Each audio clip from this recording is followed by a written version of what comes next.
This is a Patreon exclusive tournament. Today we have on commentary Shonen Jump champion Ryan Spicer.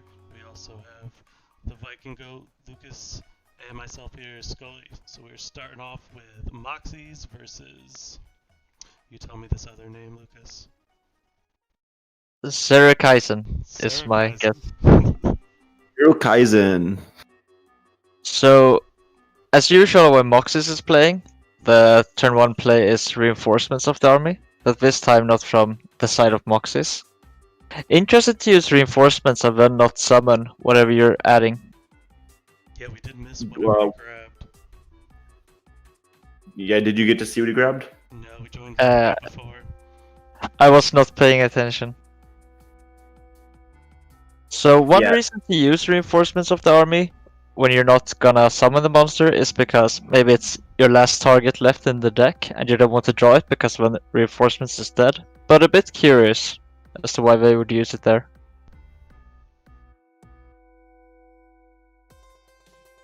Yeah, and also it gives away information additionally when you search out something preemptive like that, and you also limit your own options when you pre-decide what you're gonna get before seeing what your opponent does. Yeah, usually not the play you would make. We did add a Sinister Serpent with the Sangan, which is interesting. We don't see Sinister Serpent being played alongside reinforcements of the army very much. Also interesting inclusion of Noblemen of Extermination here. Yeah, exactly. Which, great bluff for Moxies, baiting out the removal with the Nobleman set, because once you see Warriors, you kind of know your Noblemans are going to be pretty dead the rest of the game. That's a good point. I didn't even think about that. That's a very nice play. But here we go, there's a set monster. So, well, against reinforcements of the army, Nobleman is not usually very good. But it is usually pretty good against Sinister Serpent. And that's a great mirror force. What do y'all think about Moxie extending like that into so early, just putting it out there to get mirror forced? Like, to me, like, weird. that's what's that? A bit weird, I feel. Yeah, I mean, I feel like that's a play I definitely wouldn't be making typically, because I'm gonna try to play around those kind of cards. I think Moxis is on the other side of the coin there. I'm definitely with you. But Moxis just wants to force the opponent to have it. And if they do have it, well, now they don't anymore. So that's something. Wow, that's an aggressive judgment. Really cool. Also, the warrior decks, sometimes they just clog on monsters. And if you can just get them out of your hand, that's good enough. But yeah, this is obviously a nightmare scenario for Moxies. None of that. The one other option I was considering as well, that set card could have been a torrential tribute as well. That they could have been a board wipe card, so that way they went aggressive and didn't care if they lost the resources. That was the other scenario I could have considered in that case. But we did see him search out Sinister, so if he had torrential, I mean, yeah. there's two cards that are board wiping. Yeah, very very true. So Moxis would need some sort of back row here in order to stay in this game. I don't think summoning a monster every turn is going to be enough. There's a Chaos Sorcerer though. That could make sense why he decided to overextend, just to... For sure. If he has it, then he has it, and then Suru Kaizen can follow up, get aggressive, and then he can drop the Sorcerer. So that could be part of his thought process. And welcome Gate Guardian 44 onto commentary. Gonna take over for my part of it for right now.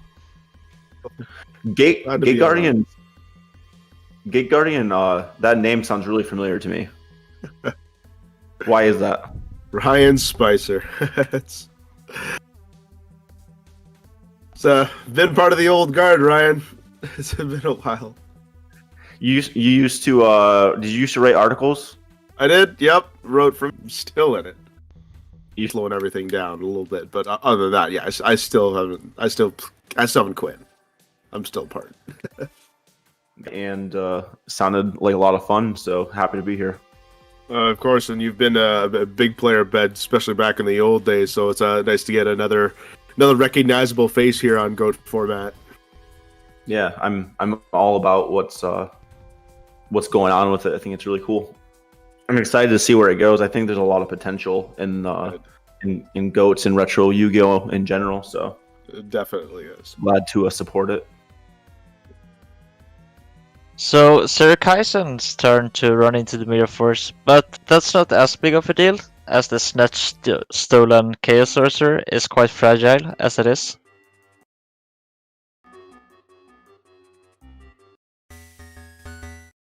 Is this the Serpent one? Yeah.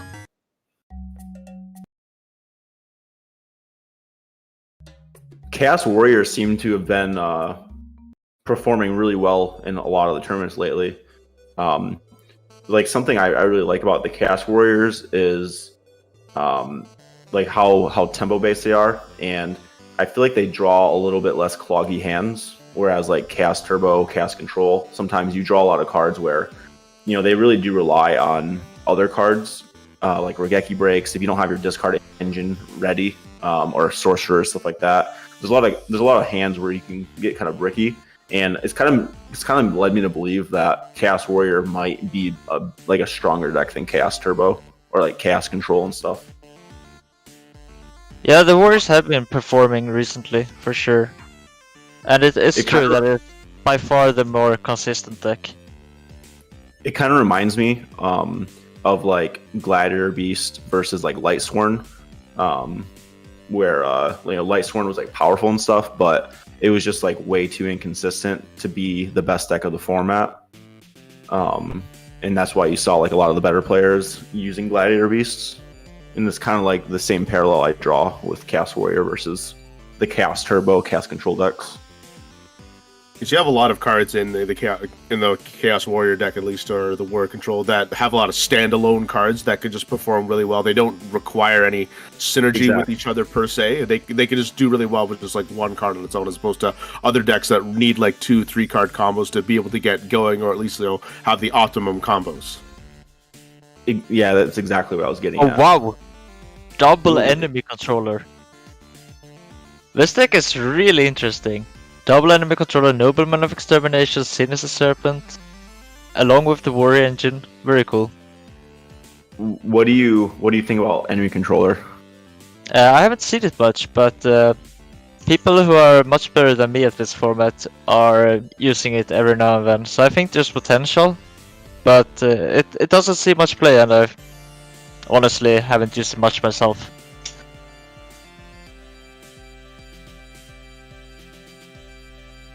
Someone the Sorcerer for the beatdown. Chaos Sorcerer as well. This seems a bit bricky running enemy controllers, Chaos Monsters, the Serpent. I wonder Yeah, if there's a Chiron the Mage agree. in this build with all these extra spells. That would be cool. Maybe there's Royal Decree. True. No, you can't do that along with the Judgment. Oh, yeah, good point. And also, Nobleman of Extermination probably doesn't perform super well. Sure. So, Yeah, makes sense. it's a good try, though. It's interesting to see Nobleman of Extermination, because a lot of players have been using Dust Tornadoes for their main decks.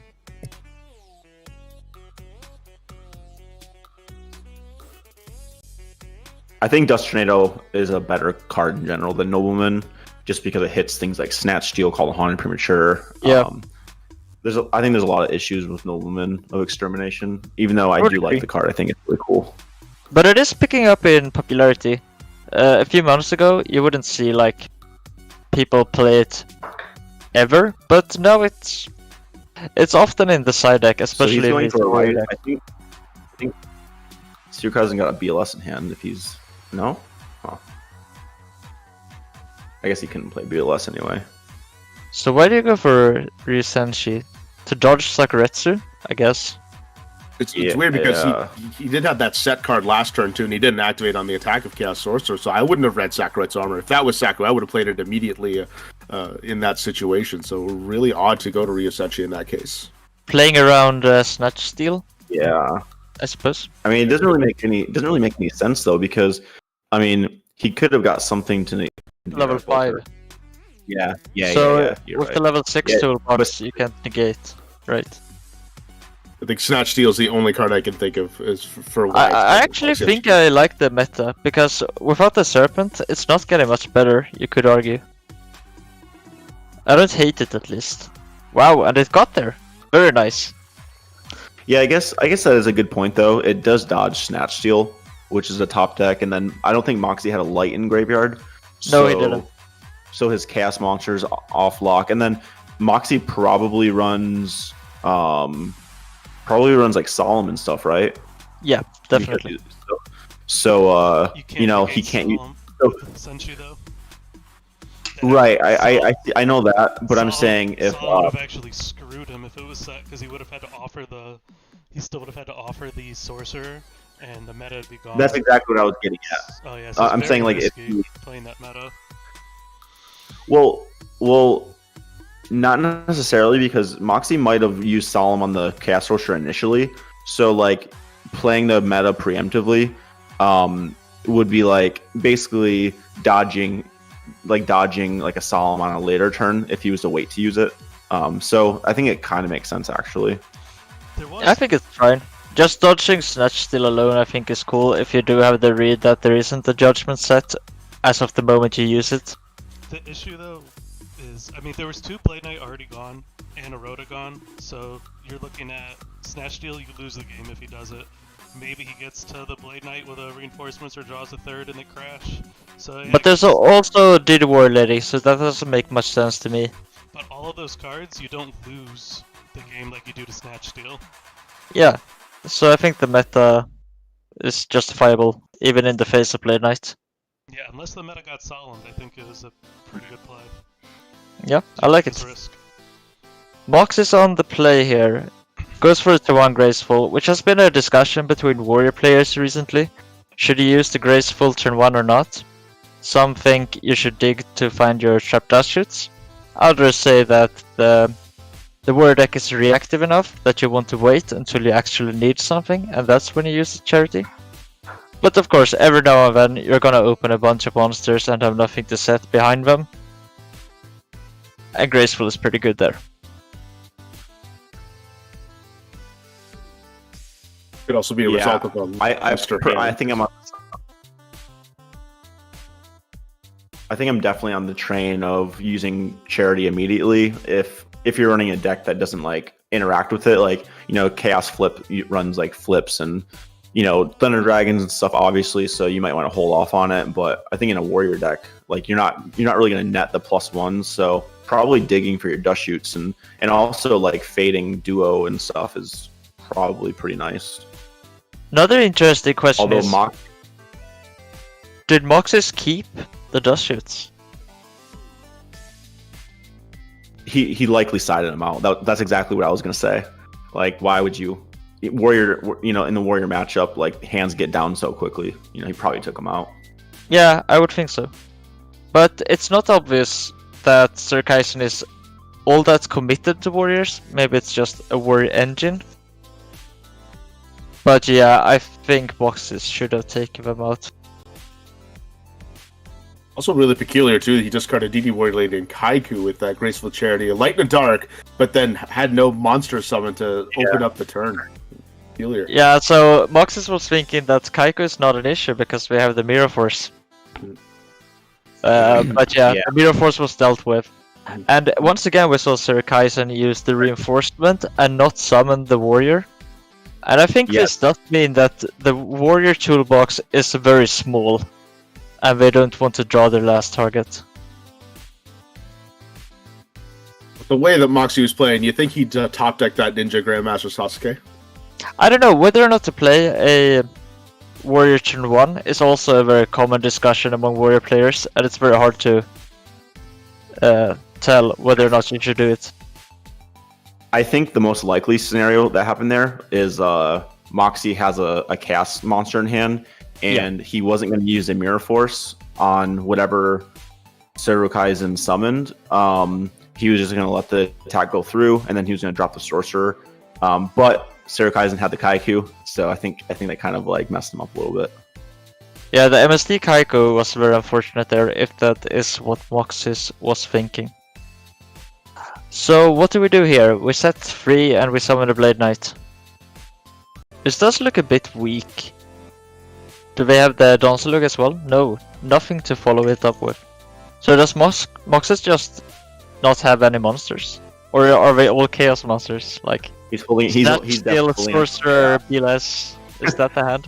There's the Dust Shoot, interesting. There's a dust shoot. Yeah, he might have kept it in because he was going first as well. Yeah, it's better when you're going first. Also, Sir Kaisen was running Serpent and some synergistic cards along with the Serpent. Oh, And we you're saw right. the Chaos Sorcerer.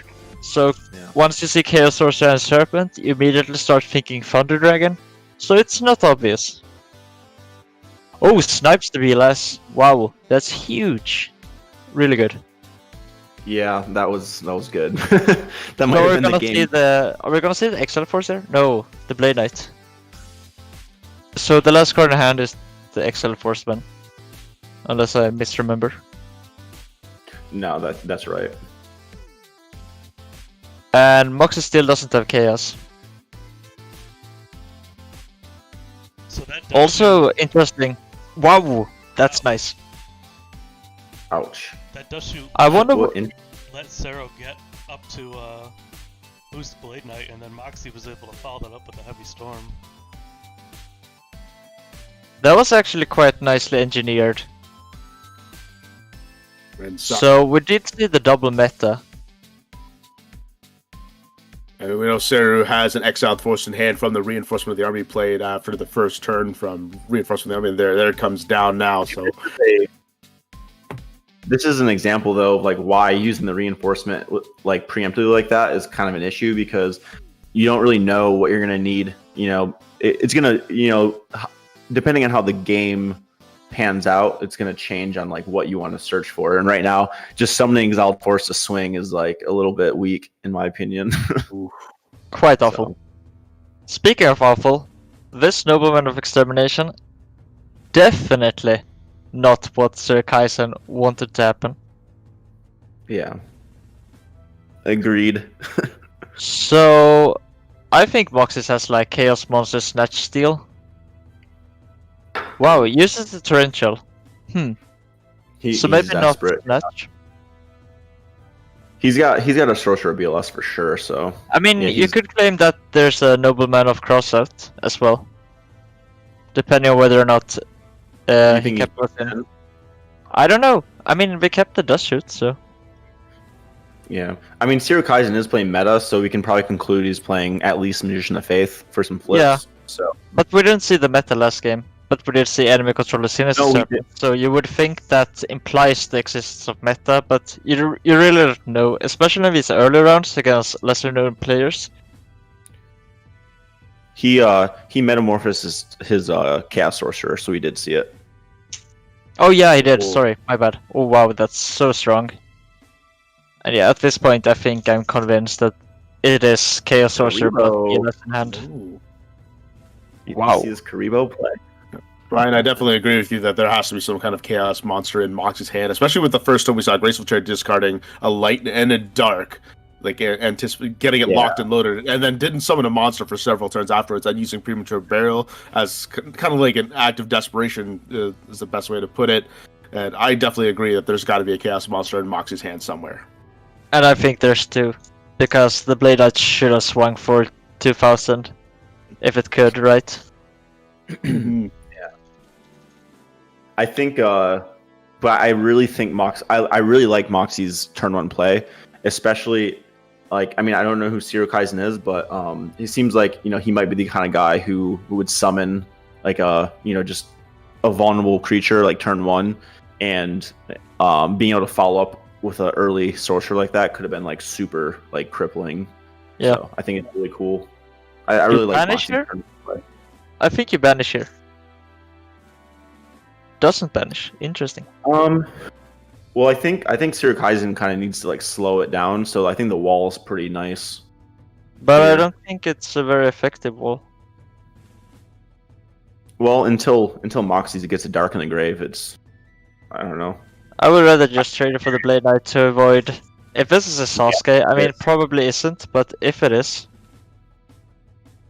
I don't think Moxis is the kind of guy to play double Sasuke.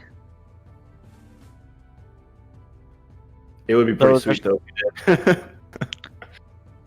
So what does this mean? Oh, just gonna set the Dancer logo. Okay, that makes sense. He wants the Dark in the Graveyard to lock and load the Chaos Monster he's been holding since turn 1, as we were predicting.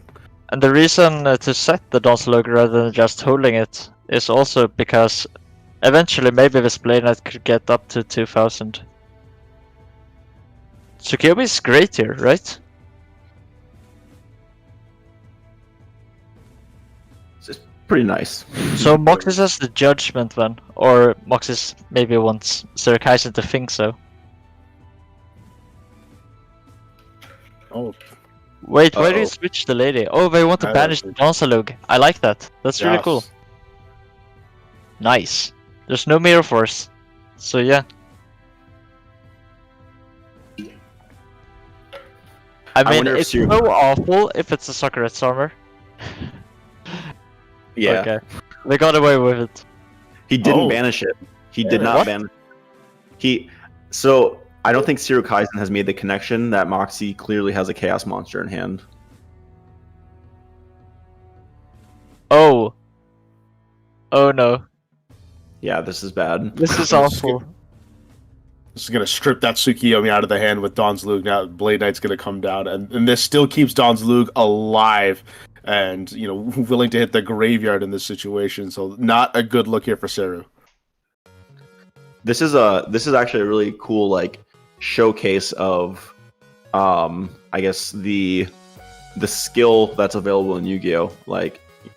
Because I think maybe Zero Kaizen made a misstep there, and Moxie was able to take advantage of it. Yeah, especially since DD Warrior was turned to attack mode, which made it take down and battle from Blade Knight as opposed to keeping in defense. There was no need to keep that up in attack mode unless there was going to banish Danzalug. Yeah, this game just swung wide open because now as soon as that Danzalug dies, Moxie is completely live. So yeah, that DD Warrior was supposed to be the answer to keeping the Chaos Monsters at bay, and opted not to take it. And the Tsukiyomi could have dealt with the Blade Knight.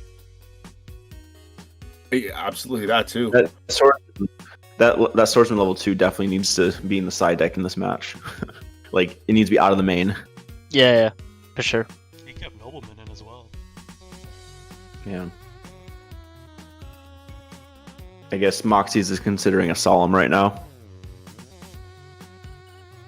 Yeah, but also has to be careful not to get Ring of Destruction after the Solemn. Yeah. That's one way to lose a game. But yeah, Graceful is scary.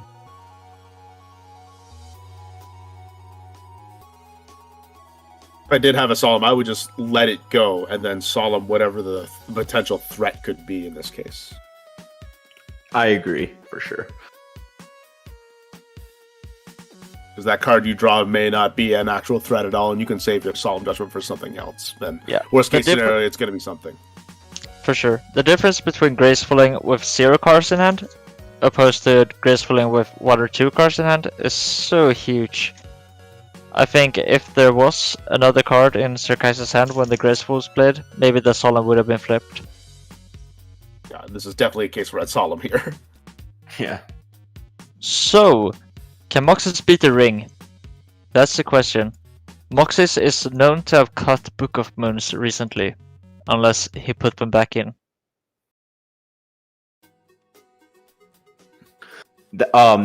Speaking of Book of Moon, I filmed a video recently on the Clash of Champions tournament coming up, and I think Book of Moon is going to be a card that's really, really good for that specific event, just because I think the caliber of player is going to be pretty good. And I would expect to see a little bit more metamorphosis and flip stuff going on. So I think Book of Moon might be a good option over things like Sakuretsu, just to deal with things like Thousand Eyes Restrict. And interesting take. I definitely agree that the level of play should be a lot higher, but doesn't that also mean that they should be playing better decks?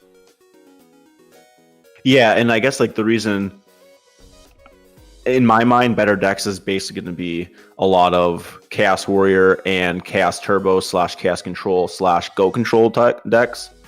So, because of that, Because I thought Chaos Control was established to be a weaker deck than Warriors and Turbo. well, what do you? Maybe we're speaking of. Maybe we're just like using different terminology because I'm not as integrated in the community. Like when I might be just calling Chaos Turbo, Chaos Control kind of the same thing. In my mind, they're basically the same thing. The distinction is the inclusion of Metamorphosis and Scapegoat. I gotcha. Well, I know from my personal experience, my Chaos Control decks, I've been playing often like one Metamorphosis, and then I kind of go back and forth on using a single Scapegoat. I'm not a huge fan of Scapegoat in general, but I think it does have some merit, especially if you're playing like a single creature swap or something. For sure. But just in general, I think Book of Moon has a lot of versatility, and like also with a lot of the old school players returning to play in that specific tournament. I think I'm guessing a lot of them haven't played a lot of modern Yu-Gi-Oh, so they might be drawing on their memory from like 10 years ago, 15 years ago, where like Goat Control was incredibly popular. It was like the main thing, so they might just like automatically be playing Goat Control or something along those lines, which I think Book of Moon goes way up in value. Cool. Yeah. So this game, I'm actually really interested. Sorry? Oh, I was just gonna say I'm really interested that Moxie's is playing Swords of Revealing Light in the mirror match, or not in a mirror match, but in this instance, it's kind of an interesting pick to me. It's something I wouldn't have considered. It's quite interesting to leave in the dust shoots and board in the swords, because I feel like both are conflicting in the matchups where you want them. I think Moxie's was kind of caught off guard by this deck game one and just put in a mesh of different things, not knowing what this deck really is. Yeah, I mean, I still don't know what it is. Yeah, for sure. But I do like seeing something different.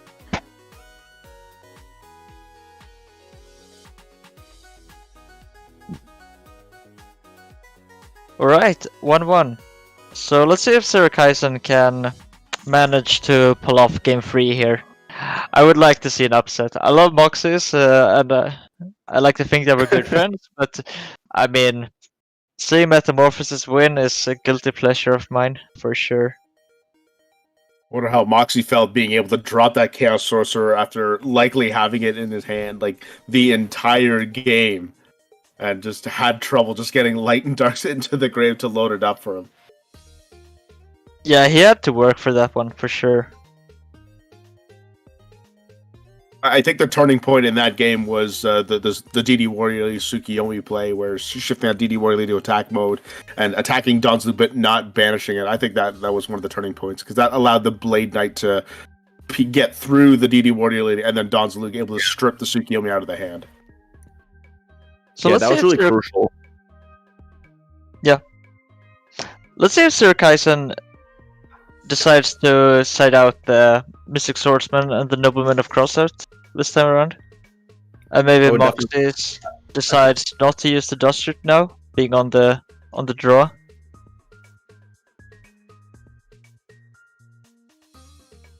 So you were telling me Chaos Control has kind of become known as like not being like the tier 0 deck. Like, could you kind of go into that a little bit more for me? Because I'm kind of interested to hear that. I think a lot of players would consider Turbo and Chaos Warriors to be slightly better. Just like pure Chaos Turbo without those extra cards? Without Scapegoat or Metamorphosis. I gotcha. It's just because of the consistency issues. Like, if you're running Goat or Chaos Control, you just have a lot of cards that rely on other cards, so you can draw a lot of bricks. Why that is, I think, differ. But yeah, consistency is definitely a thing, for sure. But I mean, basically, it's just tournament performance, I feel. But at the same time, there are people who still swear by Chaos Control, and it's still a good deck. But I think most of us agree. Because consistency is incredibly important. Then there's also the other. Now that Warriors have been picking up so much in popularity and have been doing so well, maybe you do want to run a deck with Scapegoat. Maybe that's a good thing. Well, we saw Then this again, Turbo has those multiple copies of Greedkeeper Spy that are also good. And these cards obviously clash a bit in deck construction. It's hard to put both Spy and Scapegoat into the same deck. We saw Zombies win the FLC last weekend because That was really cool. because of the lack of Scapegoat and Metamorphosis in the meta. So Yeah. I heard about that actually. You said What is FLC? Is the Format- Library Championship? From Yeah, Format Library. as opposed to Goat format. And that was- Is that's separate from GOAT format? Yep, it's like a sister site though. That tournament was for Worlds. First and second got Worlds invites for Go Format Worlds. Okay. They also host other retro formats. It's format library. Yep. Okay. Yeah, someone on one of my YouTube videos mentioned the zombie deck winning, and I didn't find it because I just looked straight on GOAT format. Yeah, I definitely recommend checking out the Format Library Discord. If you like Goat format, obviously, the goatformat.com Discord is the place to be. But if you still haven't had enough, then the Format Library Discord Goat channel is also very active and has lots of fun people in it. Lots of overlap between the sites as well. So, what's going on here? We got the Scapegoat enemy controller synergy. Was enemy controller used to deal 1500 damage? That's exactly what happened right now. So a very peculiar move, didn't do anything with it, and gave DD Warrior Lady right back. We have seen a few questionable plays from Serakaisen already. 5 Goat tokens. So this is Exodia, right? My guess is though that Surakaisen's like Moxie's likes to think turns ahead, know the meta, does like all the research, and to be playing against a deck that he doesn't know what the next card or play is gonna be, I'm sure is unsettling.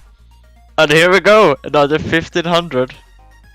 I don't know if unsettling is the right word, but I'm gonna leave it there. I think this is great. This is great entertainment. Very cool to see. I want to see like a magic cylinder be flipped eventually. That would be a fun way to wrap things up. Yeah, the enemy controller burn. So. I mean, I also this might be partially why Moxis did decide to include the Swords of Revealing Lights, because I guess enemy controller, when you're playing a deck with Solemn Judgment, maybe you just die later on in the game. So once you have control, the swords could be nice to have, a bit of a cushion, so to speak, not to just die to a random enemy controller being flipped.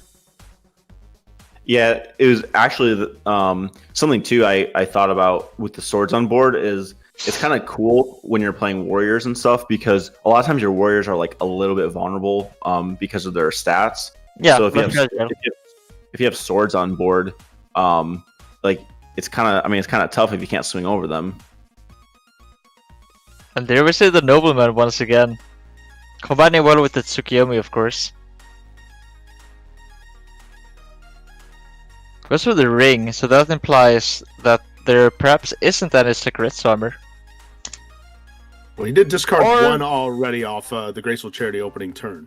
You could also argue that if you have a bunch of Solemn Judgment, maybe you just want to get rid of the ring. Make use of it before your life points are all too low. Yeah, I think Moxie definitely has at least a solemn judgment down. Heavy Storm coming down on Seru's end, and you can probably bet that one of those 3 cards is a Solemn Judgment.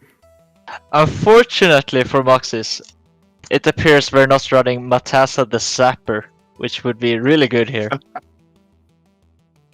Also a quite poor card, but in this exact scenario, that would have been nice.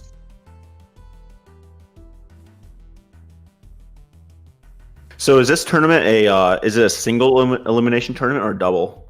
Double elimination. Double.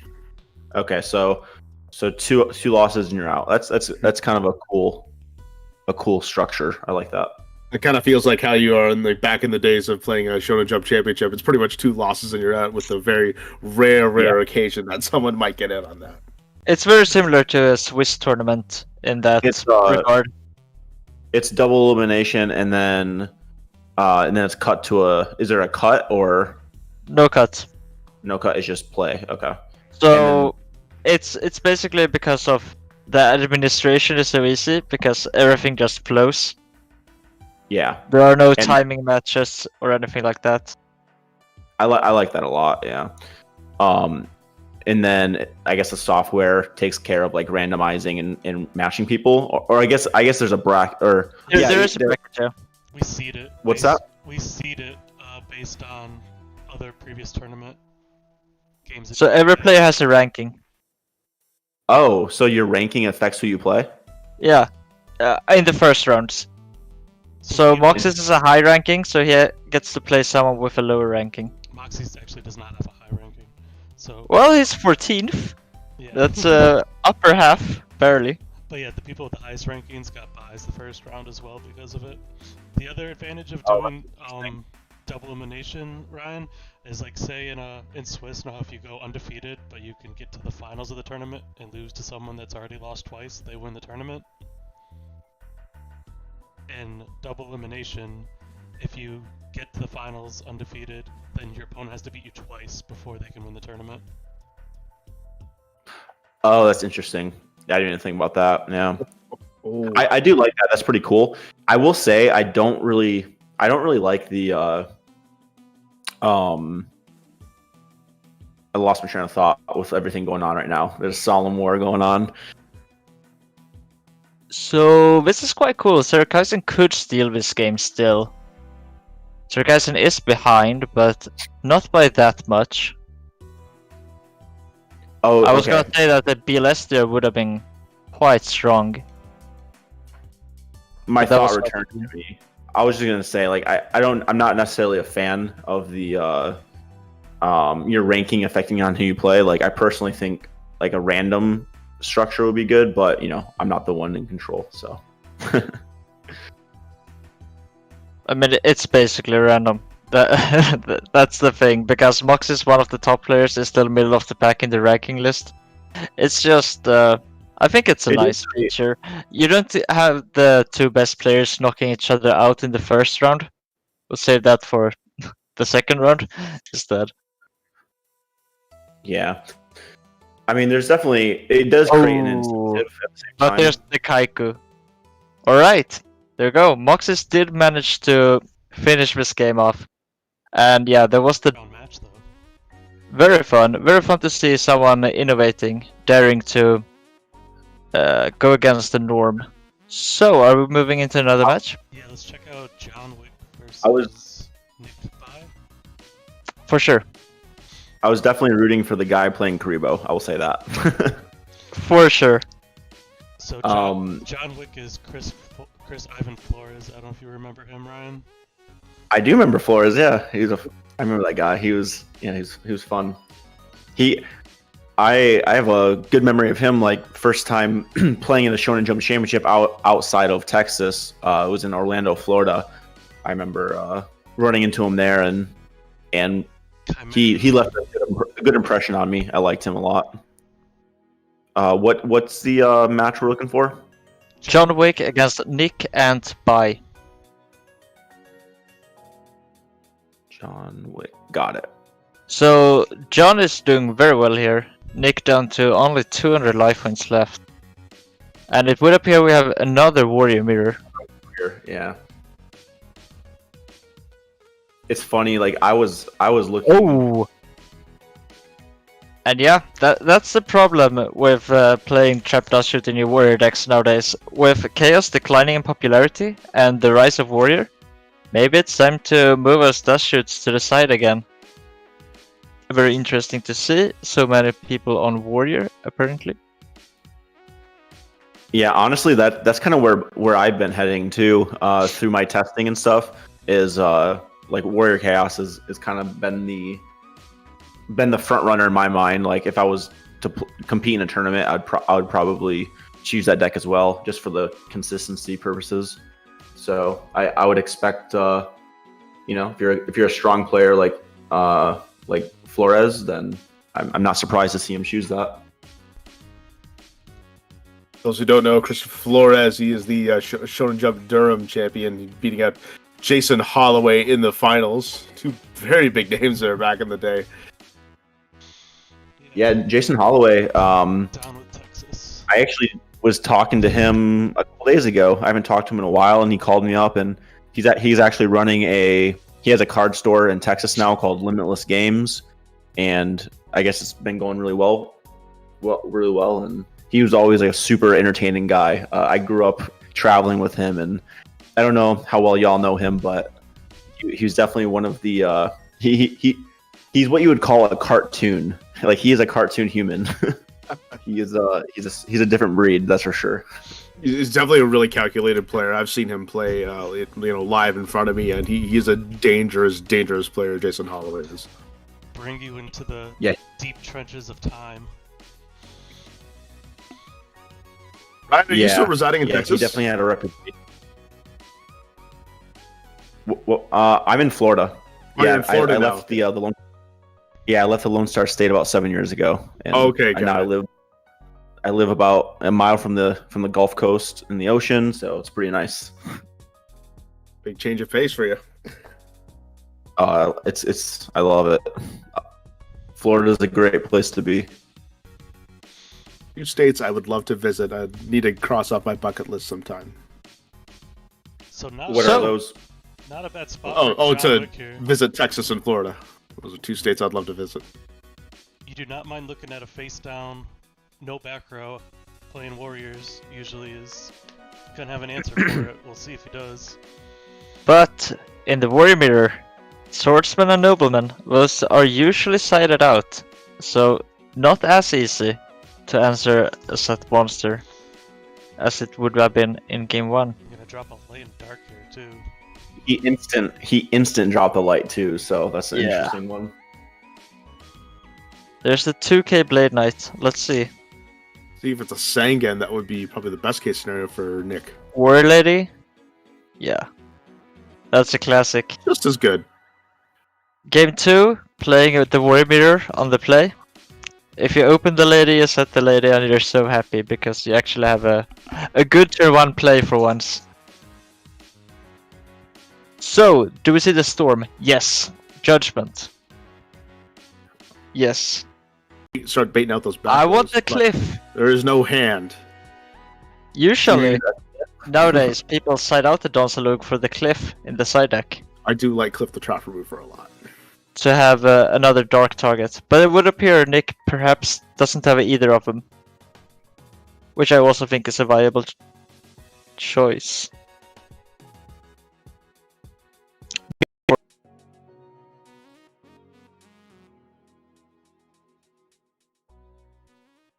Another Rota. Assume it's going to be another Blade Knight.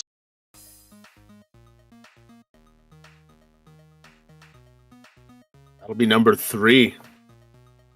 Let's see here. So John Wick's, the card to the right that was not flipped when we used the Mirror Force could be a Judgment, but they didn't flip it here. I would have thought they would. Oh! Is this a Torrential?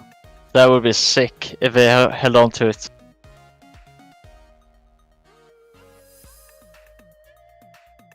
What's going on here? Did we top deck the Battle Trap? And there's no Mirror Force either. Yeah, we must have top decked the Battle Trap then. Perhaps no, Nick. Don't let it get into your head. I don't know. Most people don't play Book of Moon in the Warrior Mirror. You often say, "Wow!" and he didn't swing. Maybe John Wick got away with something with the mind game there. But yeah, this should be over. I don't see how John Wick survives. Why do you flip it? Weird going to defense mode knowing that Mirror Force is already in the graveyard too. So this is. What if there was a top deck torrential? Yeah, jeez. What? There's the top deck battle trap. Nick read the Sagaretsu top deck and was right. Whoa, that was so much going on. Wow, that was really cool. That was nice to see. Nick did get there in the end, but yeah, that was close. Good way to get to that path.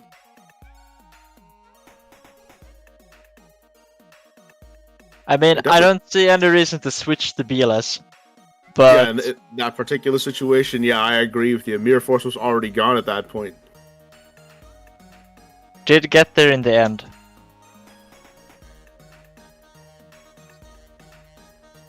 And I think that the set spell trap that John Wick was sitting on all that time could definitely have been a Nobleman, Delinquent Duo, Trap Dust Shoot, or something of that sort. But this was game 2, so those cards shouldn't be in the deck. So it's very interesting what that could have been. Perhaps just a spell trap removal. But that would have been able to pop the premature. Very weird. Nobleman of Extermination, perhaps?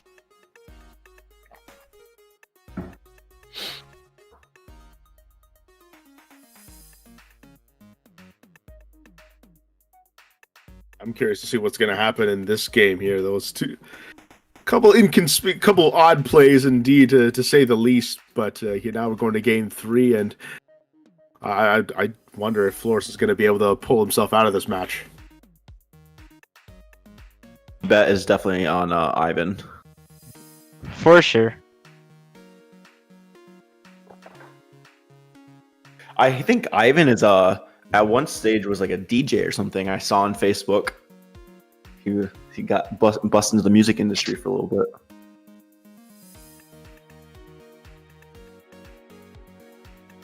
Discards 2 monsters, as the warrior deck often does. Doesn't want to clog on those. This time not a light and a dark, only the light. Of course, not too many dark monsters are very good in the warrior mirror post side. Sets a monster, could that be the warrior lady?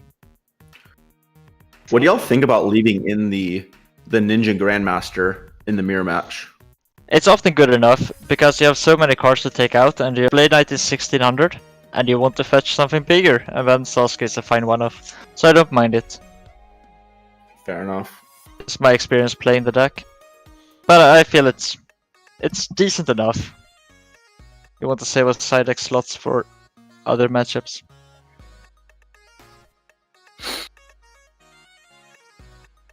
And that was a Magician of Faith. Trying to get double Graceful Charity off that too. Yeah, that would have been really, really sexy. I'm quite torn on whether or not to side in flip monsters in the Warrior Mirror, because, man, Blade Knight, it's scary. But definitely on the play, it can be very effective. Yeah, and I think on it too, like warrior decks typically are pretty trap heavy, so a lot of times you're gonna have an answer for the Blade Knight anyway. For sure. But as you're saying, lots of traps, lots of monsters, not that many spells, especially in the mirror. So the Faith can sometimes be a bit awkward as well. Yeah, fair enough. So let's see if John Wick has the Blade Knight set 2 here. Or perhaps just a Kaiku, which would be really good here actually. 3 lights in the grave already for John Wick. No darks. Neither player is chaos ready as of this moment.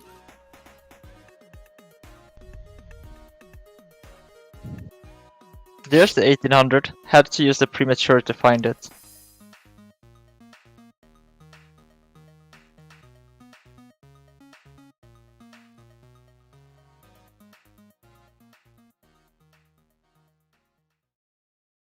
So maybe John Wick has a Chaos Monster too, perhaps a Snatch. Oh, that's a good one. And there was no ring from John. Going for the safe play in this case. This also gives not Nick a dark potential moving Yeah. forward. Would you have decided to attack with Breaker and then pop and then maybe use the effect afterwards, or would you have just done that safe play that what Nick just did? No, I would have gone for the safe play, I think. There was Yeah. a Snatch for John Wick. And John did not appear to have anything to run over 1600 last turn without using the premature, and this time around has to use the call, it would appear. Goes for the Blade Knight, so likely going to set 2 here. You would hope one of those is a Solemn Judgment, otherwise Heavystone would be devastating. So to answer your question, in my opinion, Gate, if I had like a sorcerer or like a Chaos Monster follow up, I might have taken the riskier play, summon the Breaker, swing, pop the back row. That because it's like if they do have an answer for my attack, then I can just main phase 2 use the sorcerer, and like it can just pull me so far ahead in the game. Otherwise, if I didn't have the Chaos follow-up, I probably would just take the safe play and just pop the premature. That's a very Fair good enough. point. I think that. you convinced me. Yeah. And it looks like he did have the Chaos Monster, so he probably missed out on a potentially like really critical play. Hey, you notice how Nick decided to use that Dust Tornado on the Snatch Steal like upon activation, as opposed to letting it go and going to battle phase, which was definitely something you can think about. I mean, there's Sure. options for either way. It could have been tributed off. Or the more common thing you're worried about is Book of Moon. But I think John Wick is good enough, and I think Nick is convinced that John has sided out the books if there were any in the first place. So yeah, I think you're right. That might have been a slight misstep. It really could go either way. It was pausing when the Chaos Sorcerer was summoned, right? So maybe the last set is the solid. I agree. The players bluffing is a thing, but You were right. more often than not, we're not bluffing. So Do we have another? Is Dad commentating too? Dad 100, or is that just like a viewer? no, there's a bunch of watchers. We got TK as well watching this game. Got it. Some people were watching the stream and they just can't wait to see how the match ends, so we jump into the matches live. Not to Okay. have that, I don't know, 3-minute delay or something. Oh, y'all keep it on a 3-minute delay. That's a long one. Something along those lines. Not to, so that we're not scared of speaking of what the players should do, because we don't want to coach them. Oh, fair enough. That Not makes that sense. anything we say actually is good advice, but just in case. Yeah. Once in a while we do get lucky. And is that the ring? No. Did they just set the card into Yeah, cliff? they did. Oh, whoops. That probably wasn't a good play. Yeah. I think Nick just admitted it in the chat. He misplayed. Well, that's the first step to improvement. To acknowledge that there's things to improve. Looks like maybe he had a fun Friday night. He said he's hungover. But I don't agree with Nick or Ivan's telling him it's not his fault. Hey. I'll tell my opponent anything if they misplay against me. Oh, I mean, yeah, that's not your fault, because that's like the number one way they kind of stay making the same mistakes, is not acknowledging their mistakes. But Sounds profitable. yeah. So does but John Yu-Gi-Oh! Wick have anything to finish off this game here? Appears not. That's By 3100. But there is still no light in Nick's graveyard. So no BLS. Maybe we'll see a charity into a BLS OTK. That would be That nice. would be terrible. That would be bad. Oh, there's a snatch. Oh, Uh-oh, this could get bad. Just need 1400 on the board. Just What? doesn't have it. Perhaps slow rolling? No. Or And there maybe a should lap. be a counter on the skill dark. I can't believe these players missing such important factors. Actually quite relevant here. There's the BLS. My. That's nice. Oh, and they have the BLS as well. Wow. Okay, that's cool. That's really cool. Nice one. John Wick takes the match. Nice to see. Good one. Congratulations. So, Scully, where are we heading? Let's see. This is a losers bracket match. My only knowledge of Young Sexy MF is they even beat Warrior with this list. Because it's so greedy, so inconsistent. But then again, in the Chaos Mirror, Risk of Darkness, which I think is maybe what we're seeing here. What is the matchup? Oh, okay, sorry. Young Sexy MF Got it. against Grim Joe. Okay. Do y'all have some insight into the deck lists that y'all are referencing, or? Nope, I don't look at them because we don't Yeah. really want to Give away. give away information that players couldn't have seen. So, Yeah, that's fair. I definitely wouldn't want the commentators talking about certain details if I was in the tournament. with that said, we are free to speculate based on what we've seen so far. Yeah, but it looks like we have a Chaos Control Mirror match, so. Yeah. But I don't think Young Sexy is running any copies of Scapegoat or Metamorphosis. And I wouldn't be surprised if Grim Joe is not running those either. Well, Grimjaw, we saw Suki, we saw Suki, so it could be. Yeah, Just it could be. But it's the gonna one be of Tsuki is not. to say that. Oh, still in the standby phase. Absolutely. And we're going to see that Graceful Charity probably drop down now. And I think the last turn the Graceful Charity was played, discarded the Thunder Dragon. I can assume that was the case again with the first time. So, gonna have So to yeah, discard first there was one double good Thunder card. Dragon, then it was Serpent Thunder Dragon, and now it's Serpent. Dare I say Night Assailant? Through his deck, he's got Light and Darks. Yeah, here it comes. It might even be the fourth charity. This could be lethal. No, it can't be four. Oh Duo. my goodness. Yeah. So this we game's still pretty- don't know if it's Turbo or Control. If it was the Control variant. For Dark Blade? Oh, yeah, you're right. Yeah, got it. Would you have played that Delinquent Duo knowing that Young Sexy MF had two Thunder Dragons in the hand? I don't think I would have done that. You want to? You could argue that the Graceful top deck gets so much worse. That's fair. Card destruction, Regeki breaks. Hmm. You don't care about. So that. yeah, I think I would have played it. But you could definitely make a case against it. It's a card That is I a good didn't. point. That's a card I didn't see a whole lot of, like back in Goat in the Goat format. Times was card destruction, and now that's something that we've just seen surface up in the meta all of a sudden. We've just seen how absolutely explosive that card can be now. That danger. It's a card players aren't all in agreement on either. Like you do not see it in a lot of decks.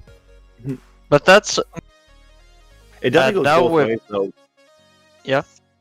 Because, I mean, I know I've played matches where I'm holding on to Chaos Monsters, trying to time it right, and then someone drops a card destruction and kind of foils my plans. So, definitely goes both ways. Yeah, that definitely happens. So I would expect them to lead with, Grim Joe can live with that exchange. Oh, never mind. Do you book the Faith? Please book the Faith.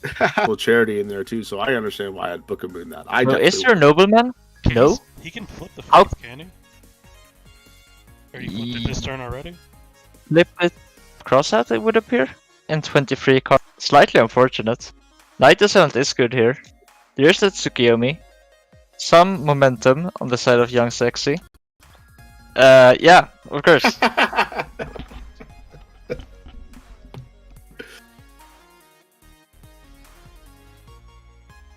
Graceful Charities in this game. This is I something want to see this is Sang very hard to come back from. Yeah, this is because of deck size. So 7 cards in hand, especially in GOAT format, is scary to look at. for sure. But there wasn't a nobleman of crossout last turn. And if there isn't a Sangan, Yeah, we haven't seen a nobleman of crossout yet. yeah, 2 noblemen, Bilas, Sangan, but perhaps doesn't have any of those. Is that the Serpent then? Yeah, you're gonna wonder if that's bait, but even so, Young Sexy can like fall into it because they've got the Tsukiyomi in hand, so they can just easily take that bait. For sure. Was the Serpent. There's the Torrential. That was nice. Except the serpent. Yeah, I would agree. So, I would suppose we just set the monster here and pass. Unless we have a Kaiku in hand.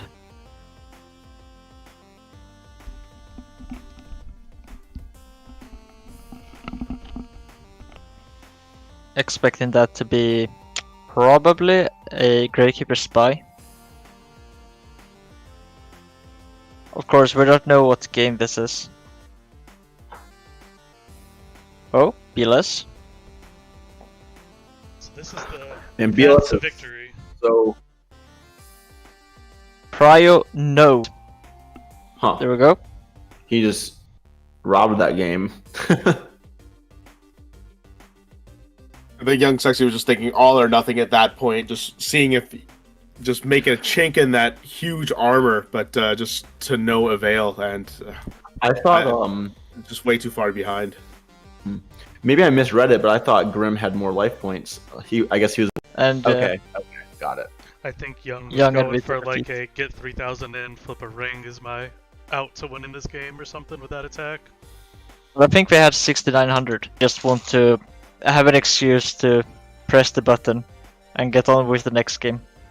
Yeah, like you pass with that BLS out, you know it's getting snatch stealed or Yeah. banished or something.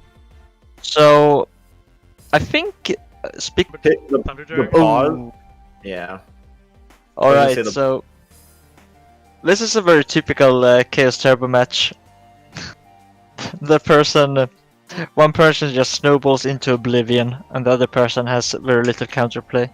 Let's see if Green Joe can put something together here. Pot of Greed is a very good start, of course. I'm curious what y'all think about Upstart Goblin. Like personally, I think in the Chaos Turbo deck, I think it's just so quickly, and it also just gets you to the power cards quicker, and the life points don't really seem that important. So Yeah. my kind of opinion is Upstart is just like a mandatory card in those decks. What do y'all think? So when this deck started appearing, the Chaos Turbo deck, like 8 months ago or so, perhaps a bit more, 10 months, there was a lot of resistance from the boomer GOAT players, people who have been playing GOAT for lots of years, and they especially hated on the inclusion of Upstart Goblin. But I think with time, it has just been established as almost an instant inclusion in these turbo decks. Yeah. We've even seen some people playing it in Warriors, which is people are not including it, but some good players such as STL Killa and Guys D have definitely tried it and had success with it. So Yeah, seems I'm still not sold on it. I've seen too many games where if the Upstart wasn't played, it would have been over and it cost Yeah. matches. If it's going to be played in anything, I think it should be the Chaos Turbo deck, but I'm not 100% sold on it. yeah, so Skull Yeah, is one of these GOAT boomers. But I mean, Scully, he doesn't agree with Upstart and Chaos. I mean, Oh, I think if you're gonna play it, it should be in the Turbo deck. I don't think it's an automatic inclusion. I really don't think you should play it in Warriors. So this is I agree with that. Young because Sexy the thing is- always beats me with. The thing in Warrior is, it's a tempo-based deck, so it's a little bit counterproductive. In a Warrior deck, it seems like time is really of the essence. So giving your opponent extra turns to like top deck out of like a simplified game state seems to be kind of an issue. But the For thing sure. it does have some other value in Warriors though, because it can make you blank Trap Dust Shoot earlier, because you play so few monsters to begin with, and it can also let you set it to get an attack over with a Blade Knight and then flip it over after you attack. So And these sound Right. like small things, but it does come up. Also, a lot of players do use Magician of Faith in their side decks, which can be awkward at times due to the low spell count in the warrior deck lists. And their Upstart Goblin can make Right. it be a bit less awkward. And SDL Killa also has been experimenting with there. But most players, of course, opting not to use Upstart Goblin in their beatdown decks. So this game, I thought Young Sexy would just run away with it, but Grimjow seems to be catching up nicely here. I think the Why do three you- sets could be like bluffs or something like that to try to ward off Grim from making a push and just content with just attacking with Chaos Sorcerer. Also, Young Sexy does You know run one of them is multiple Jar of copies Greed. of Jar of Greed. Yeah. Why would you conclude that there's no solemn set? I would have Solemn the Faith or the Graceful. Okay. Fair enough. Yeah. But this is still interesting, very, very close in terms of resources. Grimjow has a bit of momentum right now, but that could swing very quickly, as it often does in these chaos matchups. I can't believe how close this game is, like you said. Yeah, but decided just yet. I mean, look at this difference in life points right now. Because of Sure. Upstart. Yeah, that's the thing. Ooh. Oof. That's so brutal. Man, see that there's that Book of Moon just coming in, man. I think so Grim definitely has a PLS, I think. This is going to be a strong turn, that's for sure. One's definitely going to be a Thunder Dragon being discarded. Yep. Such And- insight. Flipping the Raigeki break there definitely signals that they have a way of dealing with the Faith at the ready. Or they wouldn't have made that decision so quickly, I feel. Possibly mind control, even. Yeah, that could be. Mind That's a common control. card to side in these Chaos Mirrors. Mind Control is a card I was watching a commentary from Dale, and I didn't realize how good Mind. Oh, so good. This is disgusting. Yeah. How quickly this game is turned around now. And Grimjow probably doesn't have any lights in their deck apart from BLS left. Speaking of which, I'm going to have Dale and Christopher Perovic on my podcast next week because we are approaching the World Championships for GOAT format. So I'm going to get their take on everything going on. So it's nice to have both of them back on my podcast, and they're going to be on at the same time. So this is going to be for some fun woolly banter that's going to come about hopefully next week. Gate, are you David? Yes, I am.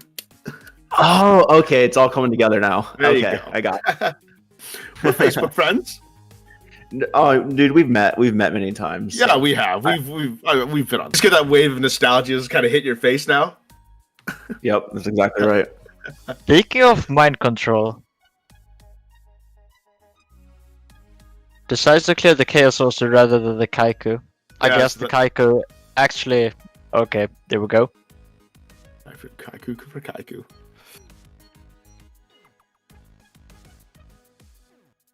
But yeah, just long term. Yeah. Grimjow is gonna struggle to summon a Chaos Monster this game. And without the Chaos Monsters, the Turbo deck doesn't have that many strong plays. In terms Yeah, of but I actually feel putting like this stats game onto is- the field. I feel like this game is pretty much. I mean, it's not a lock, but I think Young Sexy's gonna win this 95%. Standby ring? No Yeah, ring? it- Alright, A that's draw. over. A draw-based Oh. ring was really it. Snatch Steel's still alive. Thing is, Young has triple judgment. So, I mean, Ooh, that's a second mask in play. It is. The first Mask of Darkness did not fetch anything at all. It was just set for nothing. It grabbed it got the Jar of Greed. Get a Jar of Greed. Yeah. Oh, did it? No, I did not Yeah. see that. I could have sworn it That- got nothing. That's really interesting though to me, like to see like sometimes I just like I'm so baffled at how these people find space to be running masks, jars, and upstarts. I'm just like, wow. Like how do you find space for those cards? They It We was got all the smart. cards that are good against warriors. Because that's what they do against me. And I play Chaos and then I lose. Every You say time on that again? ladder. Every time I play against Young Sexy on ladder, we play Chaos Mirrors, and I have these cards that are good against Warriors. And he's running Jar of Greed, Solemn Judgment, and Mask of Darkness, and I can't keep up. So I think this is a really I would have to like guess that running the jars and masks and stuff is probably a little bit weaker in a warrior heavy meta, right? Because you're so vulnerable to like blade knights and stuff. I would say so, yes. But perhaps Young Sexy wouldn't agree to claim that their deck is not as good as it appeared to be. Is there like an established favorite in this matchup? I mean, Mask of Darkness isn't very common. But our Jar of Uh, Greed means that you're just better at playing Turbo. Yeah, I guess for the mirror match. Yeah, You find the Graceful faster. the dust shoot. And here you go, find the dust shoot. Yeah. For sure. Being able Yeah. to outspeed in the Chaos Turbo Mirror is huge. But Yeah. every once in a while you do run out of cards in deck, so Less Scapegoat being played right now, but that was more common when the Chaos Turbo deck had its breakout tournament performance when Sivsky was playing Everfall in the finals of GFC, I want to say 8. When Sivsky just couldn't close out the game because Everfall had put together this deck amazing to watch. That's kind of interesting. The escape, like those are the Gravekeeper specifically is a card I've been kind of like fanboying on a little bit, just because I was using Warriors, testing them out, and Spy was just a card that was really annoying to deal with in the Warrior Sure. deck. So. You know, it does concern me a little bit, the Spy, just because it's like it's really good against Warrior, but I feel like it's not the best against the Chaos matchup. So It's not I'm the a little best, I'm a little bit back and forth on it. but the okay. thing is, it's not that bad. Right. So, Young Sex with- probably has a nice sell in hand, by the way. Just gonna point that out. I guess both players do. I think Oh, Gryffindor's true. only playing one. Yeah. You know, food for thought. If I was Grim and I saw those two back rows, I wouldn't play a Heavy Storm. I think that's one benefit of playing Jar of Greed, because it's chainable, and you kind of have to think twice about being able to play that Heavy Storm, because you don't want to just see two Jar of Greeds be chained and then kind of lose out with that Heavy Storm. So I think that's one advantage of playing this kind of set as well. Surprising, there no follow-up of a set of a monster. The Night Assailant and Kaiku would be brutal right now, I think, No, from Grim. I think Young may have sided out a Night Assailant and only played one as well. Like, why wouldn't what? you? No, Why wouldn't you dump it or set it? Well, if you don't have a flip, there wasn't a might- flip. There's no dark. They in dumped Grand, Serp though. with Thunder Dragon. Oh, but you don't need the Dark because there's Yeah, no you reason can- to drop a Sorcerer anytime soon.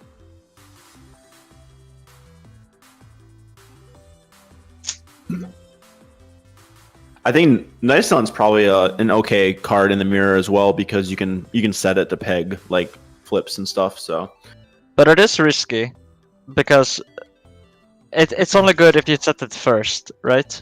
yeah, And even then, they can I think run it's- into it with the Sangan. he just Judgment the Deco. That might indicate he has a Night Sun face down. He didn't want to get Mask of Darkness? nope. No, You know. neither. That's weird. I don't. I would think Interesting. that was the top deck tomato. Say I would like that to coach to be face up for the Mystic Tomato. So Yeah, I don't see very why. peculiar. I don't get why you're Soloming the Deco. Mhm. So, one thing these Chaos Turbo lists with Mask and Judgment and Jar of Greed do is rely heavily on tempo. Just trying to deny the opponent to draw cards while drawing cards themselves to get to the powerful one-offs. And maybe that's what's going through Young's mind Yeah, here. maybe- But yeah, that Judgment definitely aggressive. He might have a mask face down. He might have like just Okay, there we go.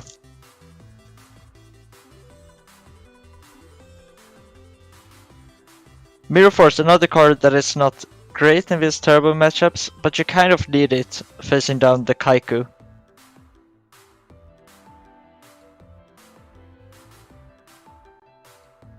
Kaiku's another one of those cards where it's like it's so good against the Chaos matchup, but I feel like it's really vulnerable against Warrior because they're playing skilled darks and stuff and Blade Knights, and For sure.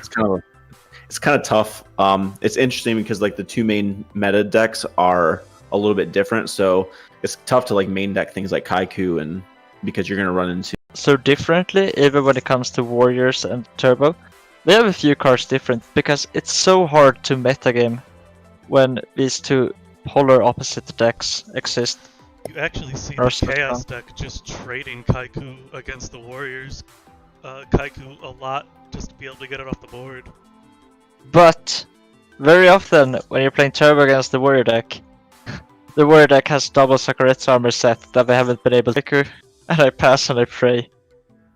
It feels so bad. That's also why I'm not too high on Tsukiyomi in the Turbo decks, because every time I summon it, I run into a battle trap that hasn't been used for the entire game. But some players go the other route, that they include the Tsukiyomi and the Kaikus and try to actually fight through the battle trap, so it's quite interesting. So this mind control goes through. I'm guessing it's another tomato or something without a quick flip on it. Night Assailant would be I fair. I think it's total junk. yeah, he's probably like, damn it. He gave Wait, it to it could be mask. He gave it to him Sad so thing. fast. It could be a mask, that would be fun. No, apparently not. Could be Just a a mask. Yeah. second. I Opts mean, not to what flip do- it.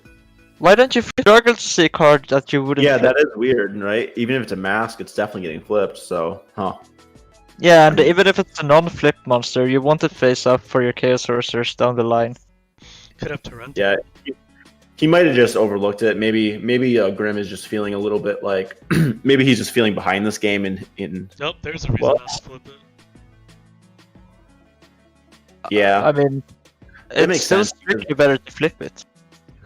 well, if he could feign that he has like a torrential face down, or I don't know. Yeah, at that point it's strictly better to leave it set. Yeah, nice call. Interesting. Interesting. Grim's playing Triple Faith. I wonder if he's running Upstart as well. I feel like if you're running Triple Faith, Upstart is like a mandatory. I agree. Just to continue to keep it live. Yeah. I've been running quite a bit of Triple Faith myself, hard. That's also something people are not agreeing on, whether to run 2 or 3. Yeah, it's really strange because like sometimes it can be a little bit bricky. Like if you draw too many early with no spells, it can be an issue. But at the same time, I feel like it just kind of like wins games. Also Um, comes down a bit to what meta you're expecting, because if you run like Triple Faith, Triple Decoichi, then Blade Knight does become a huge deal, rather than if you go for like a 2-2 split. Let's Yeah. see if this Heavy Storm resolves. I would love to see Ring. that set card to be a Book of Moon for Faith. Young Sexy, sorry. So, That would have been good. so he did have the Regeki break if a book was chained there, but jeez, their pot agreed on top of it too. That's Yeah, kinda it was tough. Loose Retreat for Magician of Faith. I've also been on the other side of the spectrum where I've actually found myself. I actually cut the second faith just for like a merchant, just so I have a like because I just found so many situations where I was like drawing lights. faiths where they were dead, and the merchant's just like always live, and obviously it's not as like powerful, but I just for like consistency purposes, I found it to be like pretty good. Well, it helps. Very nice to hear some love for the merchant. It also helps you in the situation where if your magician gets nobleman, your other light is still in the deck. Yeah. So like I think there are like I don't think it's like clear cut. But I also haven't been playing in tournaments, so who knows? Like when I start playing as competitive play. The Reaper. Nice, got it through. I've not seen any Cyber Jar from either player so far. And I'm not saying that. Coming back to the judgment on the Decoichi earlier on, I'm not saying it was correct or anything. It might have been, might not have been. That's debatable. But just see how many cards Young has drawn versus how many cards Grim has drawn. It's such a huge difference, and I think that's really important to these Turbo Mirrors, because once you get going, it just snowballs. Yeah, that's a good point. Just cut off the draws early and Do you respect the Mirror Force? switch mean, to you got- sorcerer. It's got Solemn, so I like this. I think this is This keeps Good. lethal on board without exposing your Reaper. and Mask is so underrated. The 900 attack points. That's quite big. That deals quite a bit of damage. That should not be underestimated.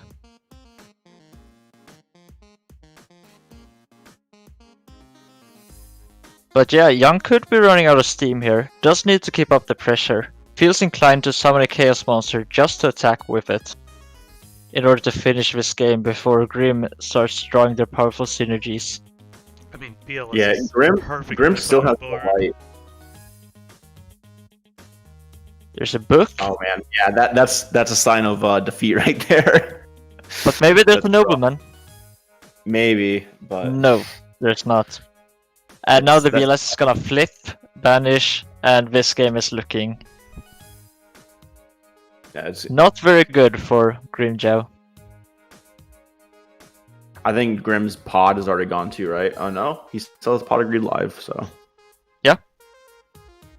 But with Solemn set, it's pretty wrapped up. Well, there is the ring, the possibility. Maybe. wow. Young Sexy has 3 jars in his grave, so he's running triple jar. Ring's Yeah. gone already.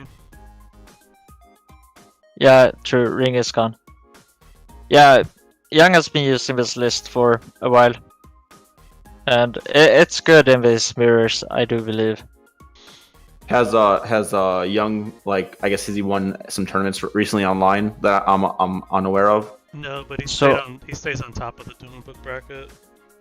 And I think Okay. Young is Or the kind of ranking. guy who perhaps has another account they have been using somewhere else. I'm not sure on that. Okay, just so he can test and not be known. So Young will take it. That was a nice one. Fun to see some chaos. I thought I'd never say. Been a huge change of pace. It's funny how goat format, is all about scapegoats, and the meta right now is straight away from scapegoats now. Even if you're one of those who think it's a 2-deck format, which it definitely isn't. Yeah, Okay, so we're gonna check out Moon Goblin versus Lucas the Heretic. So Lucas, Maybe Alright, so one we're of probably gonna the see another absolute- warrior. so Lucas is right now the leader going into the World Championship. He has qualified for Worlds 3 times this year already, so he will be the top seed as of now going into Worlds. Speaking Nice. of being the top seed, he's also the top seed in the tournament, the highest rated player in the GOATFORT rankings out of all the participants.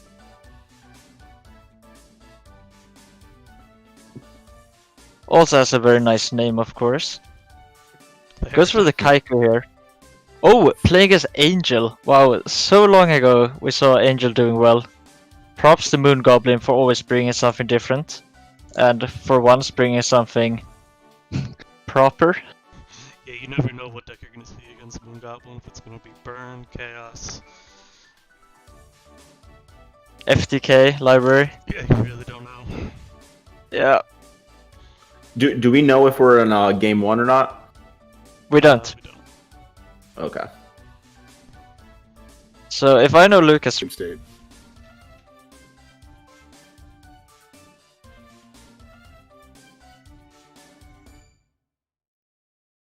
okay, this is not looking good for Lucas. BLS still live, of course. This is game 2. Lucas won game 1. Alright. Moving into game 3. And I love Shining Angel. I was playing it before it was concluded that the deck was trash. But I do think it does appear it should have a pretty good matchup against Warriors. Well, we've seen Dingo who's watching this game and did very Yeah. good in the previous WCQ with the deck. And, Yeah, he has been smashy with that deck. and is that the same? I believe it's the same deck that he won the 3v3 tournament with as well. So Won the 3v3. I think it did well. You said did well in FLC. Won an ACS. Did well in another tournament. Yeah. Yeah, I think Just- he just got second place in the FLC last weekend. Yeah. So let's see if Moon Goblin perhaps has copied the deck list, or if this is what I originally thought it might have been, the Angel Chaos control deck with Scapegoat and Metamorphosis alongside the Angel. Well, to be fair, Dingo's deck is kind of a chaos control deck with a single copy of Return from a Different Dimension in it. It's probably a better description than calling it Chaos Return. I don't agree. I think it's an aggro deck. He doesn't play Metamorphosis and stuff in it? Nope. Okay. Triple Angel, triple Dekoichi, triple Spy, a pair of Blade Knight and or Asura. Goes back and forth from those. Okay, so I'm Ooh. mistaken then. Definitely. This more is Moon chaos Goblin, or control. We're guessing if Moon Goblin is copying Dingo's deck. okay, this is the deck that. Okay, I got you. I know what you're referring to, running the roulette barrel and all that. Yes. Yeah, Okay, has been moving back I and forth. from really that one. like Return. Yeah, Return is a good card. It just, yeah, I don't know. I think it's pretty powerful. There's lots of potential there, and some would argue underexplored, and Dingo definitely has been paid off for exploring it more thoroughly. So My we're not only- gonna. Go ahead. Sorry? No, Go no, ahead. I'm just rambling. I was just gonna say my only dig on Return is, from my experience, it's just another one of those cards. I really like standalone cards that don't rely too much on other things, and obviously, Return can be a little bit of a liability early game. So Yeah, that's it kind of supports my decision, like I was mentioning earlier. Sometimes I'll find myself playing like even just one faith with a merchant just because I want a little bit more playability early game. So I've definitely gone back and forth on Return quite a bit. Return is but- definitely Knowing your opponent at the end even of that has- spectrum. Knowing your opponent even has one copy of Return in their deck, though, can be super stressful mid to late game. For sure. Yeah. So Lucas is playing the warrior deck as he has been for the last few months.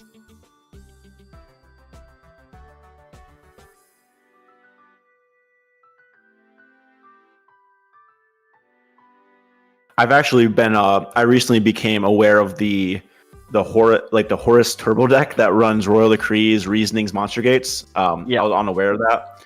And I was actually shocked. I was I was streaming and somebody sent me a list and I was expecting it to just be some gimmick, and I put it together and I was actually pretty shocked It's pretty at how well it consistent, right? runs. Like looking over the list, I was like, how is this deck good?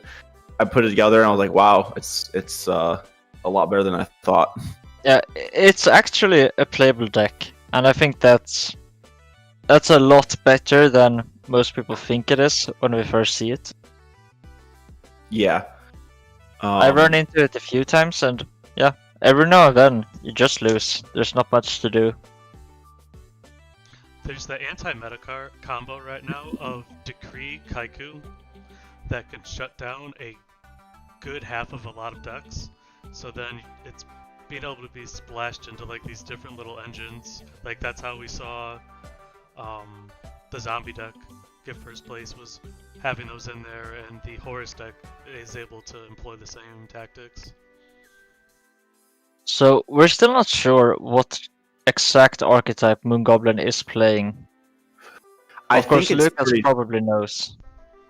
I mean, if Moon Goblin's playing Roulette Barrel, I think it's pretty safe to assume he's running a deck like Dingo.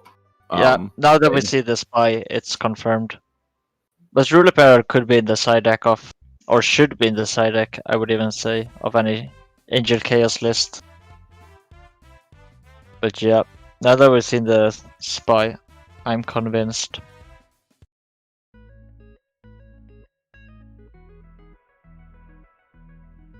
Those are two cards to help kind of counter or resist against Blade Knight, and already they've been taken out with Exiled Force. Lucas making some good reads, taking out both those monsters with Exiled Force when it's so tempting to just use a Blade Knight just to attack a singular monster on the field with only one card in hand. So Lucas making some really good reads on that point.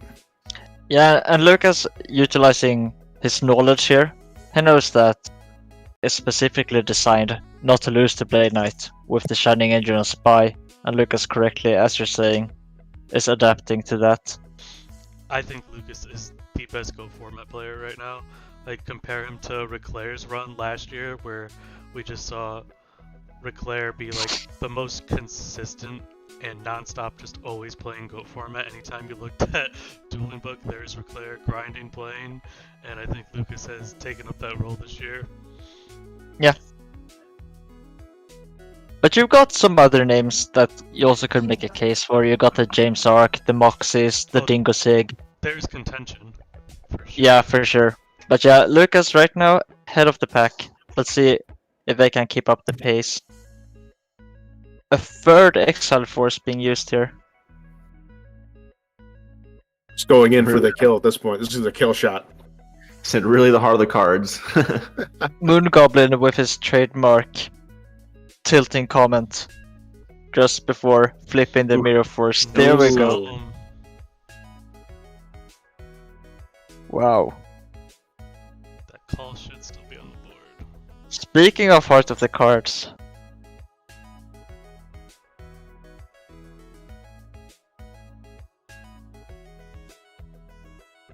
Call on ambulance, Moon Goblin says. But not for me. As he flips the Mirror Force. Oh Top my. deck graceful. Do y'all I think mean- that Dark Magician of Chaos has any room to be like in competitive like tier 0 decks at the moment? Like that's a card I find myself really fascinated with, but I just haven't found a way to make it consistent enough. The need People have to tried. Some like Reasoning Gate Turbo decks. Yeah. Well, obviously in that, but I mean, like, do you think there's space in it for like more slower pace, like chaos decks? Yeah. the need to cut premature Burial and Call of the Haunted that people have decided to play the Chaos decks has kind of edged it out. Yeah. Yeah, that's exactly what happened with me.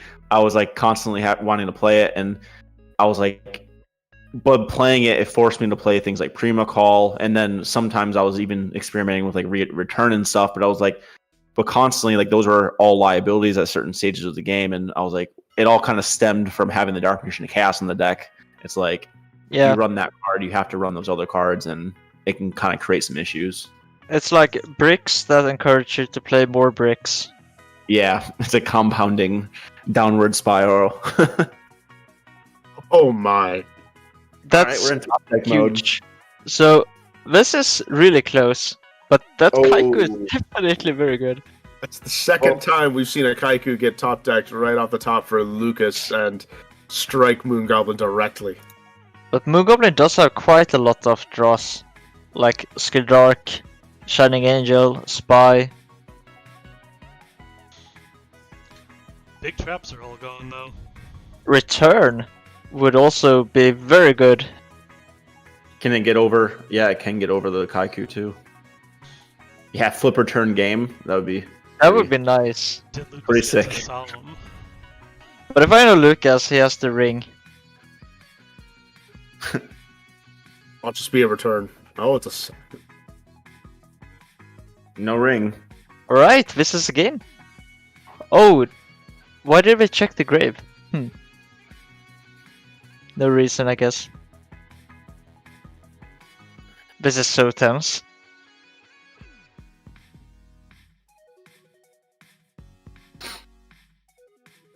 We could see a Solemn War in response to the summon. Comes to Nope. Suzuki. Oh? Wow, Nothing. Lucas gets there.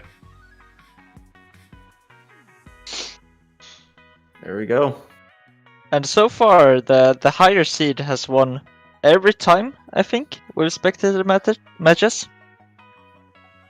So I want to take see some like, unexpected decks matched up. Like, I would love to see a Horus, like we were talking about, or something a little bit different.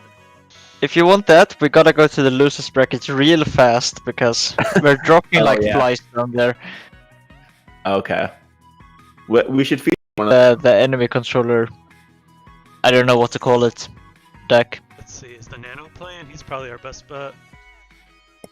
Oh yeah, Nano the is- Nano played Agrobomb recently, right? Okay, so Nano versus IMZ1. I see Cyberstein. That's a good one. I see.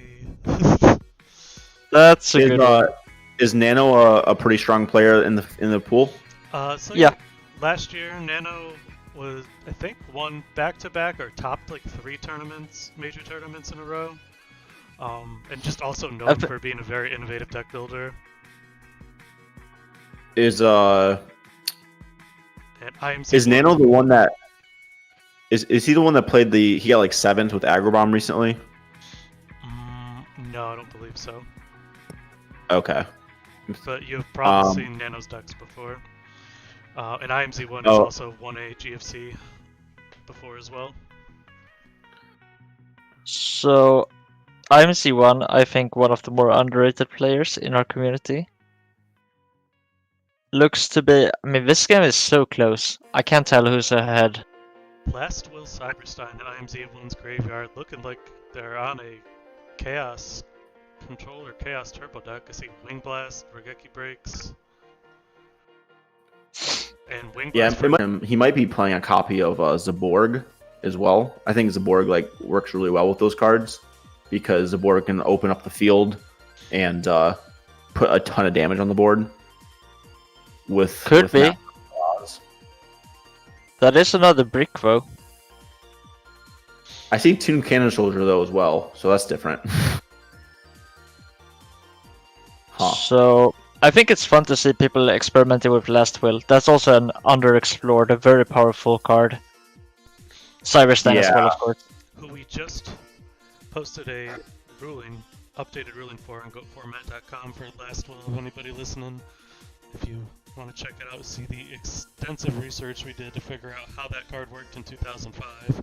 We'll give the brief explanation is you have to activate it before the monster is destroyed, and then the first time a monster goes to the graveyard after you activated it, you can summon the monster. If you do not summon it then you cannot summon a monster of that last will anymore, and it does start a chain when you summon with last will.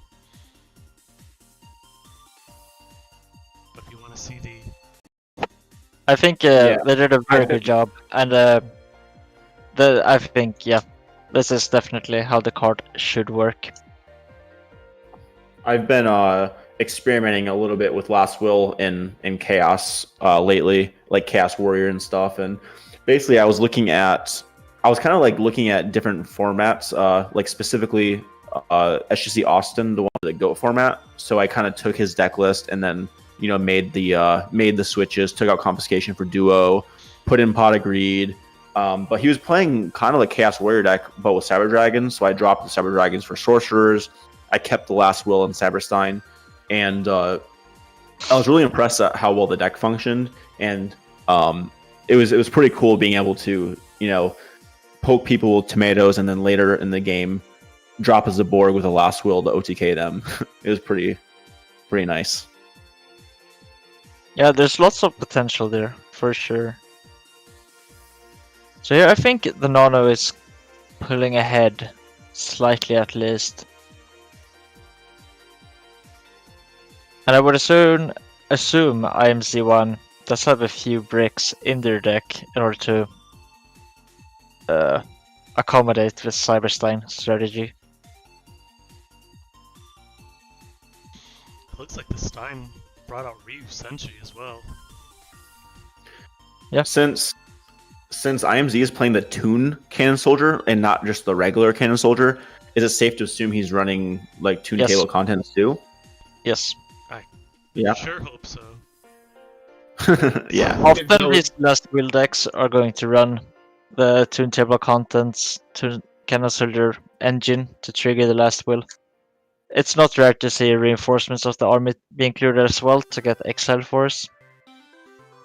I don't really see the point though of, I don't know, in this specific like build. I mean, I can't see the whole thing, but it looks like it's a very chaos control like oriented deck. So I don't know, running Toon Table Content seems like a liability.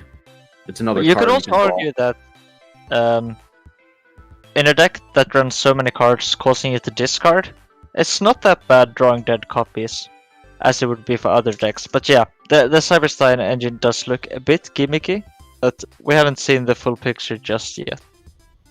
Yeah. At least you would only ever draw one dead copy.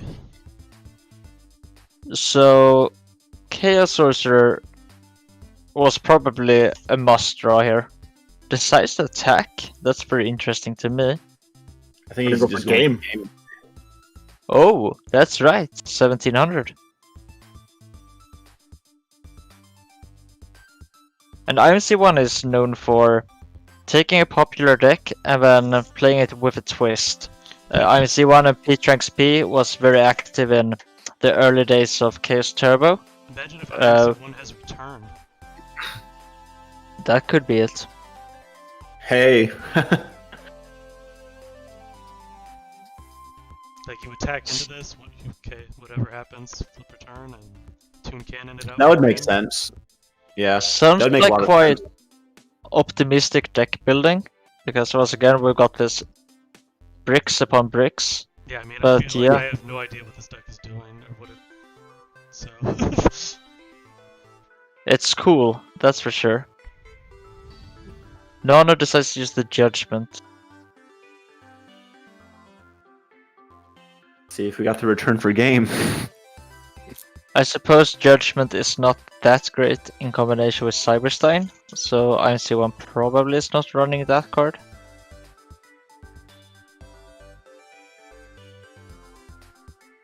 This is so tense. It's actually Yeah, if it's good with Stein dedicated- as well, though. If you can bring out your Stein guy and then set Saladin's behind it, and you're kind of Exactly. turbo in. But there's not like we don't see 3 Last Wills in this grave or the Toon Tables yet either. So there's only 13 cards left as well, and Pot Agreed and Duo are not in this pile, so It could be that it's just a side deck plan. definitely possible. Yeah. And yeah, coming back to Cyberstein and Judgment, I have been using that in my Case Warrior decks, siding a pair of Cyberstein. Because against the decks, like the combo decks of the format, Yeah. run So nice. Cyberstein with a Judgment behind it, that's just game over. Yeah, bring out Last Warrior or something. It's just Last Warrior so good. Bolter, depending. Yeah. These sorcerers are gone on IMZ1's side, and BLS is being the only chaos monster left. And I wonder what is going through the mind of IMZ1 right now. He's been taking a lot of time after that chaos sorcerer got hit with Solemn Judgment. With only one card in hand, what's the thought process here? So let's see here. Any monster that is lethal through the Faith also survives an attack from the Thunder Dragon. In that, I think IMZ is one trying to would have see- life points left. I think IMZ's contemplating it, like how he's gonna like win this turn, maybe. Oh no, I'm wrong. Just passes. That was how am I gonna survive? Yeah, he definitely doesn't have a return face down. Yeah. I think we would have seen that played. Yeah. Even summoning the Sinister Serpent, just poking with Faith and Sinister is enough for a game. So IMZ1 is on their heels right now. They must have been thinking of something. Terrell's life, Mirror Force is burned. Maybe they had the ring and they were contemplating whether or not to flip it immediately or wait. That's possible. Yeah. I would imagine Heavy So- Storm here would be the card of choice for Magician of Faith. Could be that INC1 is going to flip the ring in response to the Faith here. Not for a game, even with the ring. But ring is a draw. So this was game 1. Interesting. Wow.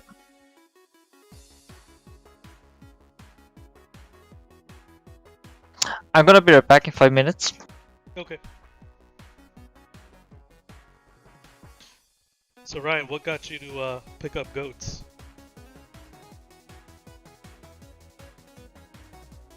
Oh, he is also muted, so I'm guessing. It's I'm also sorry. Could you say that again, man? Oh, so what got you to pick back up goats or pick up goats? What got me to pick back up goats? Well, I've kind of like, I've had Yu-Gi-Oh in the back of my mind ever since I quit, really. And Kyle Bowling and Austin Coleman were playing a little bit more, and us three were like pretty close still. Like we still like travel and spend time together. And they were playing a lot more over quarantine, and I guess it's really the coronavirus, right? Brought us all together, and we were playing a lot last year, and that kind of piqued my interest. And then honestly, just seeing the organization kind of popping up and seeing the effort that y'all are putting into like building the community, that really it kind of encouraged me to put a little bit more time into it, because I felt like this could actually go somewhere. So that's part of it too. Yeah, that's kind of where it all came from, is just Austin Coleman, Kyle Bowling, and then also just seeing what y'all are doing. I think it's really cool, and kind of made me want to like be a part of it. And you have a YouTube series now too, right?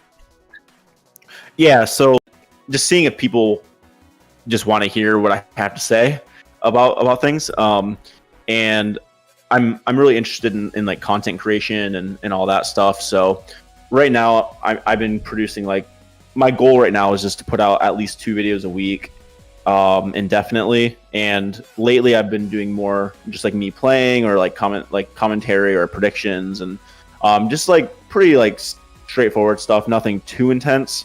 But what I've been trying to do is use the scheduling function on YouTube, where I can schedule out videos for like weeks ahead. And then what I intend to do is use the extra time I create for myself by scheduling them to create more meaningful content that'll reach a broader audience. A series I'm working on right now is I kind of want to do like a documentary style series, where I kind of like gather information from like all the Yu-Gi-Oh players throughout history who kind of did well in the game, and I kind of want to build like a library of like player profiles, where I kind of create videos and kind of feature their accomplishments, and just kind of like let people get a closer look up into who these people are and what kind of drove them in the game, what set them apart from the field, and just kind of build that library for people to kind of reference and look back on. And because I think it's an important thing for the community to have, and it's kind of inspired from the Yugi wiki. Like if you Google people's names from the community, there's usually like a wiki page about them that's kind of brief. And I just think that would be kind of a cool concept applied into video form, and kind of turn it into a story, and just have that database for people to look back on. For sure. So we threw a link to Ryan's YouTube in the chat here if you guys want to check it out. Yeah, appreciate it, man. So going into game 2 here, Nano looking like maybe transitioned into a warrior package here, or was playing both that we didn't see before, but gonna open with Heavy Storm, Upstart, and Rhoda into level 2. Clearing out Mystic Tomato. Oh, and IMC1 did duo him. Very typical set from what you see from decks playing Cyberstein, and that's a huge hit, because Mystic Tomato is so versatile for these kinds of decks. Brings out Stein, brings out Sangan. You can bring out, if you're running Don Zalug somehow for some reason as like a side deck choice, it's so versatile out. And losing that is definitely huge.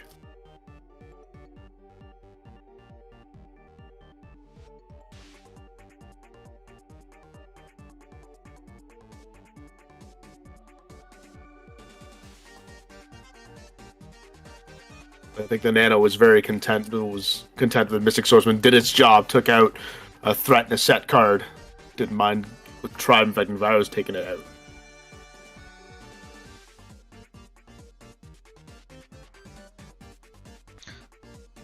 Yeah, so I guess certainly a hybrid deck on the Nano side here. Now setting monsters.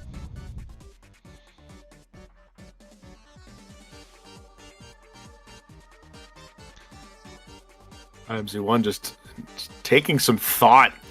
Now I was going to strike that face down. It's a DD warrior. He's going to banish the Tribe Infecting Virus. Out it goes. I think think that was a fairly solid banish, or else it's going to be destroyed by a tribe-infecting virus.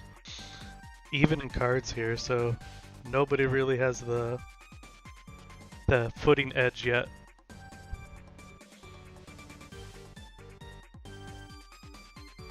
Even cards on both sides. No chaos for either player so far, as either graveyard has yet to be loaded up with lights and darks. This has been a very quiet game so far, as both players haven't really gone so aggressive. I think just one attack on both sides.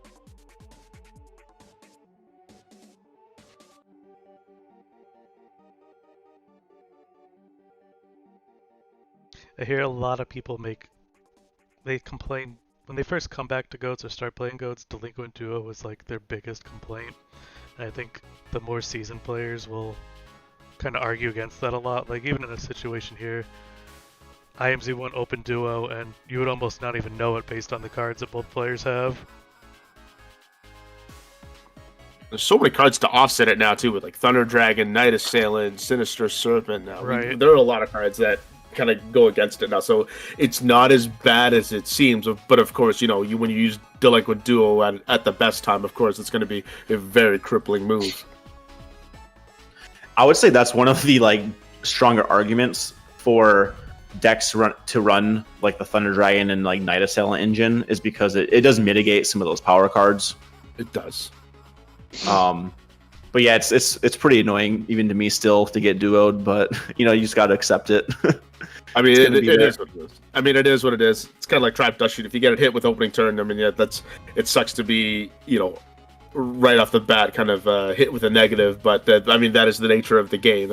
That is what it is. I mean, it's like that in every format. You can just be second and already. That GOAT format has multiple Trap Dust Shoots, so you can at least try to play around it. Compared to when it's at one, it's like, well, you can't play around one Trap Dust Shoot the entire game.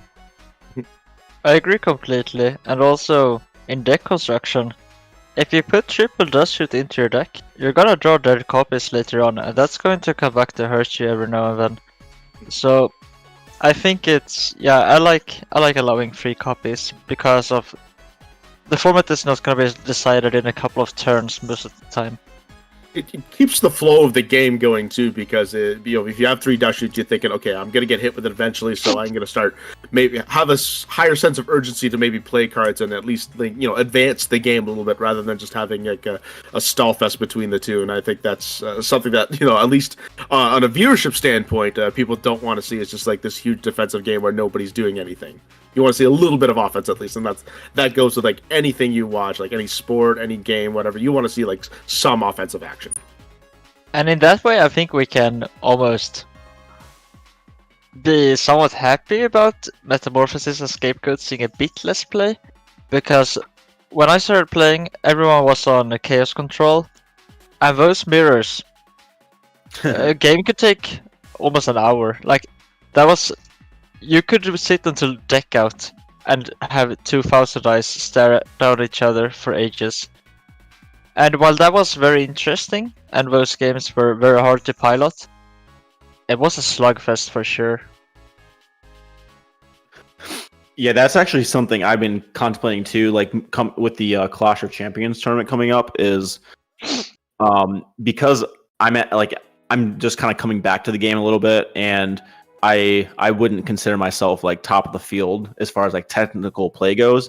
I kind of see myself leaning on the side of running a simplified deck of like Chaos Warrior or something, just because I think there's like a little bit less room for making like huge blunders. Whereas if you're playing a deck that's where you're seeing like turn, I don't know, 20, 30, I think there's a lot more margin of error. So I think like for players who maybe aren't as like, I don't know, like super tuned, like fine tuned for their play, I think like running a tempo based deck where you're just trying to simplify things as much as possible is probably a good call. Right, you're playing with like 3 to 4 cards most of the duel compared to like 6 to 8. Yeah, exactly. It's just like your decisions are a lot more straightforward, and you're not gonna like, hopefully won't make as many like huge mistakes. So it simplifies the game, and it's a little bit less like skill based, which is good if you're not as strong as your opponent. And that's what a lot of players like about Code format, because the games tend to be longer than modern Yu-Gi-Oh games, and because of all these decisions you have to make when the games last 10 turns. How was Then this last? skill really does come to show. How was this last will just activated, or how did? Or He just played it. Or he normal summoned the Stein. Yeah, he played last will and normal summon the Stein. Gotcha, Yep. gotcha. I'm just used to seeing Stein come off the last will, so. Dragoon!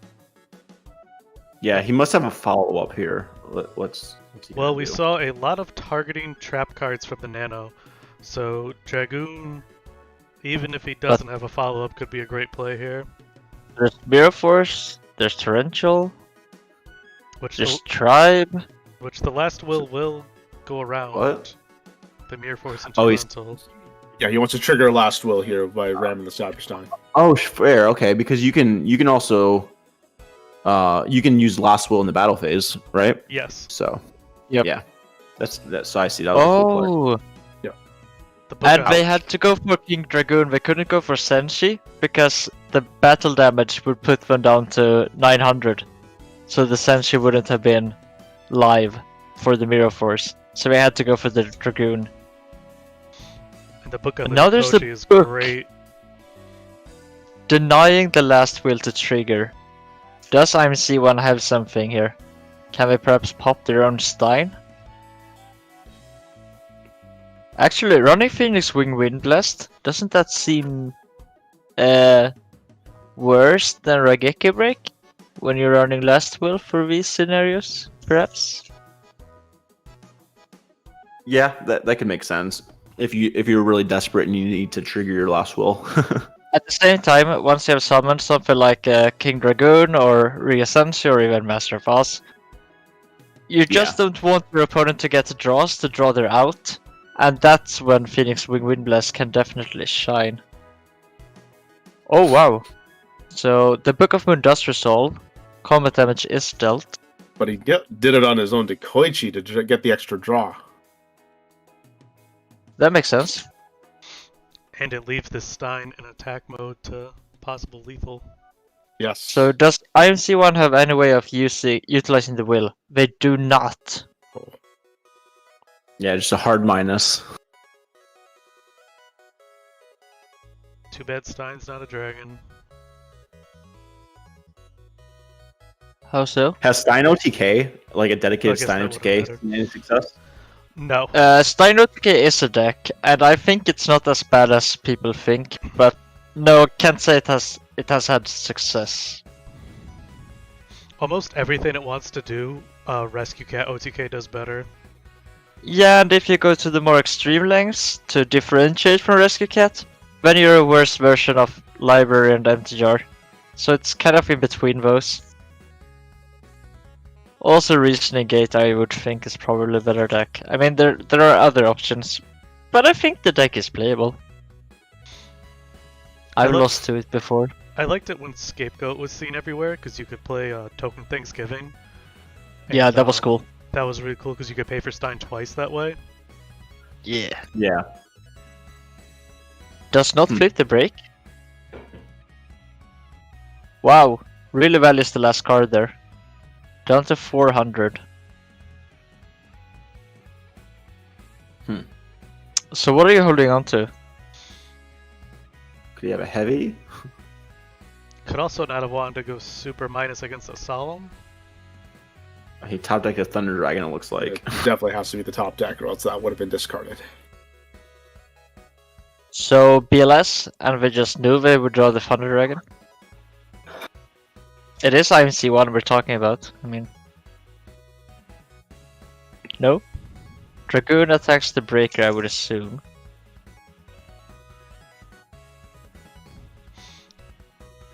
So Nano can potentially ring the Dekochi for game.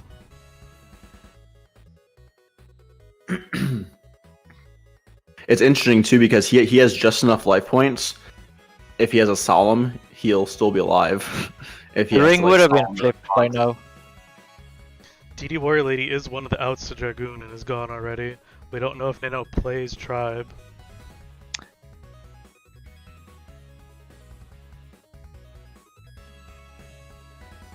Chaos Sorcerer was the card. So we did keep a Chaos Monster, and we did top deck the Thunder Dragon. Very nice. Well played.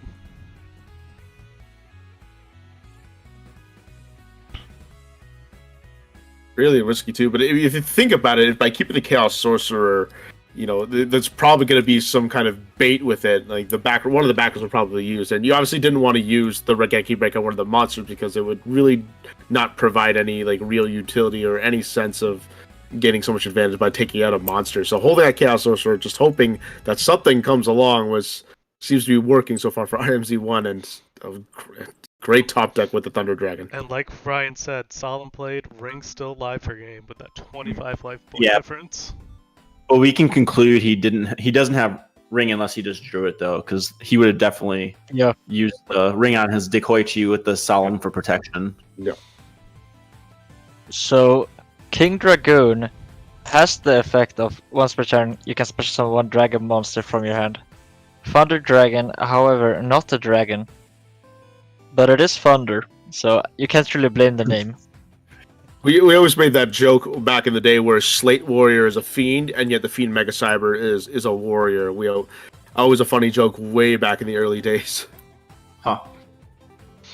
I'm waiting for the day Fiend Mega Cyber gets played. I think the card's very interesting, but I mean, yeah, especially with Goats not being played. Yeah. It's super cool. It's just unfortunate how bad it is. Is there any consideration? Because like Cyber Dragon came out at the end of Goat format, right? Yeah. Cybernetic Revolution has some major issues beyond Cyber Dragon in it, being Cyber End Dragon, Cyber Twin Dragon, and it also has the trap card where you offer a water to get a confiscation on your opponent, and it also has the trap card where it inflicts Water. Yeah, water Art. And it also Was that not that Cybernetic why- Revolution? that came out in Cybernetic Revolution? Yeah, and it also has the trap card that does 200 damage for every spell in your grave. Magical Explosion. Yeah, Magical Explosion I see. Which probably would be a good deck, I feel. for sure. So that this water. is the... Yeah, sorry. Well, I was gonna say, like, I thought I had built up a deck trying to use the water art, and I don't remember the dueling book blocking me from using it. Yeah, no, it's definitely not legal. Well, good to know. So gonna go to game 3. The Dragoon's gonna do it. Wow, that was insane. I never thought the Dragoon would get there. I thought Nano was busted. So summoning the Dragoon. Wow, nice heads up play there. I feel like Cybernetic Revolution was around the time that that was like when I first really got into the competitive scene of Yu-Gi-Oh too. Like that's definitely like that was kind of the very beginning for me. I had just moved to Texas. I had just started meeting some of the better players and getting close to them, and I had just started to get decent at Yu-Gi-Oh around then. Yeah, that was same with me too. I finally graduated high school and went into college, and that was the time I started to get a little more competent in that sense. And once I entered college, that's when Cybernetic Revolution came out. Definitely changed the game for sure. And I just started school. Like, Feel kind of old now. yeah, you are. You're pro. What are you? 32? 33. So 33? I'm up there. Yet still finding ways to play Yu-Gi-Oh at this age. Children's card game. I couldn't imagine being like 12 years old and trying to play what current Yu-Gi-Oh is. At least Go Format, I think I could stumble my way through, but I mean, that's kind of what I did when I was like 13. That was when XYCs were new. So I started playing like actual Yu-Gi-Oh at the first time when the wind-up loop was the meta. Oh man. Great. So yeah, and in that was comparison, a wild ride for sure. and in comparison to what Yu-Gi-Oh is now, that's not even that bad. Yeah, no, we had some good formats during that era as well. 20. Playing some on the format library. Please hit me up. We need more players. Wind up format library. I'll play 20. Not the loop, though. I'll play after the 2012 loop. Oh, I like before. I like the loop. You like the loop? Yeah, because I could play Rescue. I could play Rescue Rabbit is much better in that format. But how could you want to play with the loop? Loop's not that broken. It's worse after. I think it's worse after the loop with Shockmaster and crap. Yeah, I don't agree. Whatever. So, Nano done siding first, which is a bit surprising because I would think Nano would have a more difficult time siding. Yeah, he might just have like a select few cards for the specific matchup, and the decisions are made after. This is the third game. Yeah. Yeah, So he probably has a clear idea of what he's putting in, and he's just sticking to it. I see one maybe is doing the Peach Ranks P special, siding up with a weird deck, not having tested it. Oddly, this is a strange mirror match of just teched out chaos decks. Fun to see people daring to submit a list with a twist.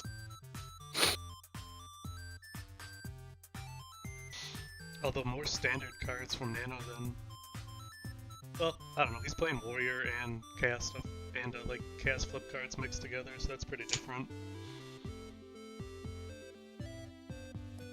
Would you call that kind of like a mid-range deck? I mean, with terminologies, I come from Magic, right? So they don't really. Parallel, crossover. They cross over somewhat, but it's a bit different.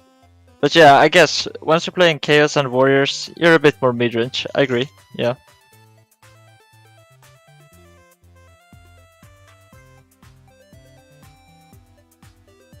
We haven't seen a T set opening in a while in today.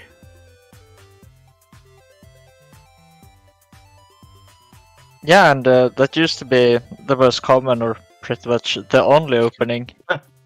Very common. I like it. I don't like committing too much to the board right off the bat if I can help it. Yeah, T-set pass is that's my. If I had a signature play, that's the one. The only thing that makes me sad about GOAT format is because of all the hand interaction with like Thunder Dragon and Night Assailants and Serpent is it makes the Salos a lot worse, and it's like I've tried so much in GOAT format to make the Salos work, but I've kind of concluded that it's just not as good because of all the hand protection cards, and it's just the Salos can just be a straight up like minus, and it's just not as powerful when people have Serpent constantly in hand. And I've hit Sinister Serpent 2 turns in a row and it feels terrible. Yeah, it's unfortunate because Soul Exchange into Salos is such an attractive option, but when there's all these freaking like Thunder Dragons and Night Assailants in play, it's just I just don't think it's the right time. Maybe if there was a time when Chaos wasn't very popular, it could be good, but I don't think the time's now. Yeah, it really came to prominence once Delinquent Duo got hit. Then the Stalos became probably one of the best monarchs to be in the game at that point. So I was playing against Chris Borovic in the Obelisk a while back, and he did use his Monarch deck against me. And yeah, I got so lucky, but it didn't matter. He did hit the Serpent with the Festalos, but I don't know, he beat me either way. I think there's just quite a bit to be said about Monarchs. I think that deck does have a bit more potential than people thought. Well, it's another Decree Kaiku engine. Sure. So turn 1 Dragoon. Let's see if the Dragoon can get it done this time around as well. 6 cards to work with for Nano. I really like this engine. Turntable, Stein, Last Will. Just splashing it, I think that's attractive.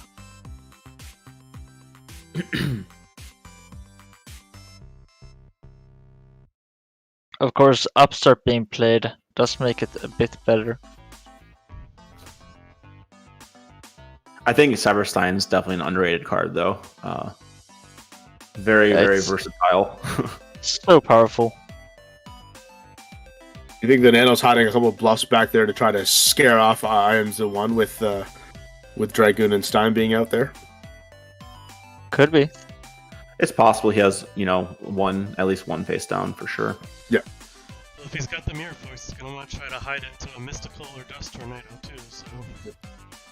And here's a situation, Ryan, where you mentioned the Upstart Goblin being played when you're running several copies of Magician of Faith. It was the only spell card in the Nano's deck at that point in time, so making it at least a little bit live. Graveyard. Yep. So, quite interesting how to approach this if you're IMC1. I would probably just swing with the Dragoon and see what happens. If there's a Mirror Force, then tough luck.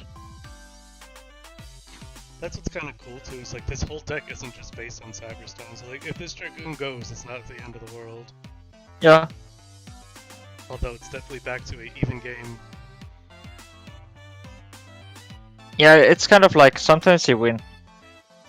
Sometimes it's a brick, you know.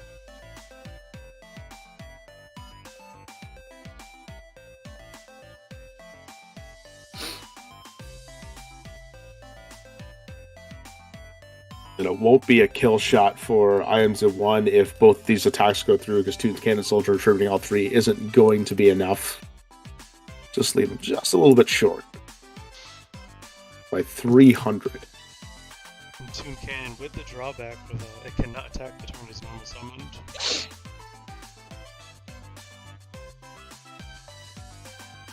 I'm C1 thinking here. Bit tricky how to approach this. So with say that, yeah. Oh, there's the last one. Ooh. Yeah. So if there's a Mirror Force, perhaps the second Dragoon is gonna come out right after this one. Do you think that the Toon Cannon Soldier is going to come down and tribute either itself or Cyberstein, and then go from there? And then King Dryden will start the attack, and then maybe summon a monster in the battle phase and keep going. Yeah. No, decides to just play it in case of the battle trap, the Mirror Force. Yeah, because that's going to make them think twice about maybe playing it. But either way, that last wheel is going to go off. Yeah, and if I don't Ooh. flip the Mirror Force, then we're maybe dead to ring. So yeah, let's see what they can get here. I don't know what good targets are there. Sangan? Like Sangan? Yeah, Sangan. I mean, Maybe Don Tomato would be nice. Maybe Tomato if you're worried about battle, but Don Zalug I Sure. would love in this situation. He's a big Don Zalug fan. We have Actually- seen Tomato. Actually, in fact, Ryan, I still have that that Don Zalug you saw me a very long time ago. I still have it in my binder. Nice. You said signed or sent? Signed. Awesome. What event did that take place? Do you I remember? honestly forget because I've had so many people like back when I was not Yeah. well known. I had all like the famous players sign It all was a my big Don Zalugs. Yeah. I still have a play mat with just like it has like 50 signatures on it. Yeah, it was good times, man. I really can't imagine a better way, like growing up, than getting to experience like Yu-Gi-Oh! And travel and compete. Like it was just so cool. It was like almost a decade of my life, like throughout high school and early college, just traveling and making awesome friends, having like seeing different parts of the United States. It was really awesome. Yeah, 100%.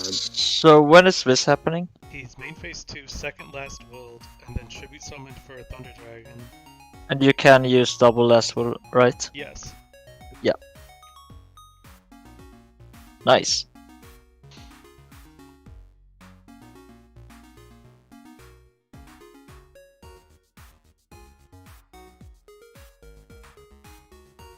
Do you So think the not- Mirror Force was necessary last turn? Because he could have taken the damage and made last will not go through, and then have Thing Mirror is- Force for this turn. Well, he You're had able Toon to Cannon ring, Soldier in his and there hand. was a Thunder Dragon. Oh, he had Toon. But he summoned the Stein that turn, so he couldn't have summoned the Cannon Soldier. No, the Stein was actually already out. Oh, so- you're right. yeah. You're right. Right. I'm wrong. So- yeah. Yeah, so last will was going to go off either way. And also, I even if gotcha. that Yeah, wasn't so the just might case, as well- you could still argue that it's necessary because of the ring consideration long term. So young, sexy MF has eliminated Moxies from the event.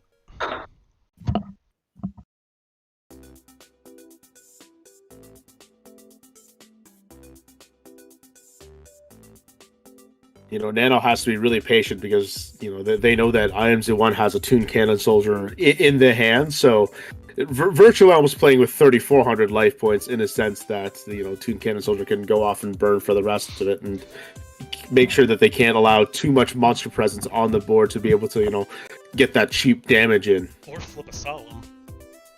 Yeah, so you've got to be very careful and very calculated if you're Nano. Be patient, but you got to find the right timing to pick your spot in this case. Right, that Toon Cannon in hand has practically turned off Ring of Destruction and Solemn Judgment for the Nano.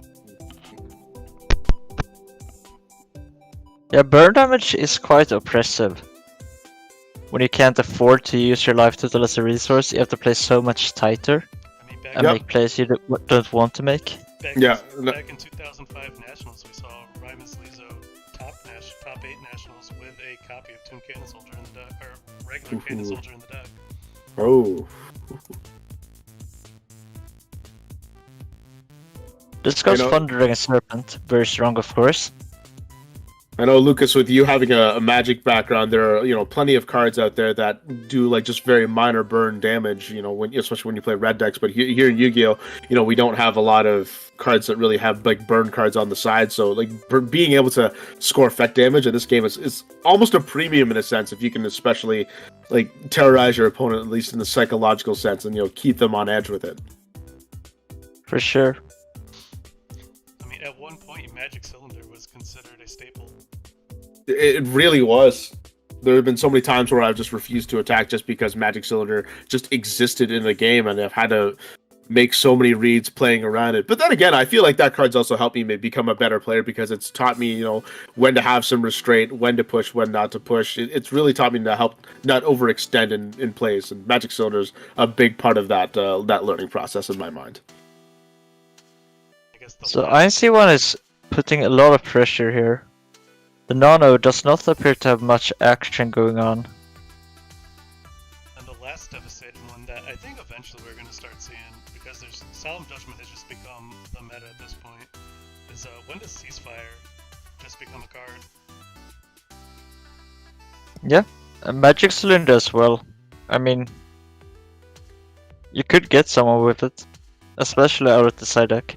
How many games is your opponent at 4,000 by the third turn? I mean, every game I play against Warriors. But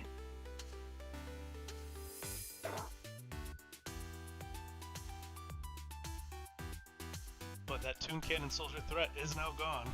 It is gone. I'd still say that was a good bait of Nobleman of Crossout. Yeah. I would be completely fine with it if I was MZ1 having that card be hit. Well, Magician of Fates are gone though, so what are you baiting it for? Well, it's actually pretty nice. The if IMZ is definitely or not definitely, if he is playing return, having the tune or having the Cannon Soldier removed is pretty deadly. True. Especially when you're at 2,500 life. We have not seen the return yet though. Yeah, he might not be playing it, but I wouldn't think he is, but could be for sure. I don't think so either at this point. I think it's just literally just teched in the Toon Cannons and the last wills. Here we see the typical standby phase Raigeki break to bring up the Serpent once again. Imagine IC1 is going to swing with these two, and then perhaps set the Serpent main phase 2. Ryan, Probably not. Ryan, how important would you say forgetting a Sinister or doing it in the standby phase is? Or things similar to it, of getting through an entire long day of a tournament, of never making those little mistakes? how important? Do you think that's mean, like the difference of someone who wins a tournament or doesn't win a tournament? Definitely, yeah, 100%. Especially if you're missing those kind of things, then you're probably missing other things as well.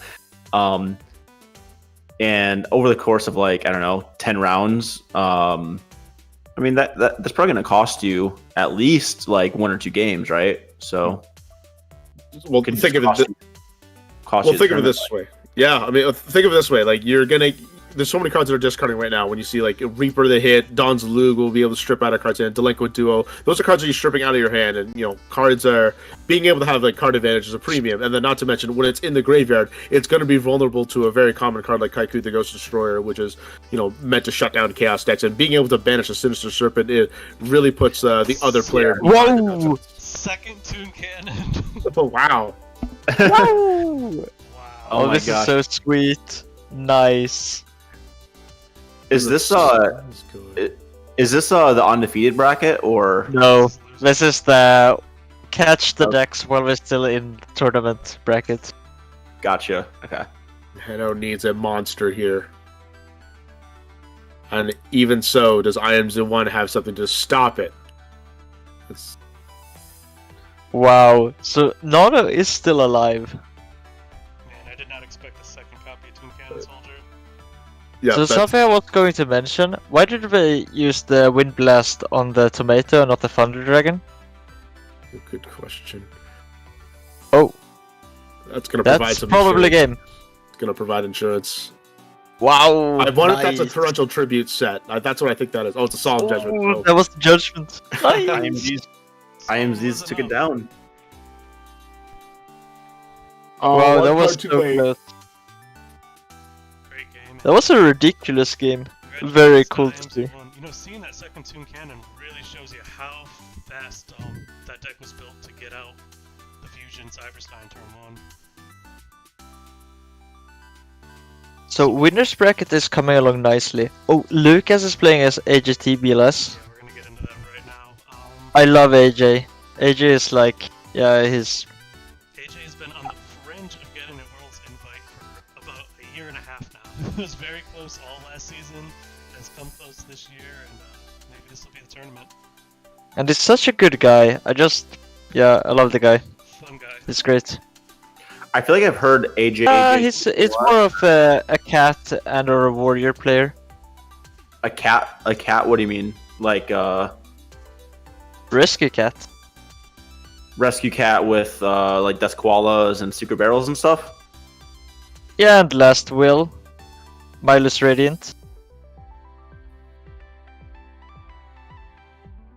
Okay, I think that's kind of what I was referring to. Walker But Geyer Panda or whatever it's called. Yeah. Yeah, I guess. Yeah, sure. I just call that the cat when it plays cat. Yeah. No, they are distinctively different decks. The deck that AJ plays more, it goes for like the cat OTK, whereas the aggro bomb one is trying to win over turns and doesn't even play rescue cat a lot of times. Yeah, I think the distinction is the cat. Discards. Wow, Snipes the Graceful. That's AJ's luck for you. Oof. Alright, my food is done, so I'll get off. I'll be back in half an hour or so. See you around. Thanks, Lucas.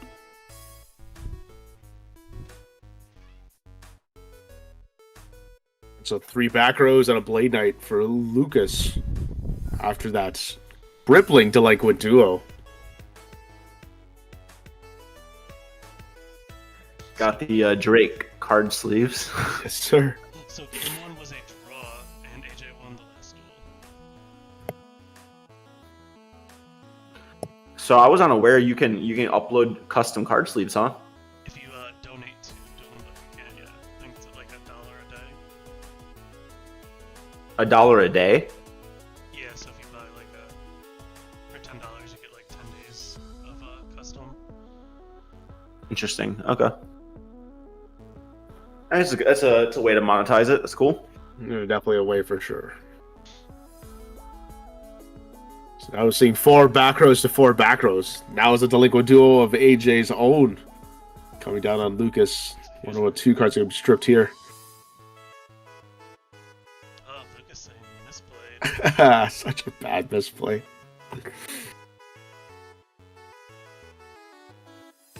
Oh, and he's going to use that Dust Tornado to set one of those cards to kind of limit it. Smart play from Lucas. I was just about to say, the Warrior deck can't really Argeki break around Duo, but there's another route with Dust Tornado. That's a really nice way. So we're just seeing a back row war so far between these two. I think we're looking at a Warrior mirror here. Yeah, that's what it looks like so far. Lucas going to make the pass, go back to AJ. Will we see a monster? Oh, we're just seeing mirrored plays. And that Dust Tornado play just kept Lucas at a +1.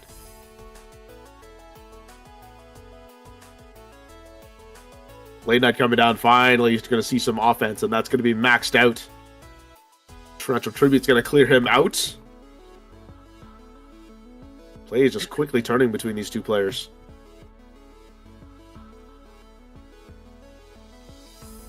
And again, we're going right back to what we saw a couple turns ago, just 4 back rows apiece for each player, no monsters. Luke is going to pass, going to go right back to AJ. So, David, have you been competing in any of these tournaments as of late? I personally haven't. I've just been doing the commentating side. I don't know if Nick knew or not when he asked me to come on, but I've done actual professional sports broadcasting on top of this. I don't know. Scully, did you actually know that I did that as well on top of this? Only for me mentioning it in your podcast. Okay, got it. So it was just a stroke of luck that you knew that I did that for a living as well. What kind of sports commentating have you been doing? Hockey, lacrosse, football. I've once done roller derby too. That was actually on my first day in the job. I did roller derby. But those are the 3 main sports that I do. That's why we've seen some passive play from both players. It was a solemn judgment war. Don's Luke, one of my favorite cards. Gonna strip down. It's a great card also to bait out a lot of back rows.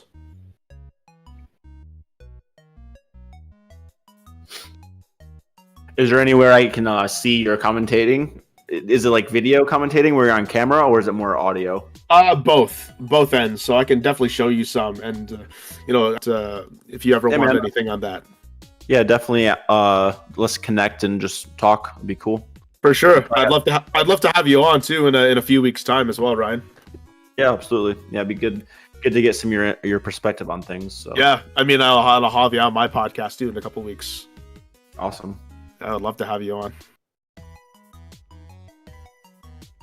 Lucas right now facing with 3 back rows against AJ, who's Don's Luke has been able to put some work in and able to fend off with that snatch steal. I think that call is really going to be a clutch play right now. It definitely will. Ooh. Mystic Swordsman right off the top.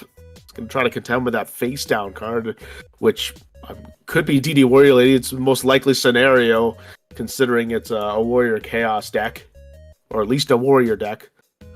That's funny. Jocelyn's a 625, just fading lethal. Oh my, yep. And the Blade Knight just taking it down Don's Loop will just leave him at 25 life points. So this is going to be a hilarious number. Yeah, exactly. It's a hilarious number to see. And there's the scoop from AJ. 25 life points. This is a real nut. This is like a really close fight. They actually tied a game too. So it's 1-1-1, and they were down to the 25. Yeah, very, very rare match. Yeah, definitely. Really, again, it's really odd to me to be seeing the Mystic Swordsman level 2 in game 2. Games 2 and 3 and 4.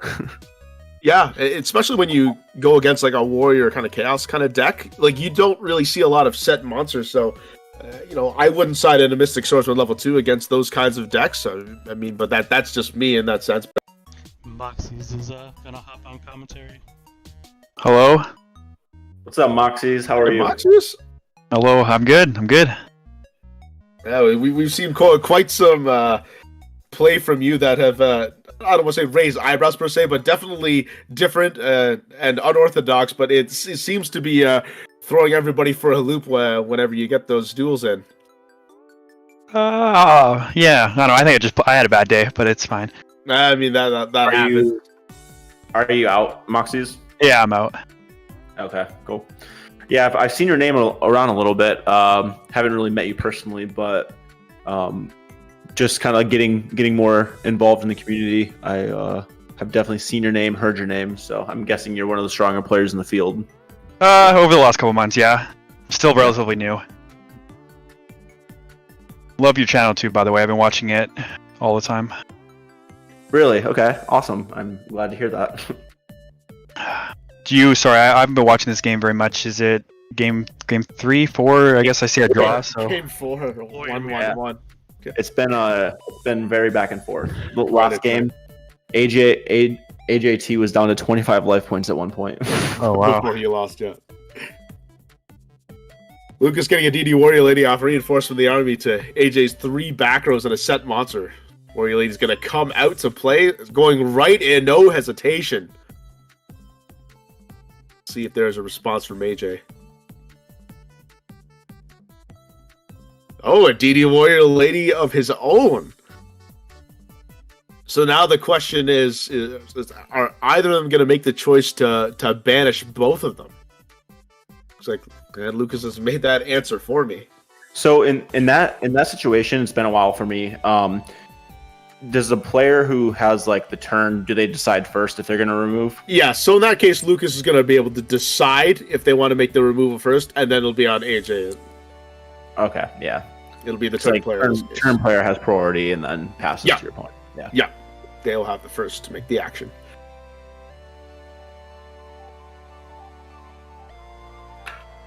So are there any general conclusions you've made about GOAT format in general, Moxies? Like, I'm kind of curious to hear what like just general ideas you have about the game at the moment and like what's good, what's overrated, what's underrated.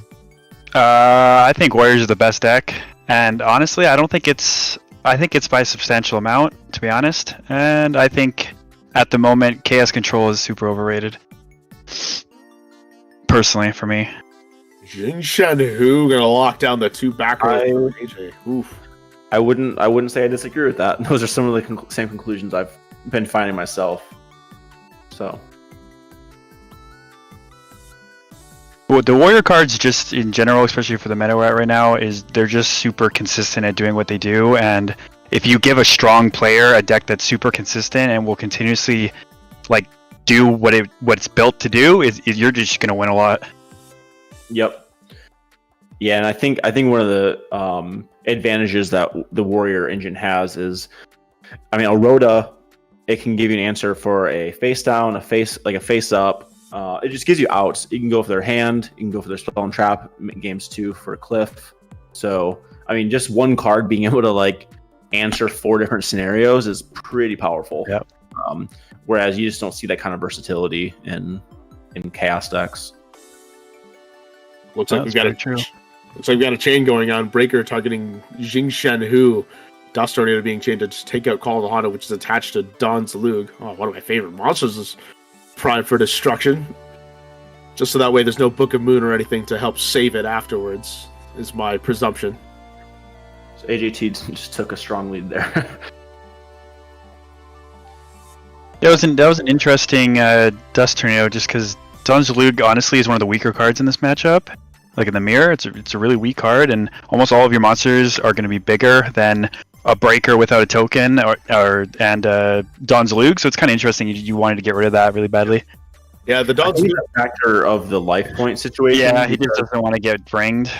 I mean, the extra 14, he'd be at 19, so it just gives him extra turns, I guess. I mean, not so much with just Don's Lug on the board just really forces you to play differently, because if you're like already back against the wall, like you have to commit to the board, or else Don's Lug's going to strip every single card out of your hand, which is what you don't want. So again, just even the thought of Don's Lug, it just really makes you play the game differently.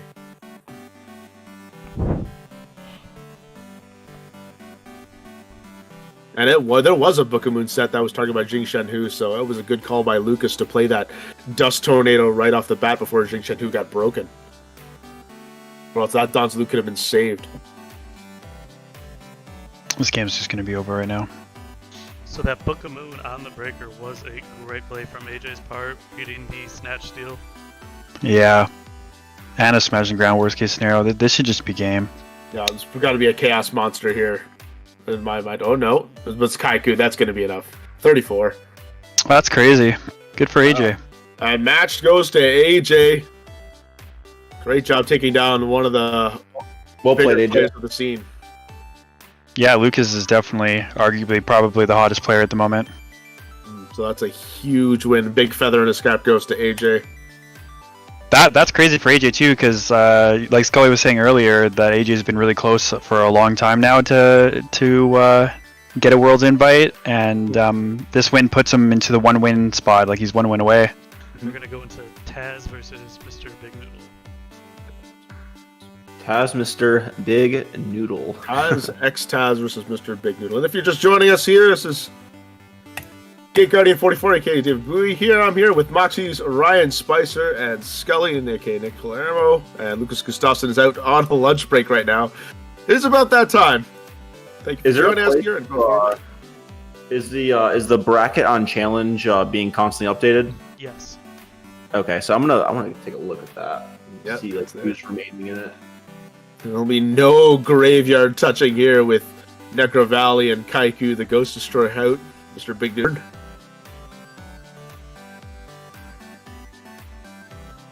That's a great way to kind of break through with Skilled Dark Magician, just having 100 attack higher. That's pretty much the reason why you're running that card. Not because of its effect, but more of its stats. And then it is a dark. Looks like we're seeing a Necro Valley deck too. Well, then that's pretty cool.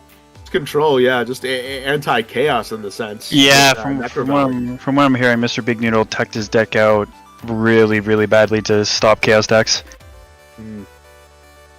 Moxies, what do you think of running a copy of Archfiend Soldier over Skilled Dark Magician? He's light, right? He's a light target. No, he's dark. What is it? Oh, he is dark. But he's Both not. are dark. But he's not a spellcaster, so it doesn't lead into positions of Breaker and Skill Dark dying from a tribe, or having to use your own tribe and kill Gravekeeper spies and your Skill Dark at the same time potentially. But it is 200 defense less. You know, I think the defense part of him being on the wall, like Tsukiyomi, is kind of overrated. It actually doesn't come up that much. So you know, that sounds like an interesting thing to try. But that 200 also makes it in range of Blade Knight if it gets to defense mode, and that's a card that's probably one of the most utilized cards right now in GOAT format. Right. Is Blade Knight. That's the argument against it. Is Blade and Tribe can attack over it when it's in defense. Yeah. Mr. Big Noodle right now thinking 6 cards in hand, but got the Necro Valley on board. Scully, what card were you just talking about with the light attribute? No, it's not a light. It's a dark. Archfiend Soldier is the card we're talking about, though. Archfiend Soldier. I gotcha. There's no pure light 1900 monster you can play other than Thunder 9-9, who, if you have a non-light on the board, is automatically destroyed. I'm kind of looking over the brackets right now, and it's not super intuitive to me. This is a little bit new on my end, so I'm trying to make sense of it all. Oh, the double elimination. Yeah, just all the brackets going on. Just trying to make sense of it. So used to Swiss, right? This is a game. This has got to be post game 1. I don't think Mr. Big Noodle main. Big Noodle here had the Berserk Gorilla to just be able to take down the Skill Dark Magician. It's funny, he's going 100 attack over another 100 attack, but now it gets loose to Mirror Force. But at least for Mr. Big Noodle, the Skill Dark Magician's removed off the board because 1900 attack is a pretty big stick here in GOAT format. He got bit right in the big noodle on that one. It is. There's a small stream delay, right? I can talk a little bit. Yes. Yeah. 3 Okay, minutes. yeah. So Taz, I don't know if many people here know Taz, but he's a luxury player, and he's like an alt account essentially. He likes to keep his privacy, but he's a former winner of something somewhere.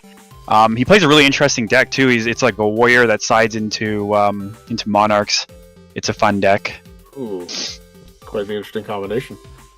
Hey, Scully. Also, someone just commented in the chat that your volume is a little bit lower than everyone else's. I have noticed it too. Okay. But just thought to bring it to your attention. Thanks. So reinforcement of the army comes down for Taz, but he decided to set 2 back rows before playing that reinforcement of the army, probably trying to dodge the trap dust shoot in case Mr. Big Noodle has that set, getting Don Zalug. One of my favorite cards. Great way to find out if that back row is something. Taz is opting the Don Zalug with the guns over the swords. I've got a couple copies of the guns in my binder. I guess that's an OCG original. It is. Yeah. Kaiku the Ghost Destroyer goes out. That's the second Kaiku out from Mr. Big Noodle, and I doubt he's going to get that back, especially with Necro Valley up on board.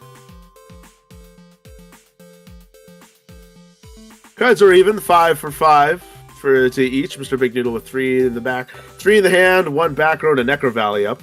Taz with 2 back rows, 2 in the hand, when Don Zalug, the man. Here comes the Tribe Infecting Virus,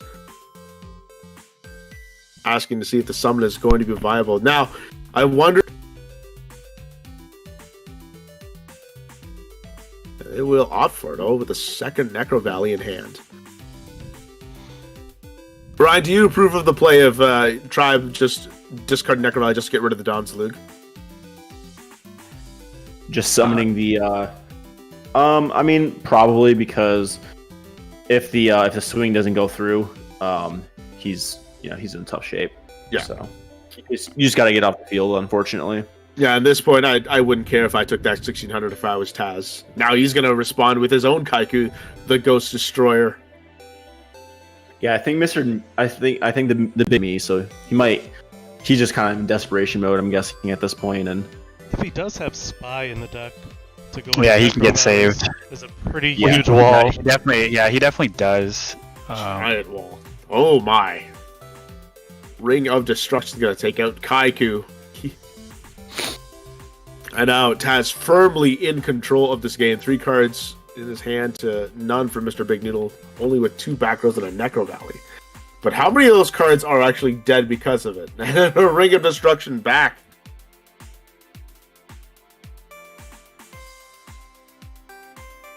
Is there a follow-up monster on Taz to kind of supplement his defense a little bit? The answer is no. This could be Mr. Big Noodle's opening. Torrential Tribute will knock it away. A good call by Taz to take that down, because 2000 attack is very difficult to contend with. Blade Knight gets dropped for Taz. yeah, I wonder if this. gonna need to draw something to get rid of that Blade Knight, or else they're gonna be in tough shape. Yep. Because Setting. next turn's gonna end it. See if he draws a Spy. Well, this could be just as good. Exiled Force is the only card that can really contend with it, unless they want to set DD Warrior Lady. They just want to get rid of this card right off the bat. I mean, they should just, if he just has any other monster in a solemn set, it should just be over. Yeah, is this the kill shot for Taz? Tribe Infecting Virus can work. I'm gonna say this is the game right here.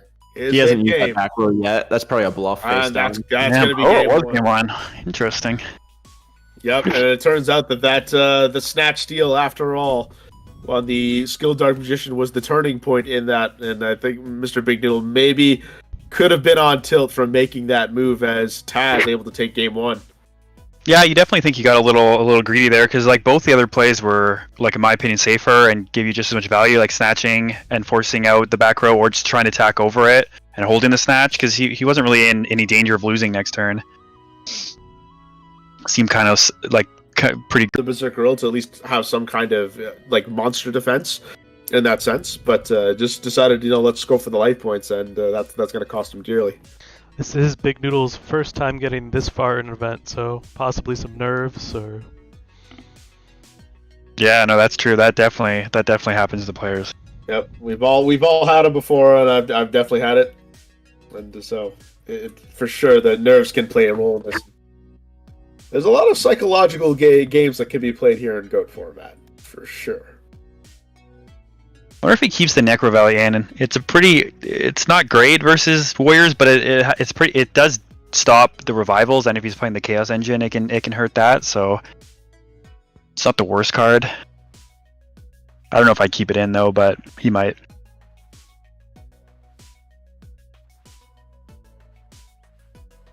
So what's interesting is if you do main deck just to beat either Chaos Turbo or just to beat Chaos Warrior, you can then just have almost your entire side be to beat the other deck. It puts you a little vulnerable to these like a burn or FTK or something by doing that, but the meta has gotten pretty tight where I think it's a viable strategy.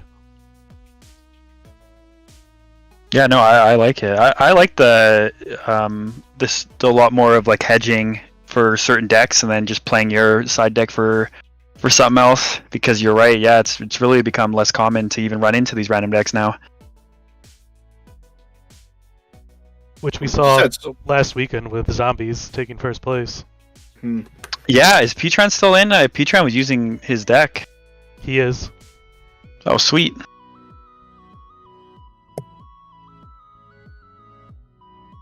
Both these players taking their time and side decking and finally getting to it. Mr. Big Noodle up 1-0. Sorry, has 1-0 over Mr. Big Noodle here. The Delinquent duo is going to come right off the bat for Mr. Big Noodle. Ring of Destruction is going to be the first card to go. Let's see what the second one is. Rip again, a Trap. Typically, we see a lot of monsters be discarded with from when possible, at least from Graceful Charity. So Ring of Destruction, definitely a big card. So that's going to be one less sneaky win that Taz is going to have, possibly. I want to see if he discards one of his, if he decided to go the Monarch route, and if he has to discard one of the pieces for it. Yeah, there's a lot of extensive time on figuring out what the second card is going to be discarded.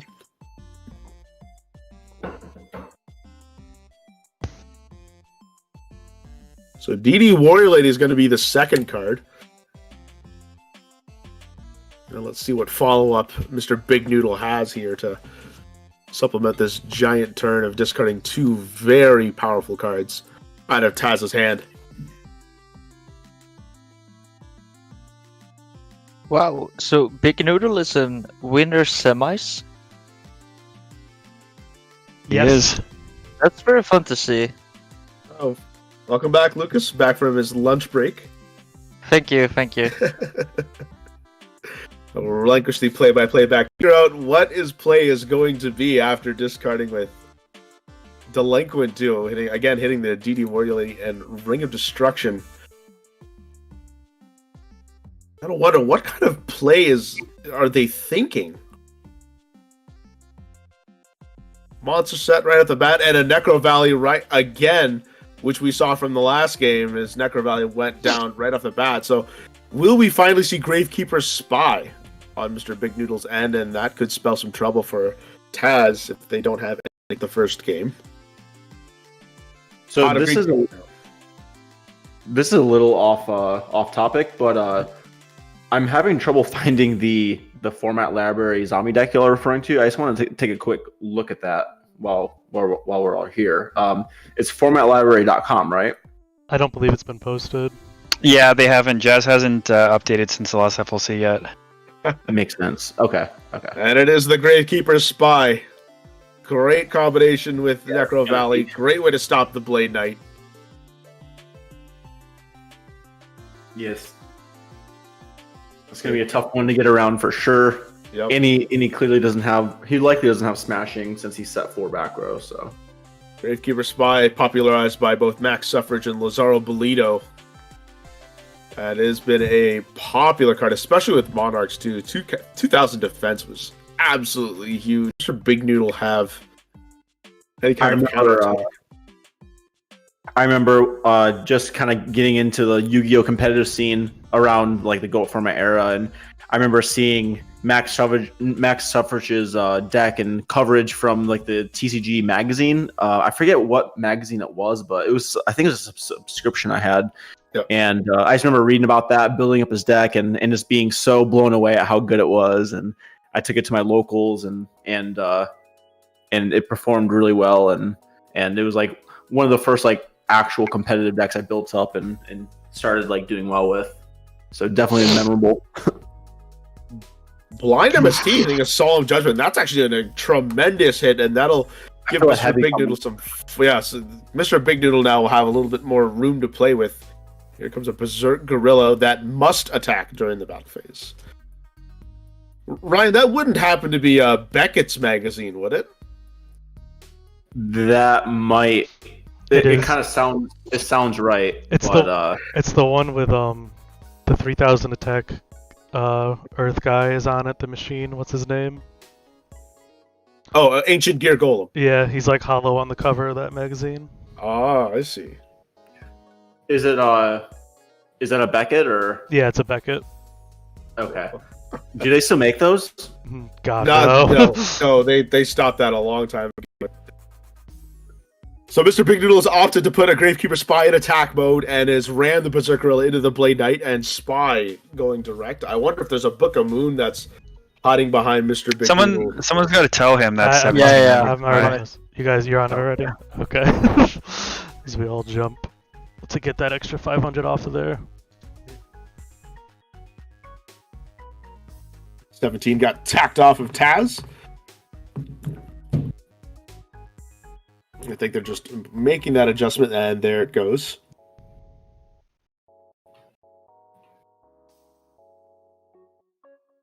Easy mistake. Yeah, I remember every time going to like a Target or something and looking for those Beckett magazines. Definitely a memorable time when I was younger. I still have it somewhere. I need to find that magazine.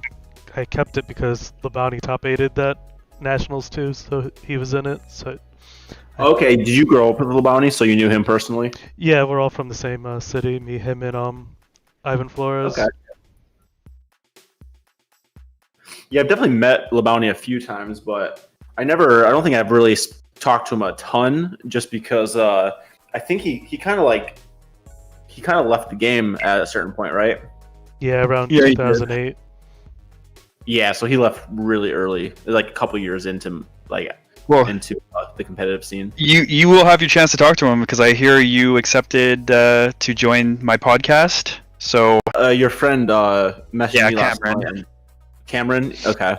Yeah, he messaged me last night, and yeah, this sounds super fun to me. I don't know if he relayed the message yet to you. he did, yes. It'll be you, Labouni, and Carl Waite. Okay. And out here, he can attack over the attack mode spy, and then still have the answer for the other one. Yep, he can take out either spy, but I would imagine you'd want to go over the attack mode spy here to get 100 life points of damage in there. Every life point does count. I was actually going to bring that up last turn. I thought it was a little greedy to switch the spy to attack because one, if it hit another mirror force, you're in big trouble because of Suzuki, and two, this puts a lot of pressure too. Opting for the defense mode one here. Why would you possibly do that? It's questionable thought indeed, because they can take out the attack mode spy. So And save life points too. Yeah. Damage. Okay, I guess that's why. yeah, there'll be no damage here. So Playing around reinforcements or rush recklessly here. Yeah. Book of yeah. Moon. It could be So- rushed recklessly that they're so- playing around. It's So the been seen. Grandmaster effect won't trigger because of this, and this is going to score some more. And that, and again, I alluded to Book of Moon being in Mr. Big Noodle's hand, considering they switched the spy to attack modes, and that's why I figured that was the case. And sure enough, I wonder if he goes for a different spy. Assailant. Yeah. Assailant, great card.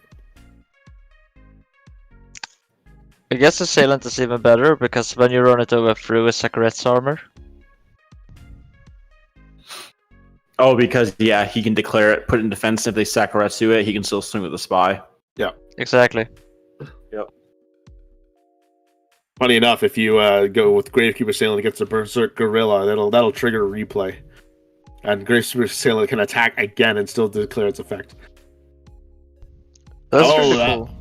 Ooh, Wow. that's not a delinquent duo you want to use, as it discards Sinister Serpent out of Mr. Big Noodle's hand. Looks like we might see a game 3. Sinister We does work under Necro Valley because it Yes, moves it does. itself. Yep.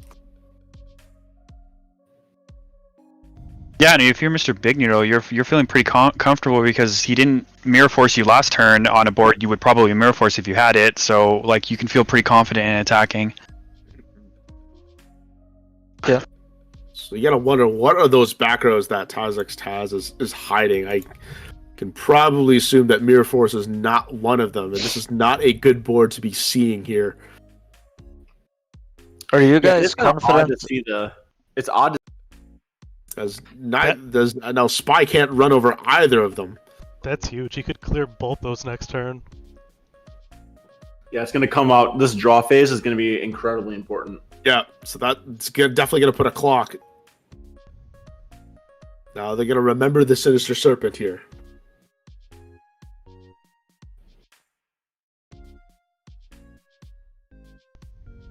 Mr. Big Noodle, what seemingly was going to be in a great position now, just flipped around for one snatch steal. And what was Is this that a card book? that Big Noodle draw? Should have grabbed the other Gravekeeper, Mr. Big Noodle said, which I'm assuming is Spear Soldier. But I don't know why it matters. Well, Assailant can take out those spies by turning them to attack mode. As Yeah, but opposed to- Sasuke already does that. Yeah, but then again, that's too clear. But that's being able to clear 2 spies in one turn, as opposed to waiting a turn for each spy to be taken down. If you had Spear Soldier, Sure. so now this turn, both cards can be taken. As I go to assume the Skill Dark just going to take out the Grandmaster if possible, and that'll Yeah, slow down Taz. very relevant here. That it's the assailant and not the Yes. spear soldier. Yep. So let's see if Taz can start to go on the offensive here. He can definitely take out one of those monsters for sure. I would presume I would take out a spy in this situation. Oh. Oh, Don't that's have a to choose. great draw. So you know that Assailant's now going to take down a spy. Blade Knight's definitely going to take down that Skilled Dark Magician.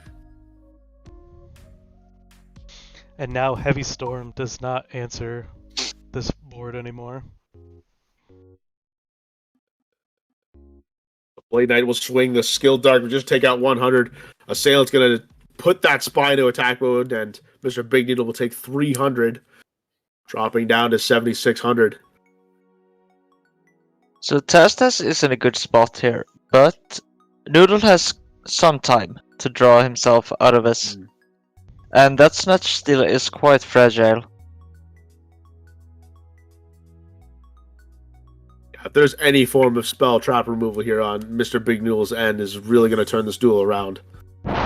Well, not any. Heavy Storm would still keep Blade Knight with the highest attack. Yeah. Although the spy would be able to repel the Blade Knight. Even with Necro Valley gone. Enough life points, like you guys said, that this game's not over yet either. It definitely isn't. And Royal Ooh, Decree and this going... is- and that is a not misplay. to chain- Was Isn't a that kind of misplay. yeah? That's a misplay. opted not to chain the Royal Decree, and it's going to get banished. I mean, maybe they want to flip top deck their Mirror Force. But yeah, likely misplay. So Noble Either that or- Extermination only works on set spell and trap, so if the Royal Decree was chained there, then it would not destroy the Royal Decree. I think he's realizing. Yeah. Uh-oh. Too late for that Uh-oh. now. It might be too late considering he's already made the action. Yeah. For Yep. sure.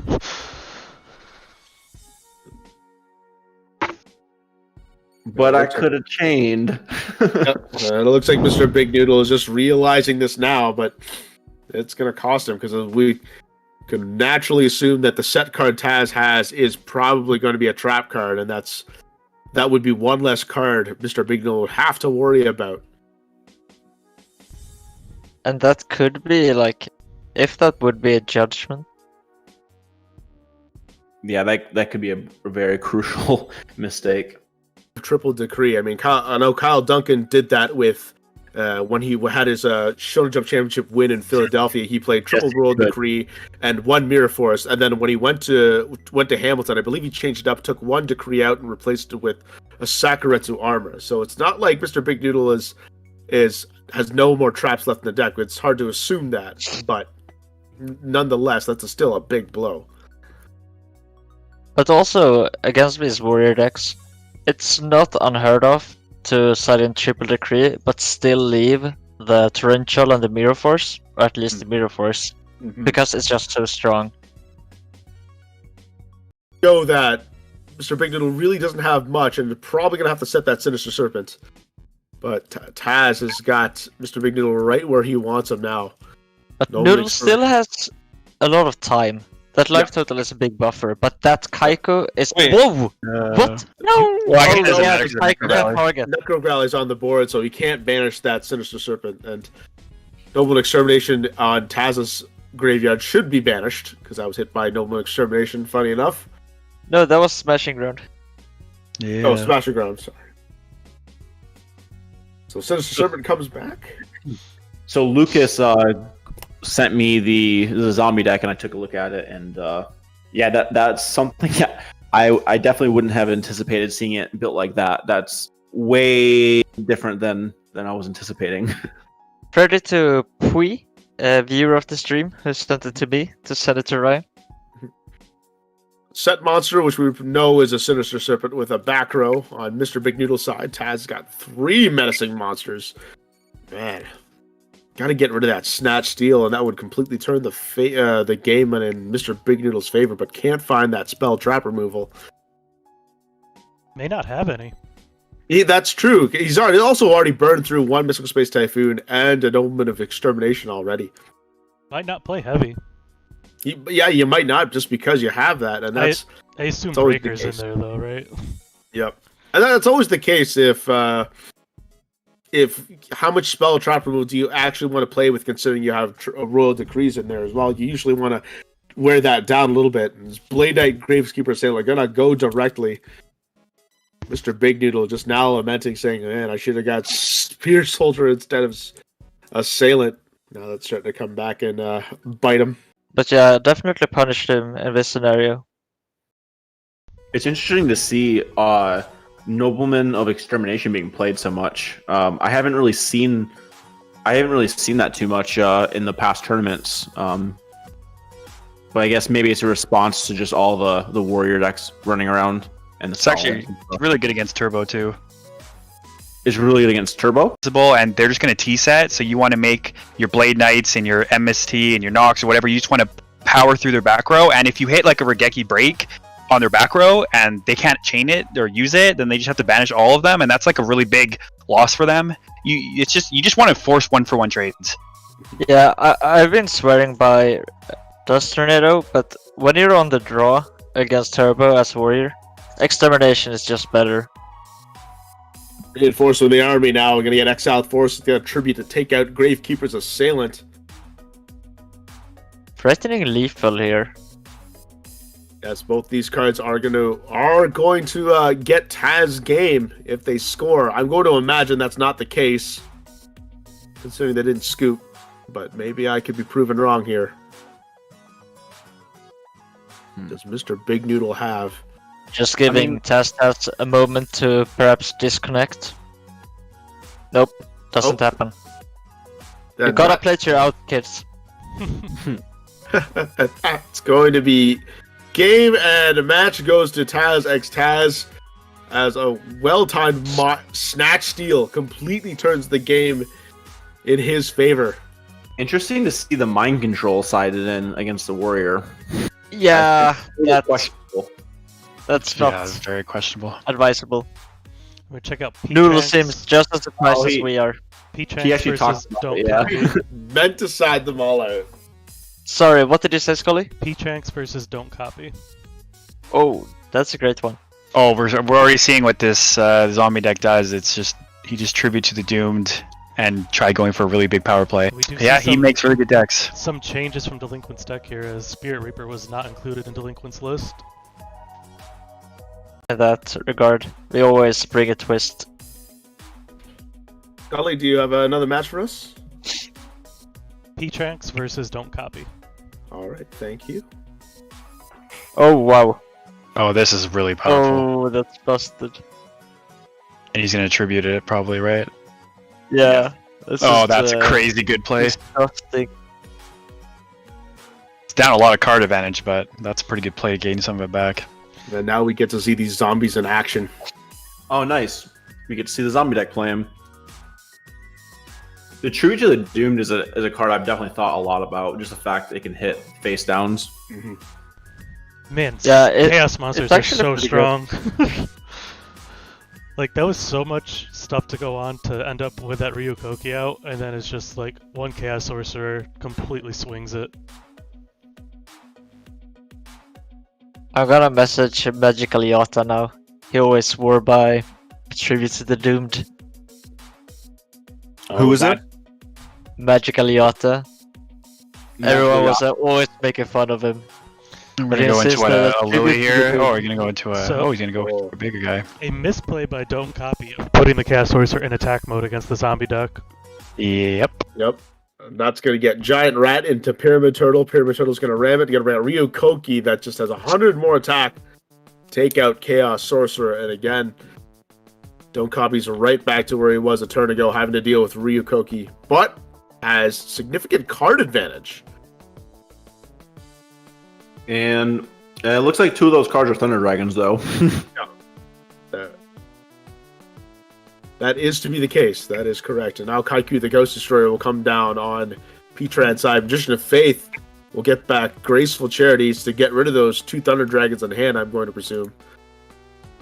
Ooh, Oh, Scapegoat's going to block that. So a little bit of security on Don't Copy's end. So this is the counter to this zombie deck is Goats and Metamorphosis. Like, really gives it a hard time. Yeah, this matchup seems rough. How does the zombie deck beat Goats? Skill drain. It's like the only way we can even deal with Thousand Eyes. Yeah, this is bad. Great counter.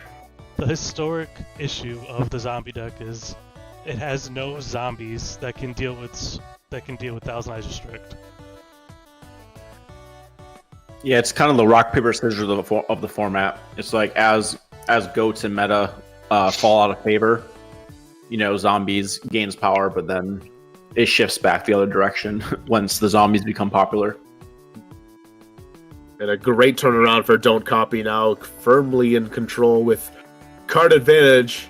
4 cards in the hand to P-Trans 1. And P-Trans just going to say, nope, I'm done with this. Yeah, We're going to go. That is how Damn. powerful Thousand Eyes Restrict is in this matchup. Unfortunately, we didn't get to get a better look at P-Tran piloting the zombie deck that was able to win the last event, but nonetheless, a great job to really So take we have- control of that game. John Wick against Snatch Steel? Great.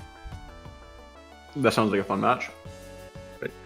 I mean, I don't think we have too many to choose from at this point. Both players already finished a game and into siding. And it's been a pretty solid day so far here for GOATFormat.com as we lead up to the World Championships coming up. We'll be It's a pretty in cool October, get a shot at the belt.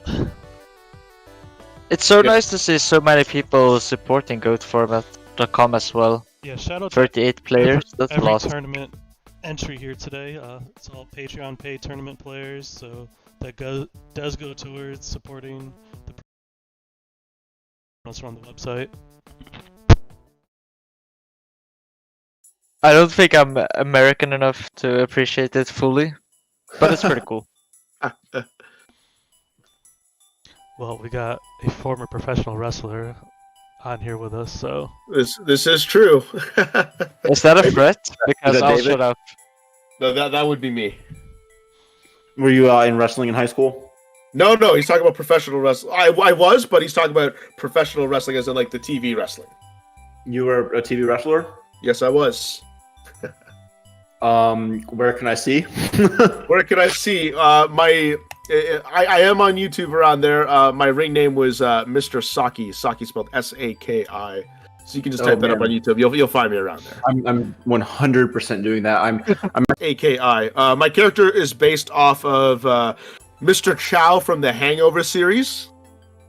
If anybody has ever seen that movie series. Yeah, that's what my character is loosely based off of. The sneaky Asian guy that you're not supposed to trust ever, but it's supposed to be comedic, funny, but very frail, and gets his butt beat all over the place.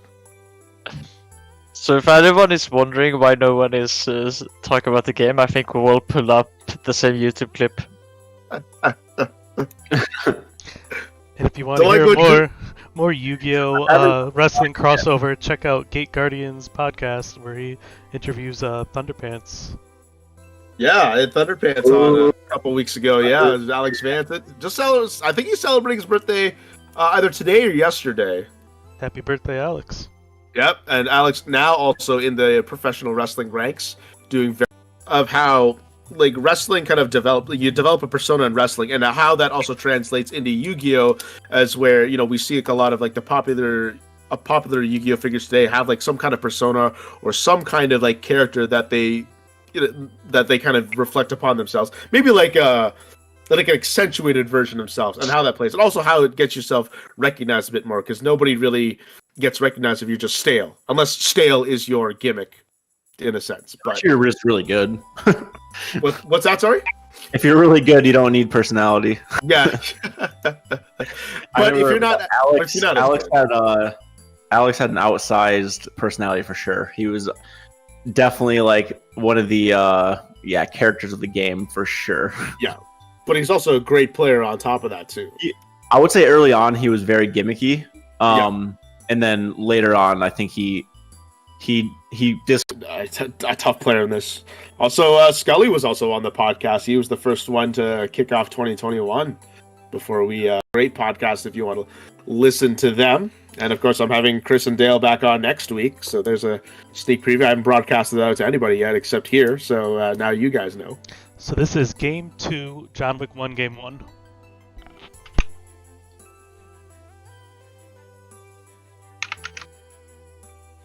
John Wick already short stacked, having to discard Don's Luke and Ninja Grandmaster Sasuke from the Delinquent Duo. But that's already 2 power cards from Snatch Steel's end. And taking out that Breaker is actually a very big deal for John Wick, especially since Breaker didn't exhaust its ability to use its counter. And not to mention a 19 beat stick, which gets over pretty much every single warrior minus a powered up Blade Knight. But Snatch Steel might have a solemn judgment to this, is my guess. It's risky to protect the Breaker here, because if there is a Snatch Steal from John Wick, I do not like this play at all. Yeah. You're up so much card advantage, just let it die. Yeah, just take the 1-for-1. Keep the Solemn, like so you know how valuable that Solemn's going to be against 3 cards? Yeah, I agree. Very much so. And you gotta wonder, does Snatch Steel have any more monsters in their hand as well, which is why they're trying to protect the Breaker, or at least when you have the Breaker on board, it kind of keeps the back rows at bay, because I wouldn't want to set any back rows against a Breaker unless I absolutely had to. But John Wick here with 9,000 life points has a lot of time to play with and doesn't need to rush the game. It's like maybe we have the Dust Tornado. The Solemn I think Dust Tornado behind it. The Solemn could potentially answer anything that the Breaker is going to destroy. But clean 19 coming. Yeah, this is turning out well. But that's So Snatch Steel will set a monster before attacking with Breaker. Don't have to worry about Gore's MC of Darkness here. So Breaker can go right in, and 1900 is going to be eaten out of John Wick, putting him down to 71. Maybe Snatch Steel just never worries about Snatch Steel. That could Maybe be not. Unless he has the Dust Tornado MST to it. Yeah, I think that makes sense to have a Solemn set with a Dust Tornado or MST. Yep. John Wick drawing to 4 cards to Snatch Steel's 3 in hand, but Snatch also has 3 cards set. Operating with a +2. So what do you even grab here? Warrior Lady? Because unless the Blade Knight is 2000. You got a blade. Is this a bluff? You got a blade over this Magician of Faith. Right.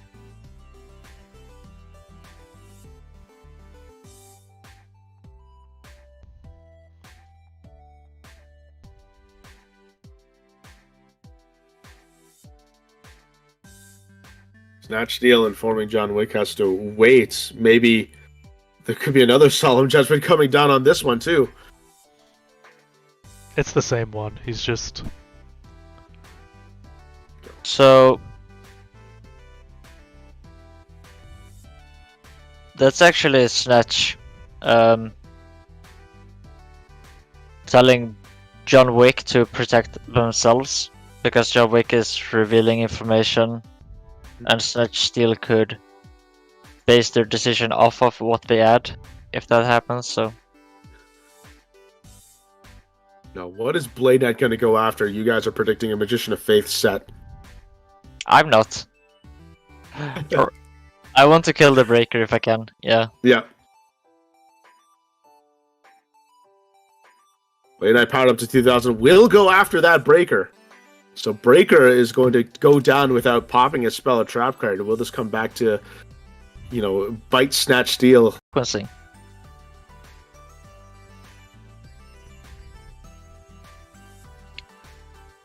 Three cards in Snatch Steel's hands going to go down to 1.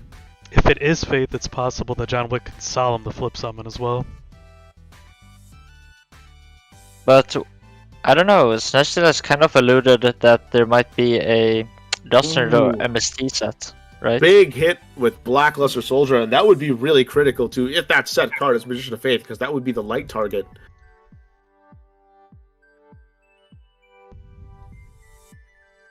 Soul Exchange, so that's going to indicate that there's likely going to be Monarchs that are in Snatch Steel's deck here.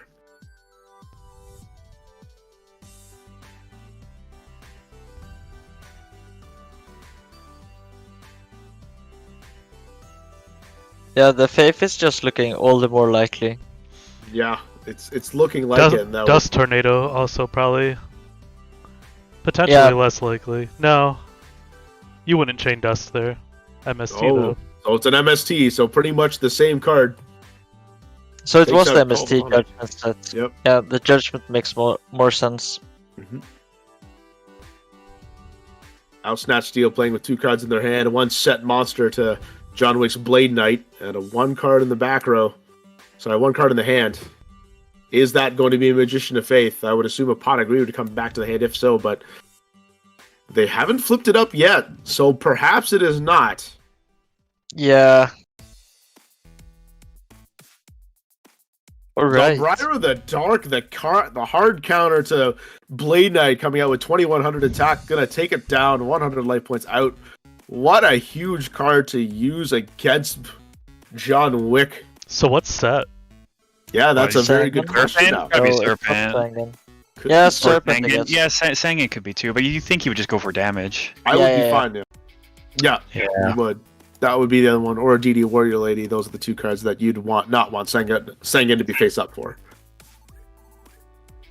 John Wick with a set card, Snatch Steel, 2 cards in Could the hand claim you're playing around Chaos. because it took down Blade Knight in battle. I mean, Mobius would be good here. Festalos as well. I'm guessing that Soul Exchange was thrown away because of there's no tribute fodder for it, or so no tribute monster in Snatch Steel's hand. That's why I'm guessing Soul Exchange was thrown away. Well, if you have to choose one of them, then Yep. you choose the tribute, right? To keep. Yep. And then So if- there could be a tribute. yeah, and if It's one Snatch Steel thing. has that set monster, if that is a Sinister Serpent, well, then that's the tribute fodder for the Monarch itself. So I can, again, another reason why Soul Exchange Yeah, will probably go sure. away. John Wick with 2 cards in his hand, a set back row, decides to set another one. Playing very passively so far, not being able to get a monster to try to puncture through this Briar of the Dark, but at the same time can at least breathe a little bit knowing that he can't attack him directly with it. That isn't very valuable. It's very close.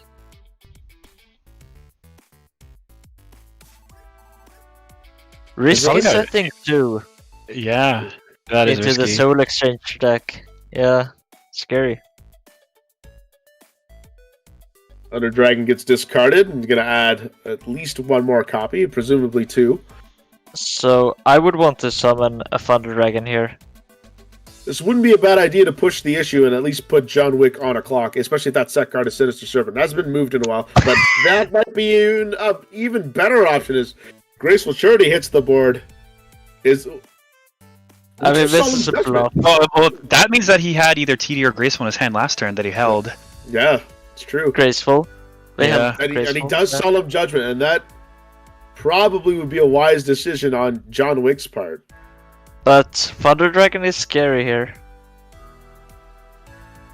And you can at least tribute that set monster for Thunder Dragon. At least now start push the issue and put Wick on a clock. Because if this first attack goes through, you've got another turn, and Zombrella the Dark can pretty much handle whatever monster comes out afterward. Wow. Oh, Tribute I was thinking, Spyro. yeah, if this set card is like Sangan or something. Well, I guess he doesn't want to do it anyway, but yeah, it makes sense to do that one. I mean, I would I mean- still tribute the Sangan anyway if that was Thunder Dragon. So very peculiar. We don't know what that set monster is now. Hard to predict what it is, but Yeah. 1600 goes through on John Wick, putting him down to 1400. So one more direct attack from Thunder Dragon will do the job. Let's see if John has a response, and he does with Skilled Dark Magician. I think maybe it's as simple as just a very small flip, like a mimic. But I would flip it, right? I don't know. Yeah. Yep. I mean, you can flip it and tribute for Thunder Dragon, but Mirror Force takes down the Skilled Dark Magician, True. and that last back row is going to save John Wick, or will it? Wick Nope. taking a little time before that, with that attack, and it is all tied up at one apiece as John Wick admits defeat to the Thunder Dragon play. And I'm really curious to see what that set monster was. I really want to ask Snatch Steel, what was that set monster? What could that set monster could have been? Yeah, I have no idea. Serpent. No, you don't tribute the Zambira if it's Serpent. Yeah, that's kind of weird to do it like that. Yeah, that's what we thought originally, but just a fake. Flipped. Yep. Could have done the same with that. Tsukiyomi. Yeah. You could have made. Well, Tsukiyomi could have flipped Zombrira down, Yeah. then you can flip it back up, and then Zombrira. Yeah, that would have been good. It's not I mean, kinetic makes sense. I mean, I can see you being pretty passive with it. With how low his life points we're getting, it's pretty much an auto win if you ram into it. Yep. That's very fair. Sure. And it wouldn't I have been. don't know if it's like. I don't know if I would have done that still, but I guess it makes some sense. But I mean, there's not very many monsters I can think of in my head that make any sense. Period. Yeah, same.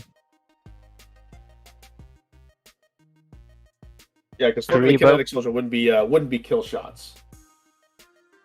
So it's definitely a question of what that set is, and I don't know if the chat has any idea of what that set card could be, or if they're offering any opinions of what that set monster is.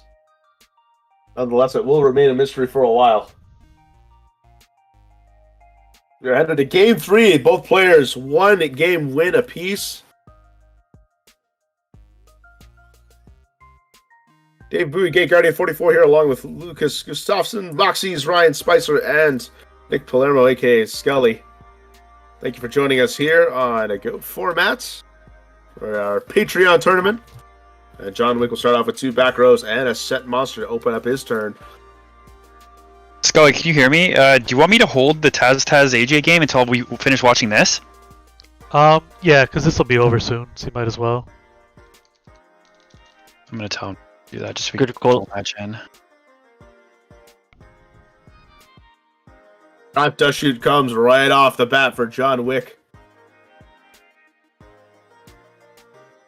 Probably one of the best starts that you could have against your opponent. Trap Dust Shoot. Knowledge is power. Knowing that hand really helps you be able to dictate the game.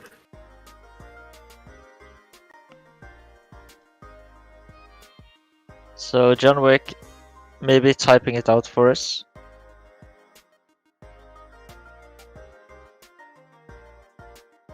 Torrential Tribute, Raigeki Break, Heavy Storm, Creature Swap.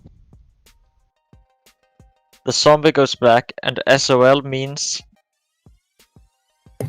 Soul Exchange, perhaps? So,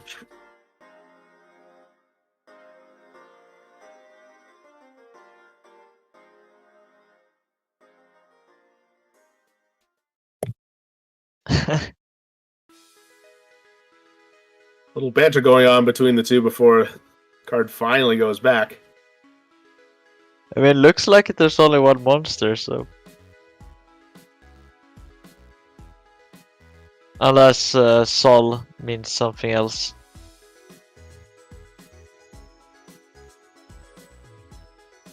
Yeah, I'm not sure what that could be. With the Soul? The Soul Exchange, maybe. Okay, that could be. The way the decision has been made. The other cards are quite bricky here.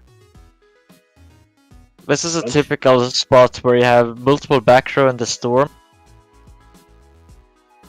Don't want the Warrior player to get off the hook and burn the Storm too early. But sometimes it is correct to just take the 1-for-1. Sometimes you have to if you have to start committing back row to yourself as well.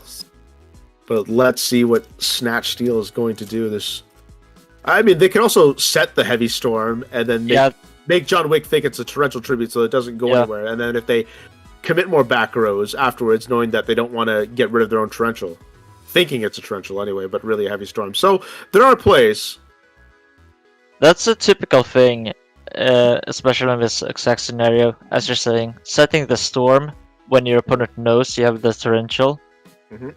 But apparently it's just going to try and dodge the Storm from the opposing side. So he sets 3 back row. I wonder if he's trying to bait John Wick into setting more, even though he knows that Heavy Storm is a thing. But John Wick right now has got a skilled Dark Magician as it flips it up.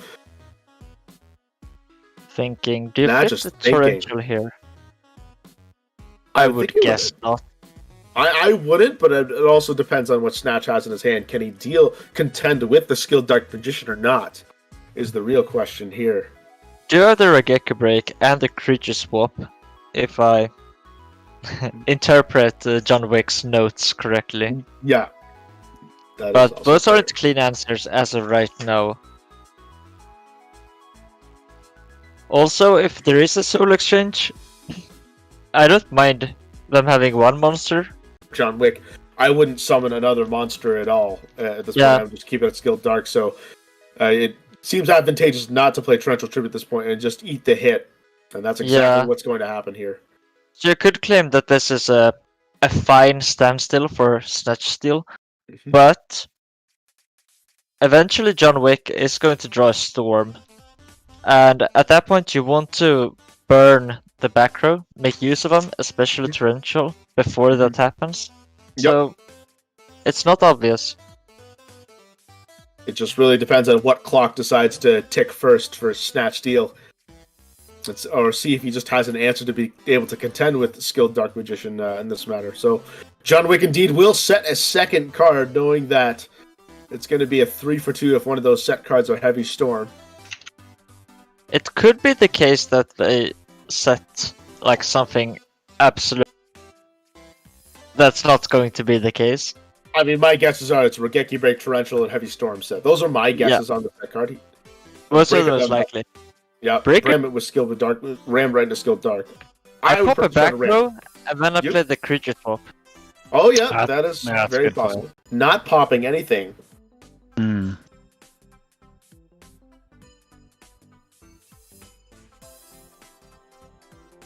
John Wick now to 4 cards in his hand.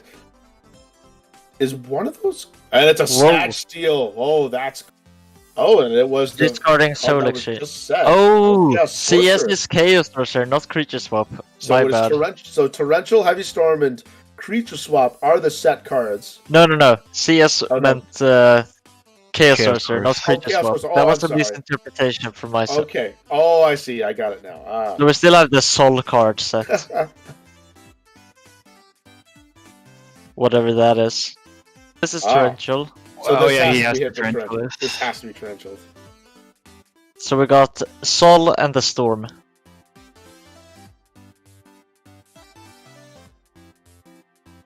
I like this guessing game that we get to know all the cards but one. Yep. Yeah, that Storm is in an awkward spot now because, like, what are you gonna do? You're gonna trade like all the. Can't afford to use that Heavy Storm to take out his own back roads when that's his only line of defense per se. And John Wick still has several cards in his hand, and here comes Skilled Dark Magician again, another card, difficult card to contend with. Sol could be Source of Revealing Light. Swords of Light. It's Soul Oh, Exchange. So what? could Yeah, this card but be? like, think of Summon. Did we bring in Bottomless? But that's just an instant flip. So that is Soul- a Judgment. Soul Solemn could be Judgment. Soul could be Solemn. Soul could be Solemn Judgment. That makes a lot of sense. Oh yeah, that does. Who calls it Soul? It's either Judgment or SJ. Right? Or Probably Solemn. just type in really fast. Kind of weird, but yeah, that makes sense though. Just a little bit of confusion was actually good, but Snatch Steal saying, "Hold on, I might do something." But is it on the summon or is it on the summon negation window? Is what we're trying to determine right now between these two. Ambiguous conversation in the chat right now. Yeah, I think we're on the same page.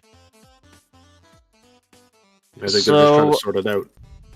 If I have the Judgment, the Storm, I am going to flip the Judgment unless my third card deals with the Skill Dark. But maybe that's a bad play actually, because yeah, so if Judgment back, you're at 1150 here. John Wick is going to have a solemn judgment of their own. John Wick does their usual mental warfare, questioning plays of their opponents. Definitely tilted me And when I was playing them.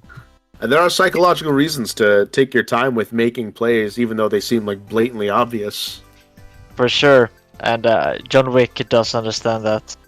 But yeah, whatever you can do to get an edge. Funny, another discussion I had on my podcast a couple weeks ago with Thunderpants about that. Snatch So do you Steal flip draw. Do you flip the Storm now then? If you I I have wouldn't guess you flip just it. want to burn your back row before you flip the Storm. right. There's no reason to. Yeah, to get the most resources, but you also don't want to just flip it and then do nothing afterwards. I mean, if I'm going to flip Heavy Storm, that means there's an action I want to do right after it. Yeah, agree. Haiku the Ghost Destroyer comes down on John Wick's side, looking to take out the breaking through. Will it connect? And it It's will. so weird to me that the set wasn't flipped here, because why would you set something next to your Heavy Storm if it's not a relevant card? Yeah, that's a good question. So I gotta wonder what that card is set alongside which Heavy Storm, which we can likely confirm to be set there because it's been set from the several cards back then, and we've seen the Chaos Sorcerer go, which was the last card in hand. Mystical Space Typhoon. Oh, no. Typhoon before the Storm, because if the Typhoon snipes another Typhoon or a Dust Tornado, Mhm. then that's bad, right? Yeah, John especially if Wick's got it.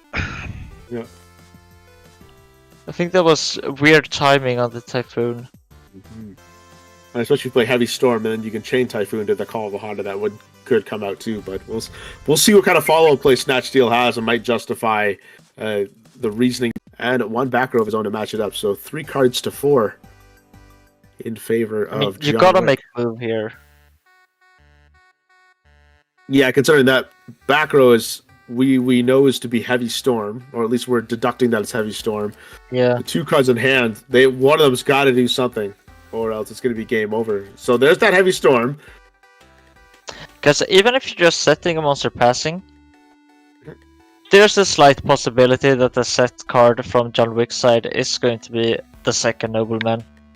No, second Nobleman could be Call of Honda. Or even a Rota. Yeah. Or Call, yeah. So you burn the Storm regardless there.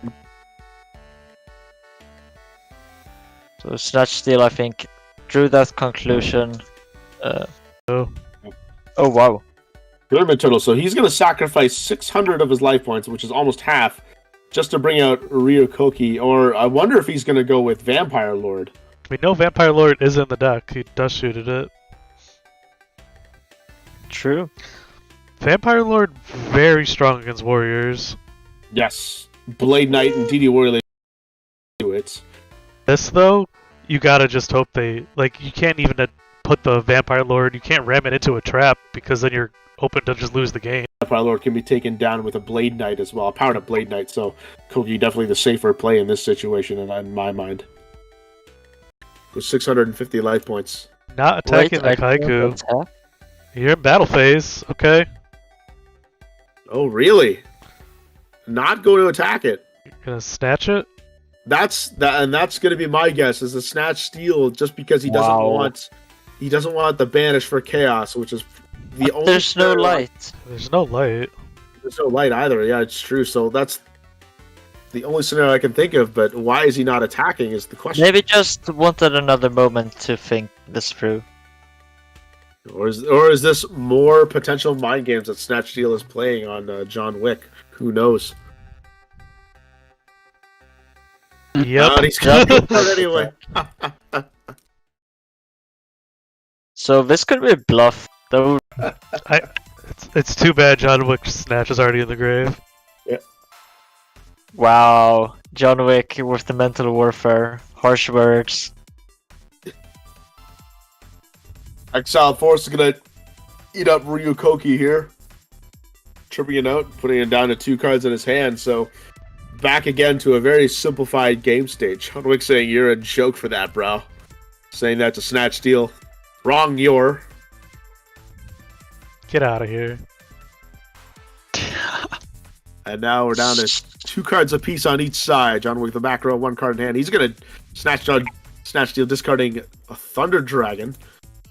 Gonna get 2 more copies, but that's not gonna really help him directly unless that other card happens to be Graceful Charity, which I sincerely doubt in this case.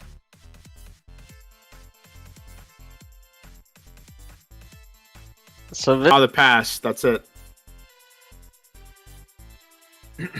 Krivo. We did see it today. Yeah, that was Good really there be a weird. Krivo, that is fair. Hello? Sweet. I'm back in, huh? Yes. Yeah. And Spicer is back, and John Wick saying Okay, GG. sweet. But is it over? Is there a Krivo? Are y'all hearing any feedback from me? Nope, Or you're are you good. good? No, Okay. you're good. Whoa, and here we go. Harsh Oh, words from Snatch Steal. Claiming they would win 90 matches out of 100 against John Wick. You know, we just said Karibo. Oh my god. I believe John Wick will now be facing the player, In the tournament. but we are going to jump into Taz versus AJT BLS. Oh, I can't wait sure. for this. that'll be I'm so happy for AJ. Yeah, this is a big game for him. I really hope he can pull it off. That's you, right, Moxis? Sorry? Back. That's you, Mox. Yeah, we gotta root for a boy here.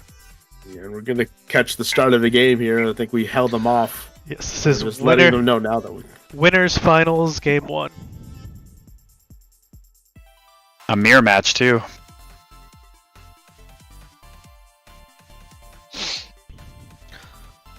So the winner will qualify for this October's GOAT Format World Championship Tournament. Guaranteed. So this is a nice play from AJ. Rota for the Donsalug before the Graceful to ensure a dark in the graveyard for their Chaos Monsters. Yeah, Don's Luke's a very easy monster to discard from Graceful Charity. Hate to say that, considering it's one of my favorite monsters, but it's a very easy decision to make. And AJ gonna summon Genie Warrior Lady instead of setting it to avoid the Nobleman of Crossouts. Doesn't want to banish face down because Nobleman of Crossouts has very little utility against Warrior decks since they don't set a lot of monsters. So if you see a set monster on Warrior's side, I definitely would cross it out as fast as possible. Graceful Charity of his own. It's pretty risky play by AJ to do a lady with a Dust Tornado set. That loses to Yeah. a breaker really badly. I was gonna say, I mean AJ is on the other end of the spectrum. I'm very conservative even when I play Warriors. I would never go for that turn 1 reinforcements play, and I would never go for this opener with the lady Yeah, and the I Dust agree. Tornado. I do the same as you. Nobleman Yeah, of Crossouts. we're more similar there. Nobleman of Crossouts and Don's Luke go down. Those are the same 2 cards that AJ discarded from his Graceful Charity. Blade Knight and DD Warrior Lady will trade off with each other as they get banished. So the reason I think why we see these Gracefuls being played so aggressively and so confidently is they know what we're playing against. So it's Yep. easy for them to know what cards are bad and what cards are good. And you can fall really behind in the warrior matchup really quickly, so you kind of that's kind of one of the few matchups I would probably graceful right off the bat. No, like normally I don't think gracefuling turn 1 in warriors is good, but if you have a knock in hand, you just want to get that thing out of there and get something that's valuable. Not to mention, because the warrior decks have a lot more like standalone power, the utility and synergy they have with each other is a lot less. So you really want to just cycle through and just access the power cards you need right off the bat, rather than creating some kind of giant combo with them. I mean, the most utility you can really make with these warriors is just discarding a light and dark fodder for your chaos. I like a sewer priest.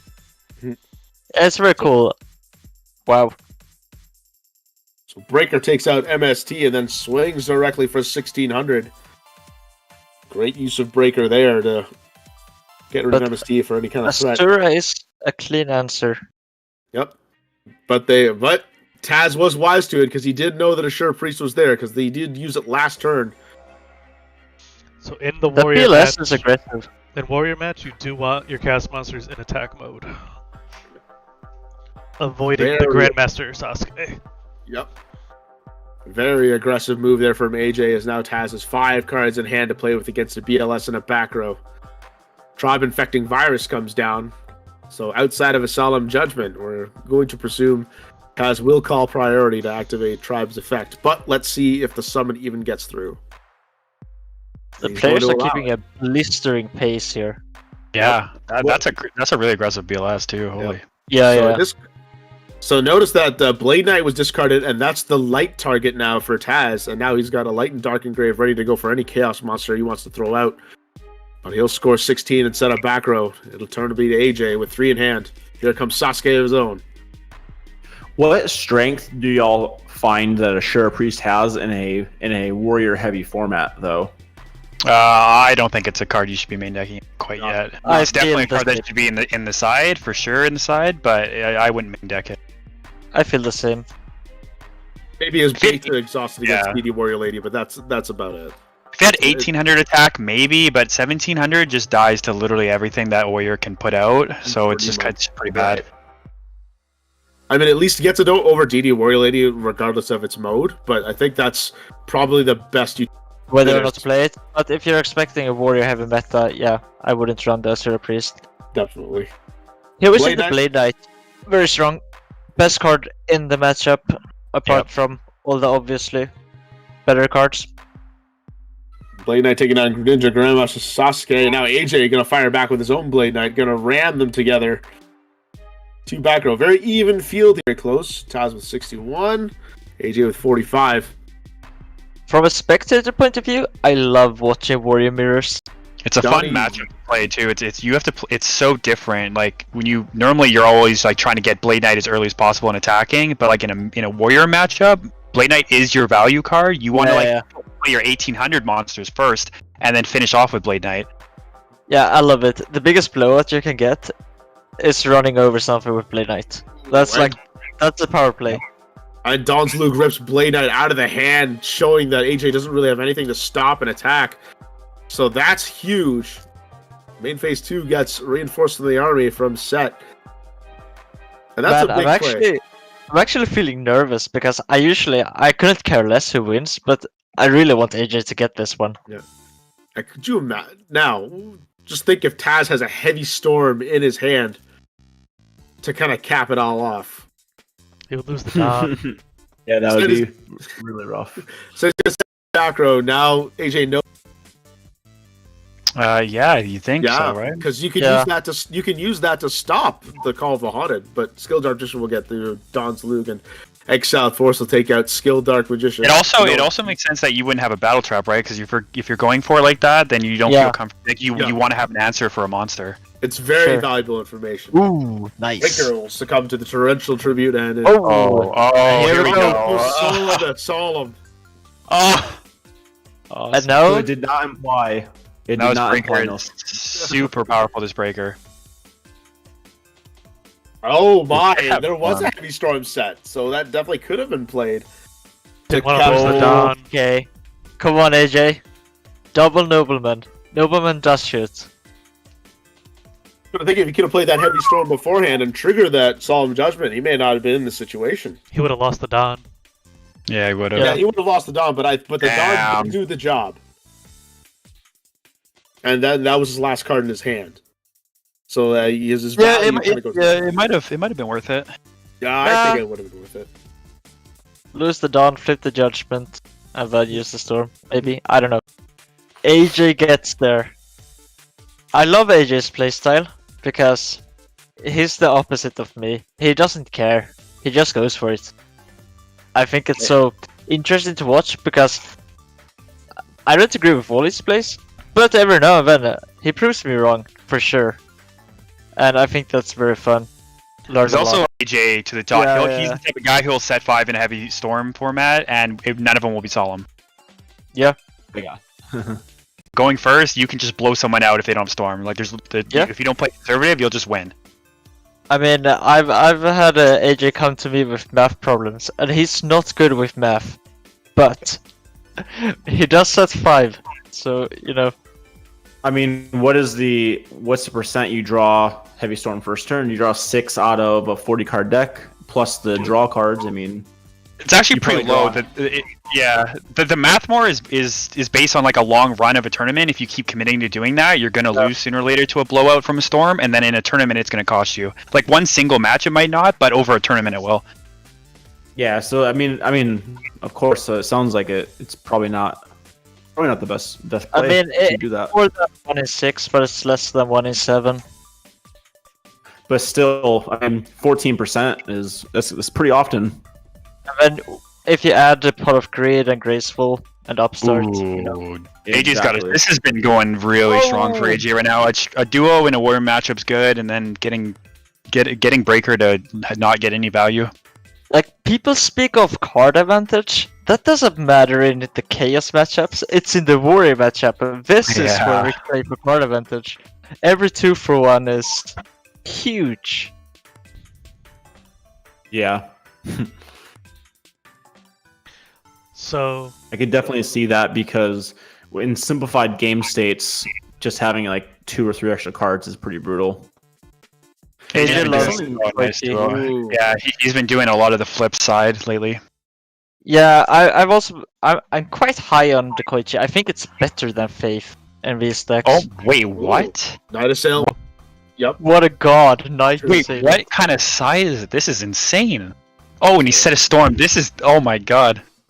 Now, what's going to be the follow-up here? He's going to summon BLS. Oh my. This is such an AJ play as well. Just goes for it. Doesn't That's care. 5,000. That's going to take him. Back Does for he a have pass. ring set or? Yep. Oh, this He's judgment. actually got it This is such pre-typed an out. AJ play. I love it. Oh, AJ did it! Yes! Oh, Hyper aggressive AJ is now in Worlds. wow, Oh, wow. you did it with style. What? That a was match. sick. Gentlemen, it has been a pleasure being with you. Thank you for having me on once again. I really appreciate it, gents. great to have you. Absolutely. And Ryan, we'll talk. We'll talk soon for having you on my podcast in a couple weeks' time. Okay. Yeah, absolutely. And yeah, anytime you want to talk, I would like to hear insight on some other stuff too. So Yeah, of course, absolutely, gentlemen. Thank you so much, and thank you to everybody again who's tuned into the stream. You're just witnessed winners finals, and I will be off. But thank you again for having me on, gents. Have a great day. Thank you, you too. all right. See you, David. Thank you. So we're gonna hop into John Wick versus Sero Kaizen. Oh, I gotta say, I would be very happy to see John Wick take this tournament. Oh, we all love Ivan. Going on. neither did we. I didn't even understand what to do to how to play it because I just wasn't understanding what cards he was even playing. That was exactly what I said when you were playing. I was like, I bet Moxie's is a little frustrated playing against this, of like knowing the meta and like now has no idea what card's gonna be flipped over every turn. Yeah, it was crazy. I like it though. It was good. That was cool. AJT BLS says AJT always has his BLS. Let's go. Yes. Metamorphosis, reinforcements of the army. Yeah, it was something different, that's for sure. So is his deck more like main decked warriors that sides into all that other kind of stuff? Don't know. No, I think not- we saw I'm not everything even game sure. one, apart from the Karibo. Yeah, Meta and Warrior was both in the main at least. Yeah, and enemy controller and scapegoat. We saw Yeah, and- everything apart And from the Karibo. extermination too. I was like, what is happening? Yeah, that one too. Is Zero Kaizen undefeated so far? No, this is losers. The only undefeated person is AJT BLS. Okay. And how many remaining people are in the tournament? There's Um, still like 8, 9, 12? 10? 12. Yeah, there you go, something like that. Oh. No, a few more. Yeah, so every match of these is an eliminator now, Well, except for. I guess there's only like 10 people left playing, so there would be like a top 8, and then there's 2 more rounds of that, so there's only like yeah, 10 people left. you're right. Sorry, my bad. Yeah, it is exactly 10. Yeah, something that's been really interesting coming back into Yu-Gi-Oh after not playing for 8 years or so is and also with my current profession of playing poker, is like I view the game like so much more mathematically now, where I'm constantly looking at my deck count and how many copies of a card I'm playing and just like thinking through it's like, okay, I have like a 10% chance of drawing X card at this stage, and it's definitely a way of looking at it that I never did whenever I was like super Yeah, that was one Yeah, of the things. there's another. That was one of the things Labounty, like, kind of. A lot of people pick up on it first. One person who's very similar to. Oh, the deck is this large, and we have drawn this many monsters, so I think this is slightly more likely to be the correct play. And honestly, I don't pay that much attention to those details. Like, I would check if Mirror Force is. He definitely plays a lot of what he thinks he can get his opponent to do. Yeah, and I think that's probably the optimal way to play if you're trying to maximize your win. Just because those percentages add up over time, so For sure. At the end of the day, like most things in life, it comes down to numbers when you look at it closely enough.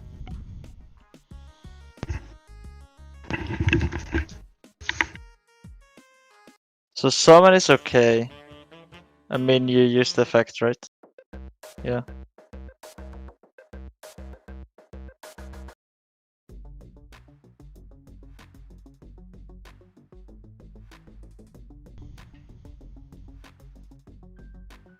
So did Sarah Kaizen go pot agree, graceful, discard 2 solemn judgments? It looks like. Yeah, it looks like it. I mean, Judgment isn't good when you're at 8,000, right? It's good in pairs. Hmm. Yeah, it is good in pairs. That's a bit odd. But this is the first time we've seen an odd play from Sir Kaizen. I'm not gonna try to figure out anything about Sir Kaizen. Let's just watch and learn. Just go along for the ride. So this part of the bracket is the one that got lagged behind because of some dueling book glitches. So it is actually, after this round, we have one more, and then it will be caught up. do y'all tend to have many issues with the dueling book lags for your tournaments? It's been better of recent, but we've had major issues in the past, yeah. The reconnect kind of helped it a lot. For sure. Yeah. But I mean, from my recollection, the last. Like an update they did where Yeah. you can like come back in and it'll remember the game state. Yeah, it's very Yeah. recent. It's great. Those were pretty devastating. We had to give out a lot of losses just because of that, because there wasn't really any workaround. Yeah, that's got to be really bad for the administrative side of things, and it would be really discouraging if you're a player and that was a constant issue. So it's good to hear I that remember kind of worked itself I out. won a match thanks to disconnect once. That wasn't a fun experience. I had won the game 1, and then I was looking like I was in bad shape game 2, but Didn't Geist in Worlds lose twice to disconnect? Yeah, Both I his mean, games? Yeah. and guys, he was like one of my top favorites to win the thing. Yeah, So that exactly. was He's one of the just better players going crushing. into it. That feels bad. And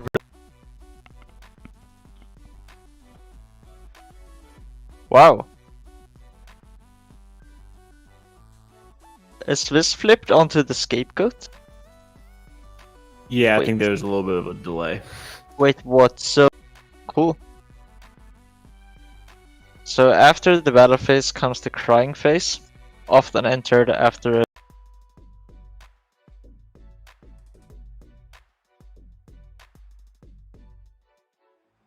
and extends, and when you combat it with a metamorphosis. have you given up on main deck Mystic Swordsman level 2 Moxies? No, and I don't think No. you can. Not right now. I agree.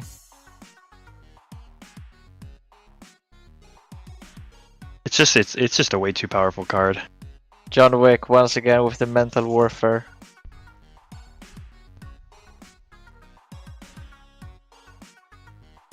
And did Zero Kaizen just draw a pass? No, we haven't passed for the main phase. They're in main phase, okay. You can tell by the red. Yep. Steel. Ooh, that's good.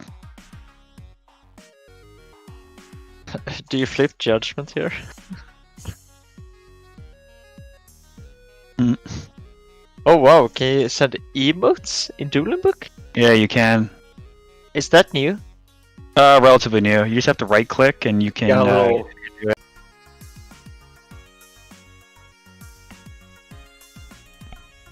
That's a good banish. Into a Ryu Senshi, nice. Yeah. Maybe. Could go for the dragon. Yeah, Darkblade is a card.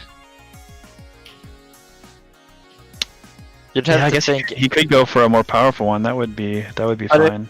if you get the hit in with the Senshi here, it's so hard to lose from there, right? Yeah, but if you don't have like a backup to it, a Blade Knight could just crash it. I mean, but that's not worst case scenario for a trade. I mean, just getting the 2000 damage at this point, John Yeah. Wick is just. And also, this deck does main deck at least 2 enemy controller. So. Oh! Now you go for the storm. Sorry. Learn. They couldn't have heavied then played Snatch? Yes, you could have, but why would you? Because then you could have hit him with the dragon right now. No. Yeah, This is Sarah yeah. Kaiser we're watching. Yeah, actually, if you have Storm, that makes more sense because what's gonna happen here? If okay. Can't book it though. Oh, see, no, that's good. That's actually smart. I take it back. I love That it. was actually well thought out. That play specifically was pretty well thought Yep. out. Gets around the Book of Moon. Ah, never mind. Silly me. Ivan's got some of the Yeah, under. he's got no idea. Not a bad strategy though to keep your opponent guessing. Yeah, I actually kind of like Sierra Kaizen's deck. It's kind of wild. I don't get- wild. I don't get- Wild can work. The only thing I've really not liked was that I saw so far was the Karibo.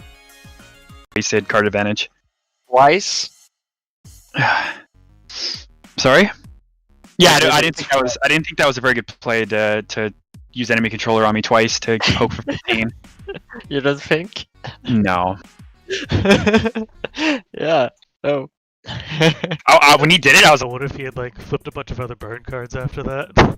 I mean, yeah, that would have just been bad. I felt comfortable. I had. He was actually just made. Oh no, sorry. I don't have that card Hubbard. But I do have a Google.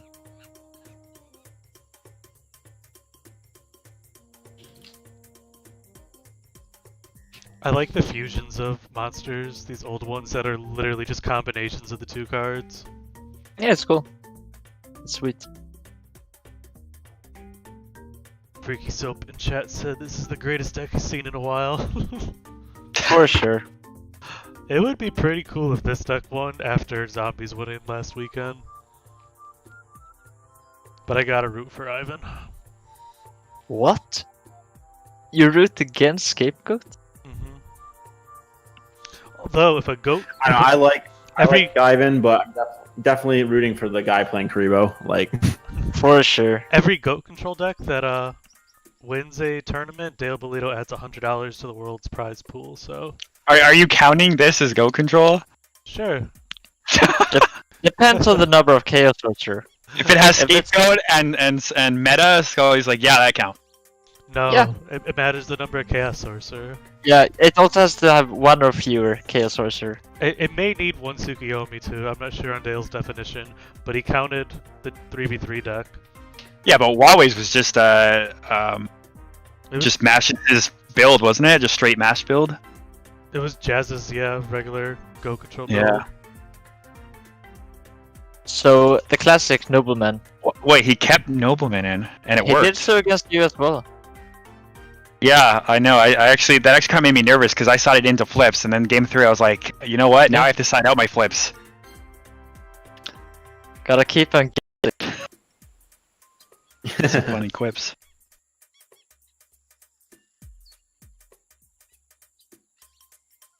I mean, this is like the ultimate matchup.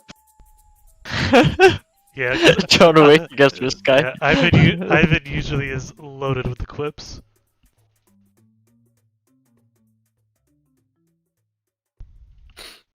Was almost once disqualified from a tournament from I'm not gonna laugh at that. That's funny, but it is. That's disgusting. Oh wow. Hmm. I would have just attacked with Donzalug. pour one out for gate guard. That's I guess yeah. Really? It's just like if you're gonna attack, if you're just gonna do this with Tsukiyomi, why wouldn't you just do it the turn before with Donzalug? I can't really understand how you're still questioning this guy. Oh, double knock! Oh my god! 1100 baby. Let's go. Good. Seer Kaizen is definitely operating on another level. Finally, someone is getting it. It's like I'm playing the Riddler. I mean, not to be that guy, but how did he get here? And correction, WoW's build was Massus's from Worlds, not Jazz's. True. That's what I thought. Yeah. Sir Kaizen did win 2 straight.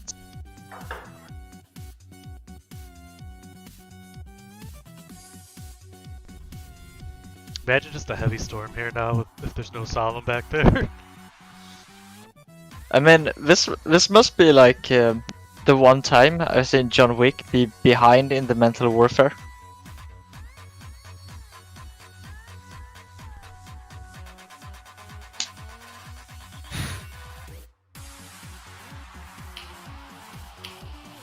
Show me what you got.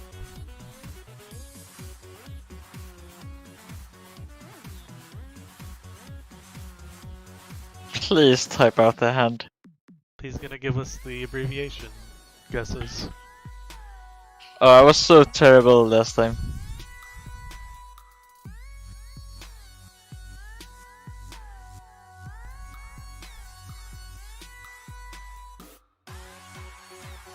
Okay.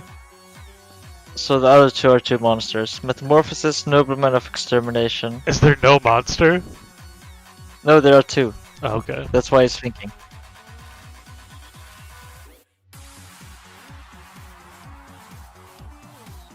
So do you pick Kuribo? Or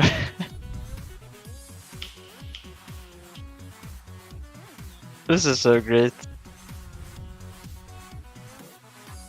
8,000 life points each. There we go. Finally someone takes one for the crowd. The crowd has rights. Also politely asking their opponent if they're okay.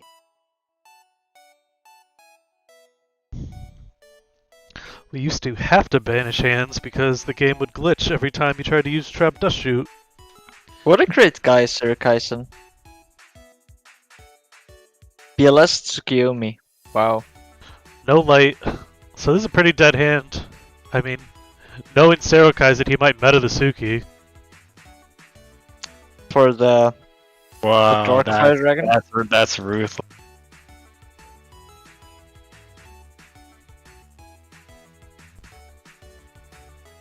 Kaizen, you know what you would do?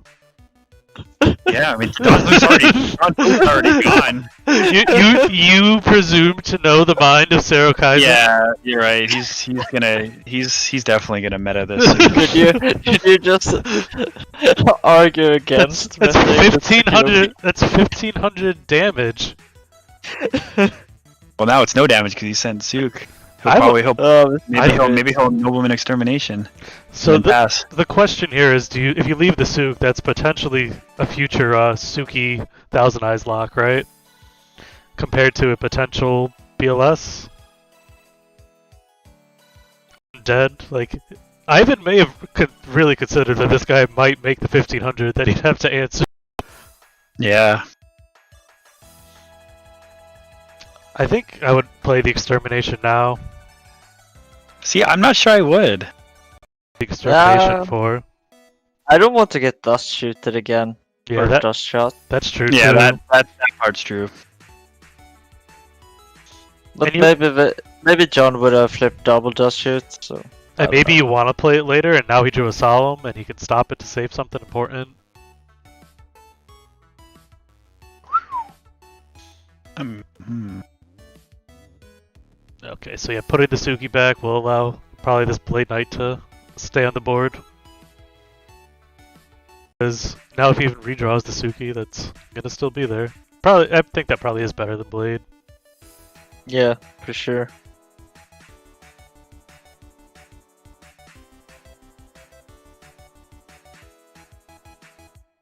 John Wick has almost had an entire, I don't know what you call it, dueling book length of monologue.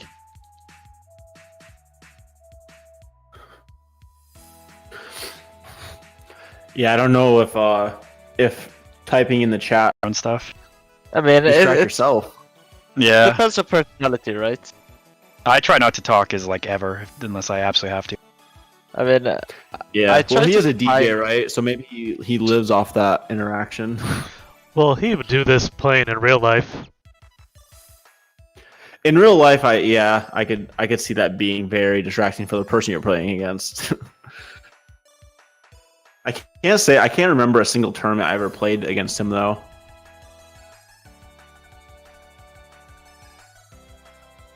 So I never really got to experience it firsthand. He's gonna try to avoid a Dust Tornado or MST on the Scapegoat. That was his new card, right? So he's got BLS and meta in hand. Oh yeah, so does he think he can play the meta, maybe? I think playing it is fine, though, to avoid the MST and Dust.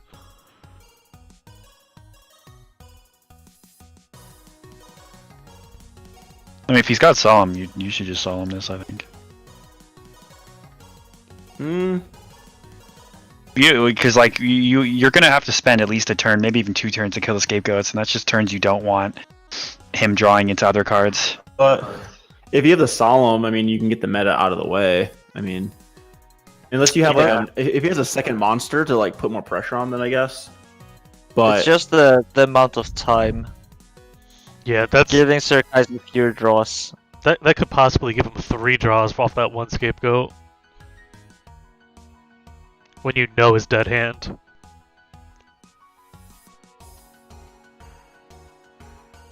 Like is Serokai?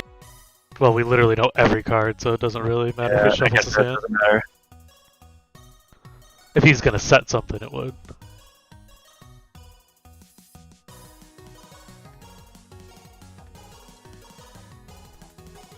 Yeah, that's something to watch out for, is people normal summoning and immediately clicking your monster kind of makes it look like you're trying to attack it. Sichuan sauce time? Sashawan. Sorry. That's just like I think that's just a popular sauce that's in America. It was popular in 1994 with the release Yeah. of Mulan. Yeah, that's what I get. That's the So far, I've only seen a single episode of Rick and Morty. Yeah, same. John Wick is a huge Rick and Morty fan. You can probably learn a lot about somebody. Doesn't really matter. For game 1 too? I don't Yeah, remember. he did. Yeah. He did. Oh, so his deck just plays every card in Go format. Yeah.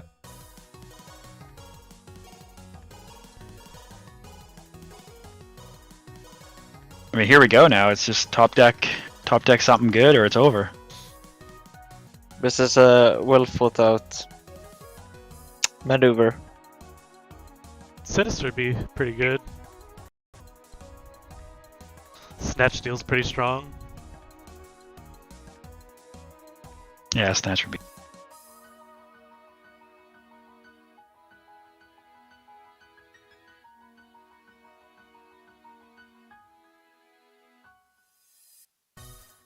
Cyberjar would be a little unfortunate right now. That would be a fun one. John Wick playing around the morphing jar.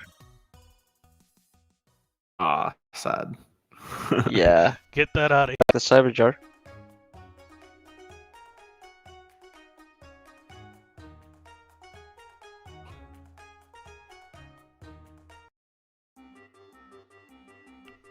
here. John Wick begging the for it. GG in the chat.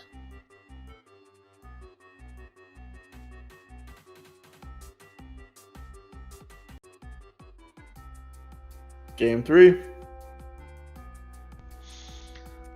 So Come on, Zero Kaizen. nothing too tricky from Sarah Kai's in that game. A lot of good answers for the Warrior deck though. Suki's and Nobleman Exterminations. Sorry, what did you say first? Nothing. Nothing too crazy. The set Domsalug I thought was quite crazy. I meant card choices. Oh, okay. The nobleman onto the set Sasuke. Quite weird. Yeah, no, the card choices we didn't see anything new, I don't think. Or nothing crazy. He set the Don Zalug as a follow up to. Yeah, it's very questionable against a warrior deck because there's not really anything less than 1500 that's going to swing into it. But then again, John Wick would never consider that they set the Domsalug there. I mean, unless he was That's gonna very attack it with a second Donzaluk. There you go.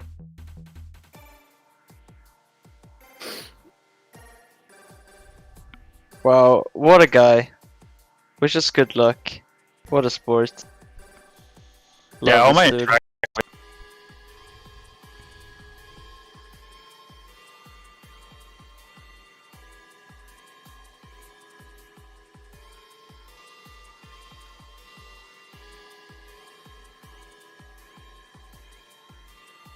So, the face-up Sangan is always a bit vulnerable against a Donsalug. But Sir Kaisen is definitely a man with a plan.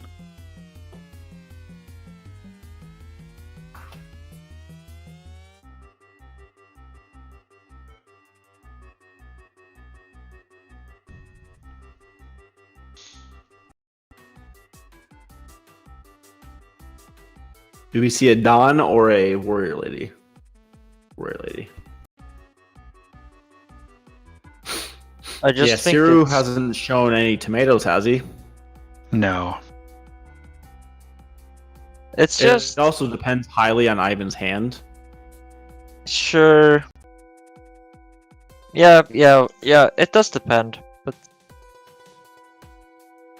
Like he leaving might just the have leaving like, the a song. body, just the body of the Don behind, I think is relevant enough that most of the time I would go with the Don there.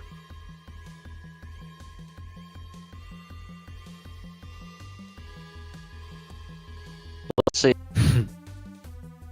We'll see.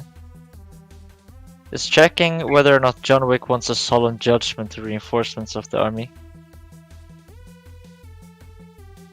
Not sure if John Wick is... Oh? Maybe John Wick is considering it.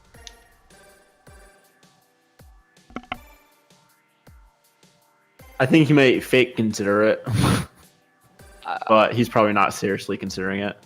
I mean, it could be that we're in for some sarcastic comment here. Trying to figure out how your rage check. How a little bit of entertainment value with Ivan.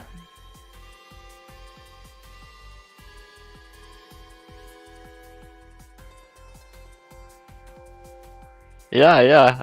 I bet I love this guy, Sir Kaisen.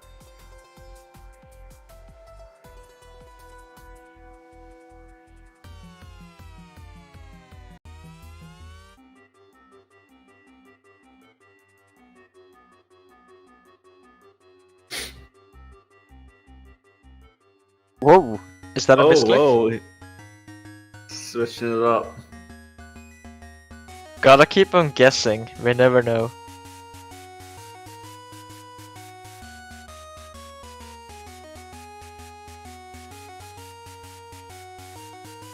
There's the secret server.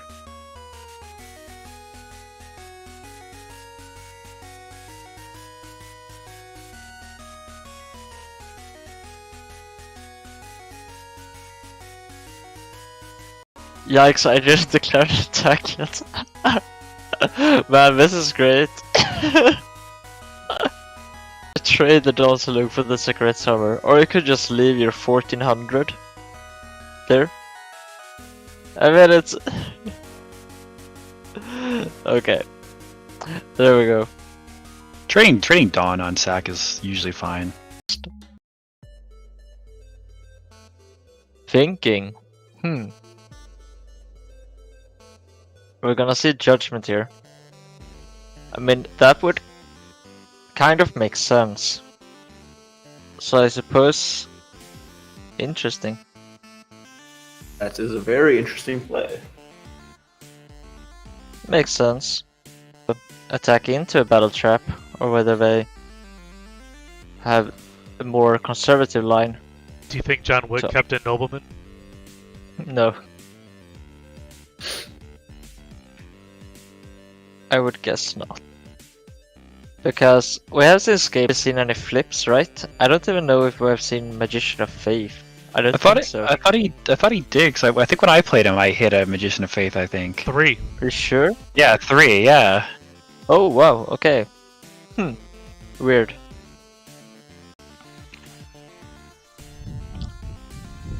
Sir Kaisen here, debating whether or not to respond. There's the Oh. judgment. Very Ivan aggressive. definitely has a solemn face now, I think. Ivan set three back rows, right? How isn't one not a solemn? Yeah, one you should think be. want him to be solemn.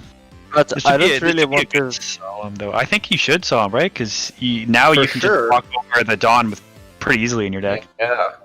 You I hope only so. solemn if you can't beat the Dawn, as is. Because if I already have an answer to the Dawn, I'm gonna say my solemn, right? I mean, true, but like you could be in the potential now where like a BLS and a monster is a game. Yeah. I mean, it's you're in a Depending good on spot either way. what cards you have Like- in your hand, I give you. There's light. Yeah, it definitely depends on your hand. Yeah, there's- you know, if he Like, drops, if he just drops like the BLS game. and a monster, it's. I think he's gonna summon a BLS. Huh? No? Nope. Just a beater. I wonder.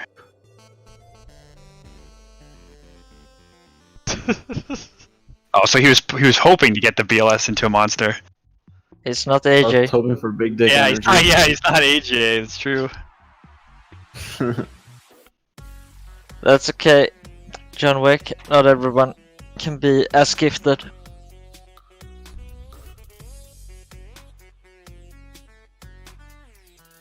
So, debating whether or not to run over this Dansalug or to let it be.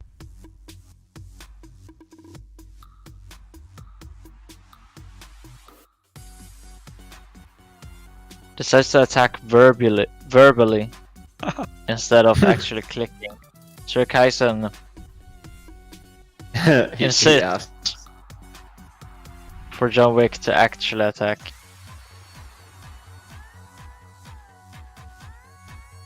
There we go. That's a secret effect. Ah, right, gotcha.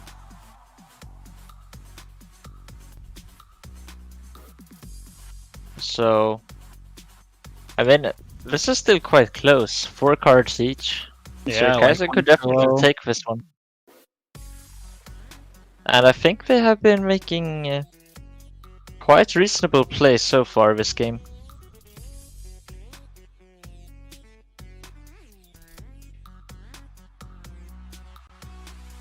The controller in their 55, I wouldn't have which saw him. can. I wouldn't have saw him that graceful. What do you think of that play, Moxies? You wouldn't have? Yeah. Yeah, it's kind of weird. I mean, I guess he really just didn't want to gain an advantage, but I felt like that's when you it's not a great way of using it. No, now when you only have a Dawn set, and you're probably gonna lose it regardless. It made the Dom look very vulnerable. Yeah, But I'm on the other side of things. Where I think maybe- they played this. I think they played the graceful because they can't run over the Dawn, and that's why I saw in the graceful to protect the Dawn. yeah. I just, Okay, I would. it's strong. You could have Yeah, just that's saw him. You could just saw him the monster they play though. Yeah, if you're that crazy. Yeah, about but then you let them have their graceful selection. I see your point of it. Yeah, I'm just saying. I don't think it's like. Great exile. I mean, dude. I Yeah. think it's debatable. Oh, this is This gonna is be. game. Oh, Yes, never this is- mind. Is this game? Yeah, it Wow. is. It's No, is it? Yes. yeah, it's 39. He No. could have Primo. He could have Oh Kuriboh. no! Finally Yes, someone gets it. yes, yes, please. That's what I'm He had, he saying. had No, don't say GG. Oh. No, you should have said man. declare for the log. No, that would have been great. Okay, John Wick wins that one, but there's no doubt who won our hearts. Oh yeah, Sir Kaizen. Thank you, Sir Kaiser, for being such a great sport. So, what match are we watching now? I mean, I think did young sexy motherfucker and Mr. Bidding Noodle start? They did.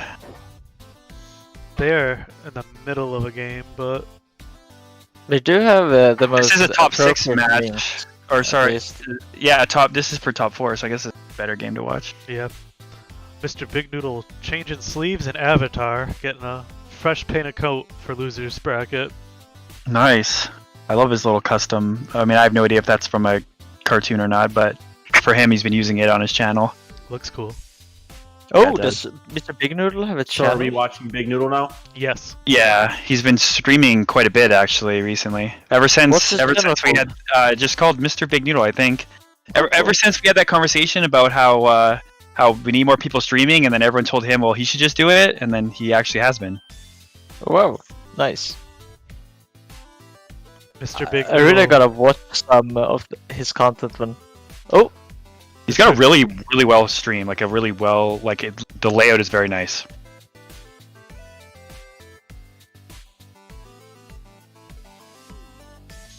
that's a blowout. Yeah, Mr. Big Noodle's deck is really teched out to take advantage. I think he's main decking 2 to 3 mind controls too. It's just meant to just abuse these decks.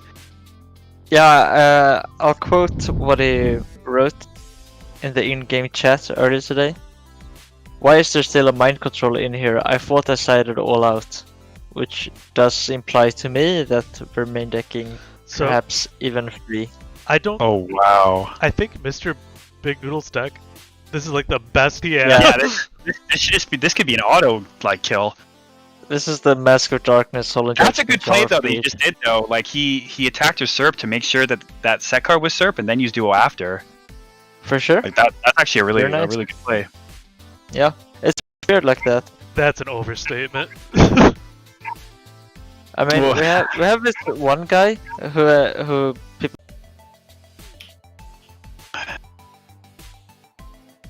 Oh wow, this is just looking real bad. Well, you still gotta I mean, answer the Kaiko Suki. and Necro Valley have negative synergy, right?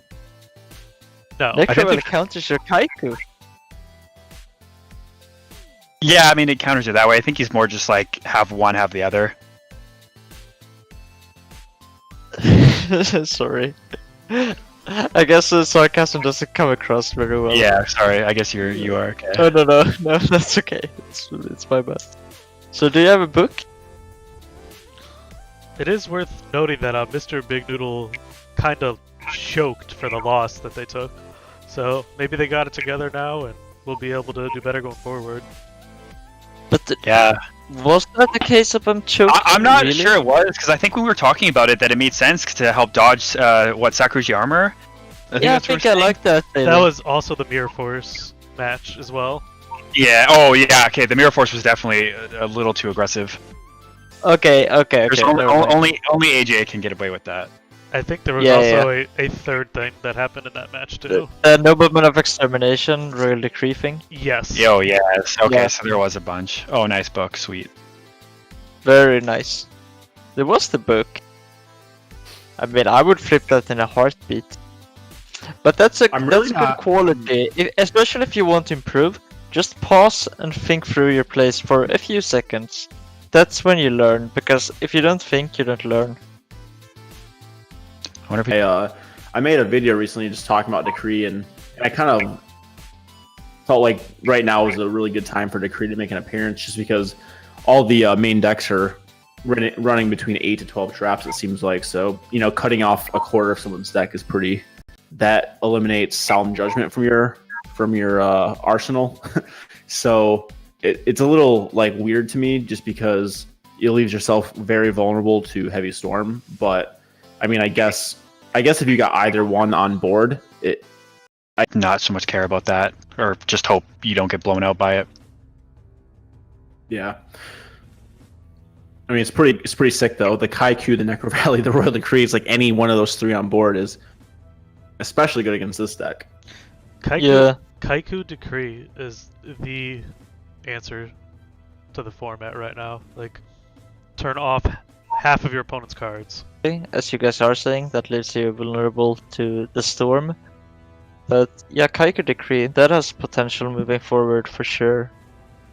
Do you switch the Serpent here? I would, right? Yeah. Yeah. Oh, leaves it. Young Cocky. That's weird. Well, he kind of might have got tricked into it too. Young Seki just took No, the no, 300 off before he attacked, right? Oh. Right, okay, gotcha. People do that. Yeah, the mind games like that. Yeah, I do that too. He might have swung with the Serpent first too, though. Yeah, I mean, I don't think doesn't really make sense to do that. So he might have just seen the 300 go down and then just said, okay, I'll just do it. Whenever I spot an easy mistake from my opponent, like they could make an easy mistake, I act as if it's an obvious play. So that was MF's turn where he'd be able to another turn where he's able to summon a chaos if he did not have it apparently. Had nothing to run over the Kaiku. That's unfortunate. So what could that be? Ooh, wow. Yeah, I was gonna say it could be Faith. I was about to say a good loaded grave if that is Faith.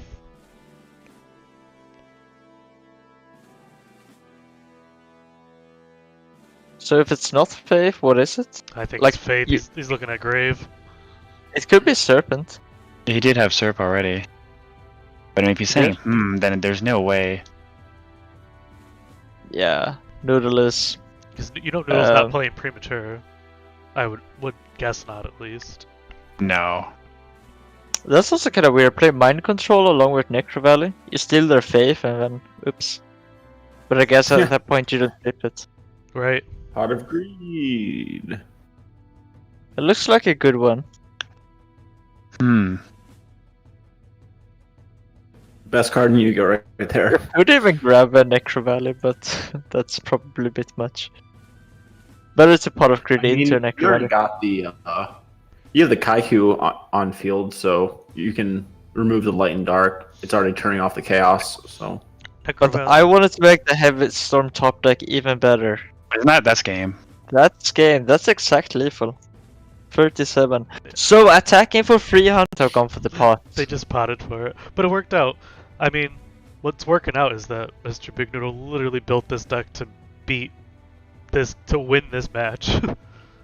Yeah. For sure. I mean, that's a good call, right? I guess when I was told Ghost Rider and him built it together to purely just destroy Chaos, and then Ghost Rider ended up game matched against Mr. Big Noodle round 1 and losing after helping him build the deck. I mean, honestly, this obviously is built to beat Chaos, but if you put triple Decree, triple Spy into your deck, how bad could your Warrior matchup be? Yeah, I mean, it's not. That's probably playable. Maybe not with mind controls, but you could probably make it playable if you'd like. Yeah, no, that's. I mean, if you're gonna build a deck to like wreck Chaos, that's probably the best way to combat. Like, at least give you a somewhat good matchup against Warriors is to do the Spy and Decree. Yeah, the Necro, Kaiko, Decree, Trinity. It's cool. It's cool. That's the new Trinity. Yeah, the new Trinity. The anti-meta Trinity. He's gonna have a tough road though, because if he wins this match, I mean, and then if Lucas wins his match, it'd be Mr. Big Noodle would have to beat 3 Warrior players in a row. It's gonna be a tough tale for him. I mean, I don't know what deck. when's the next tournament? I really want to play now. Clash is next game. Clash. Yeah. What I can't compete in Clash. I won a sneak peek once. Does that count? We were 12 people. So Clash of Champions. I mean, it's quite the accomplishment. Clash of Champions is coming up April 25th. Next Sunday, 25th. 25th. It's a Sunday. Anyone who has won a Shonen Jump, a Nationals, a Luxury Championship Series, a ARG, a YCS is eligible to play. It does not matter when you won the tournament, what format. If you are a champion, you are able to enter. Free. 30th birthday as well.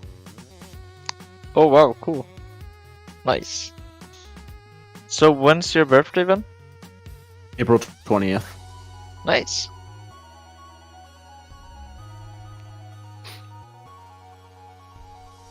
So it's kind of interesting to see the Royal Decree decks function doing pretty well. Like, it won that last tournament, has a chance of winning this tournament.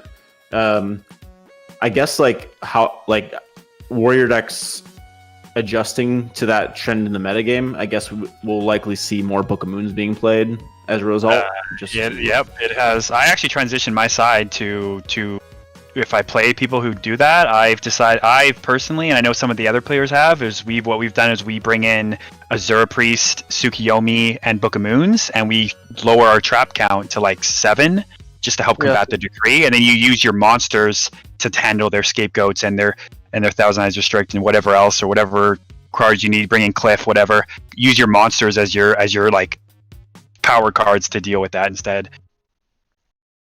Because often against these decks with Decree, your battle traps are not going to be that great anyway against these archetypes. Yep. Do you think with something that comes to mind is, maybe scapegoat heavy decks like Goat Control could maybe gain a little bit more popularity if Decree becomes a big trend?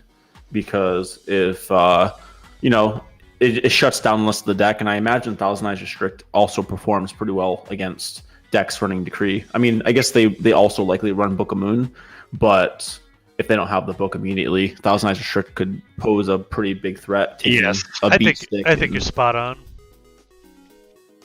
I agree that I think in order to combat these warrior decks, Thousand Eyes and Scapegoat do have a chance to make a comeback here.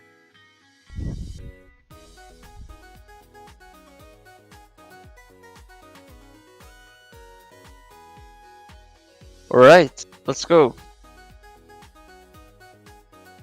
Strong opening by Mr. Big Noodle. Interesting, he dumps the MST. I wonder if he's going to have another Decree. I think so. So Young MF lost round 1 and is on a 6-game win streak right now. Yeah, that's such a rough road. Very well done from them.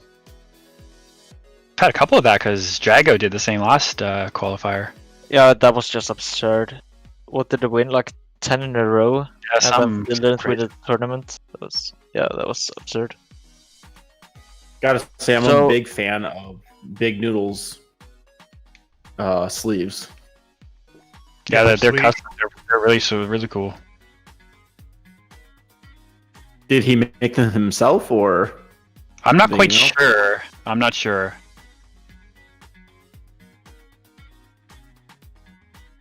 Oh wow. Oh, I love that's this. unfortunate. Now he could get any Gravekeeper. If he's got Yeah. if he has a Necro Valley, he could answer this by itself later, but I guess not. He's gonna put it in defense. Yeah, that makes sense, right? Don't want it to be run over by a random Kaiku or Tomato. Such. Wow. Speaking of Kaiku.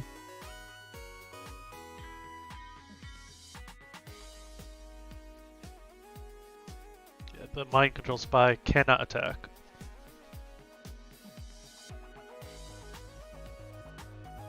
Yeah, this is tough. I mean, this is so rough because Luster Darkness can't even. I don't know. I guess. I don't know. Now he could have roted for this Don and hit him direct instead of summoning the Kaiku. that's strange. That would have Yeah, I dropped. think I would maybe have done that weird. better. That would have gave a potential Chaos Sorcerer play though. Oh, Yeah. this is absurd. This is a And now that Donsalug looks very silly. Yeah, there was no reason to rote it for that Don. I mean, maybe it's Yeah. a left target, I guess. Yeah, I mean, if you weren't going to use it, you're right. It doesn't make any sense to use your rotor right then and there.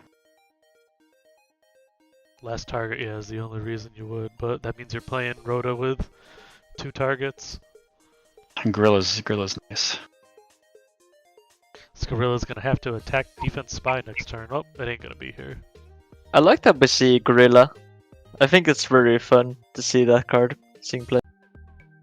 Sakurai, whatever his name was. Sarakaisen. Sarakaisen. Sarakaisen was Kaizen prepared. controllers. Standstill here. Big Noodle a bit behind on resources, but the strategy is that this Royal Decree could cancel out multiple cards from Young Sex's side, and so the deck from Mr. Big Noodle doesn't really function on a traditional basis in resources in that way. It tries to lock the opponent out, so I think I wouldn't be as worried if I was Mr. Big Noodle than if I was playing some other deck.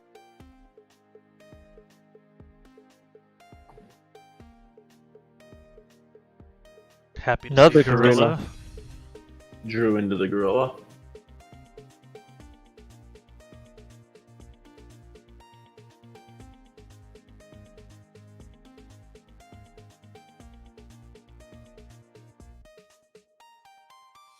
And the gorilla has to attack into the spy.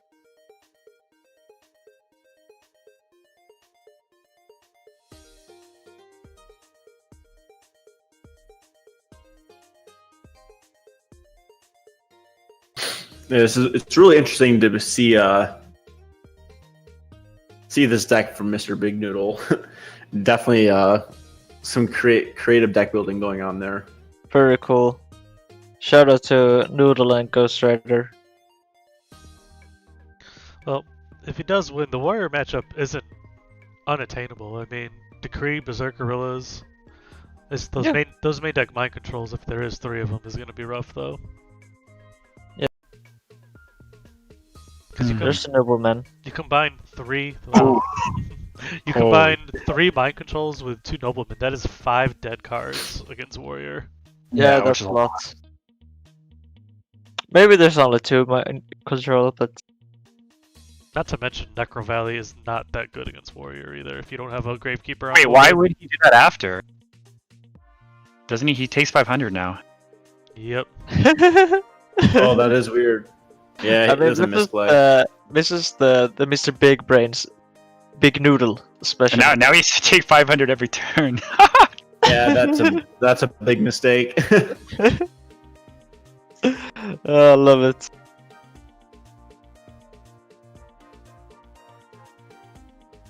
Nay, no.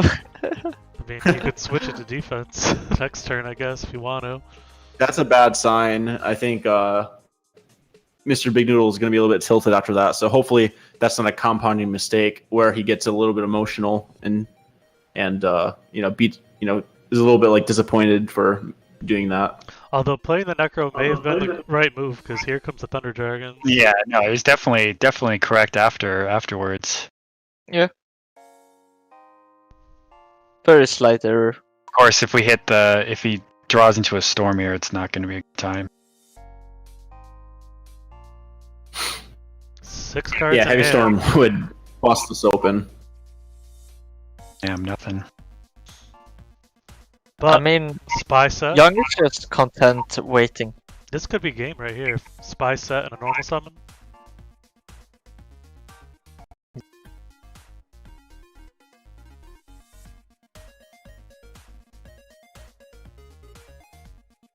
I mean, what else would you even set besides a spy? Warrior Lady, Sagan, the Donsalug. No, well, it wouldn't be Warrior Lady because you would have just attacked with Warrior Lady and then got your damage in. There's only one spy up. Sure. Could So be. it's probably the Sagan makes Donsalug. sense, yeah. Or yeah, he could have just set the Dawn to try and maximize his potential later. It's gonna pop his gorilla. Terrible. Yeah, you can. Just why would you?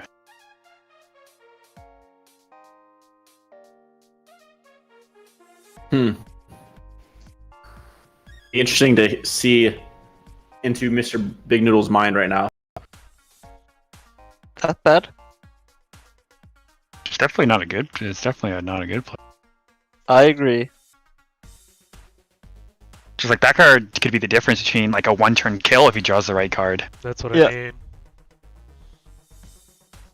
So I would imagine Mr. Young Sexy could have a book, but maybe you can't even fit books into this deck.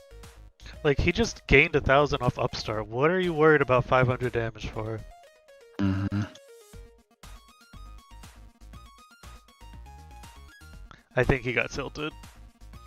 This is another biting him in the ass about the Rhoda too, right? Because that Rhoda could have been saved for this spy for a lady. Yep. I mean, That's a Yeah, huge that's one. something. You, Mr. Big Noodle There's is something- known to be the best player in the community, Oof.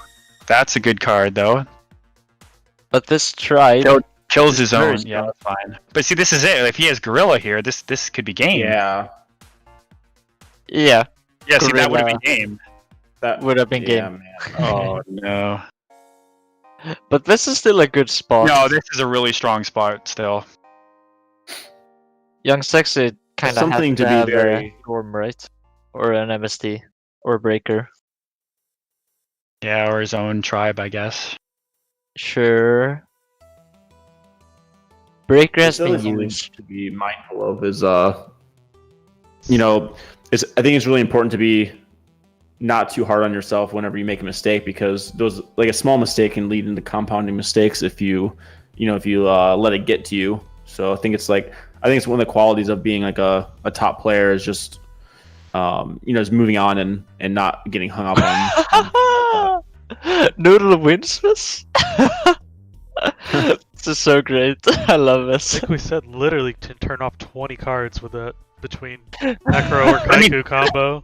Yeah, this is what happens though when you have a well-built deck. Like you can kind of fumble. Not saying he's fumbling, but he's definitely not playing optimal, Mr. Big Noodle, and he's kind of like just winning because his deck is just built really, really well. This deck is built so that if I dodge Storm, it doesn't matter how I play. And that's kind of Yeah. what's happening here. Well, crazy. Mr. Big Noodle is a top 4. That's crazy. Wow. Jump back into John Wick's match.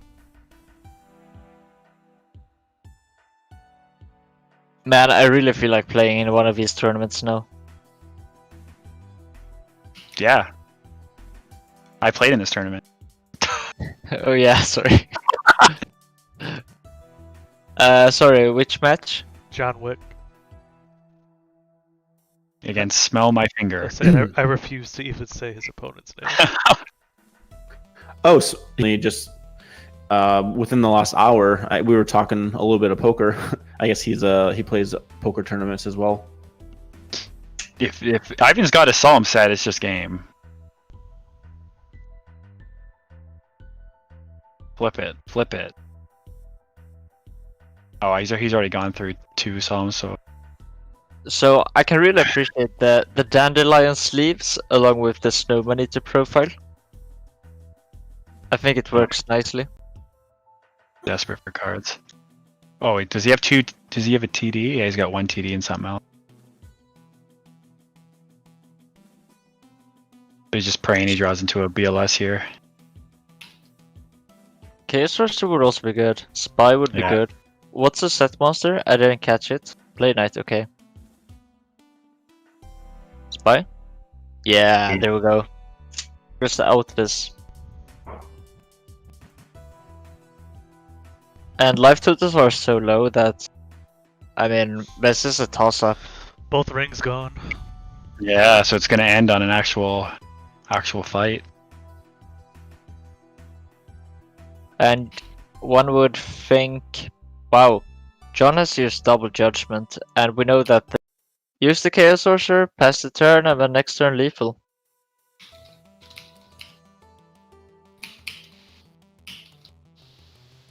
So what could John Wick have? Mirror Force, Dust Shoot,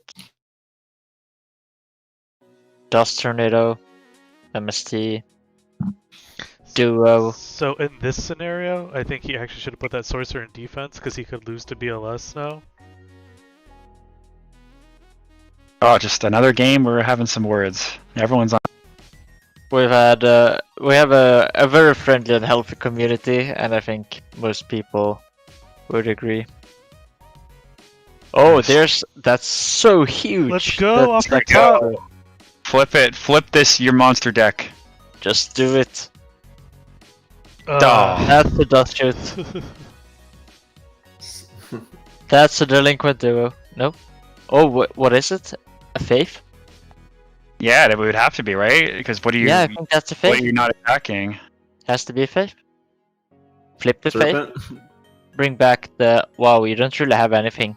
Nope, card See, but destruction. yeah, you have to be careful though, because if you flip the faith, you can just lose to an attack. No. You flip the faith and grab a book and attack for Yeah. 300. Yeah, that's really He would have flipped it for book first before summoning the breaker to fade ring. Yeah, right. Both rings were gone, but that does make sense though. Still, The rings were gone. And the torrential was Both rings were gone. gone? I don't Okay. think it matters. oh,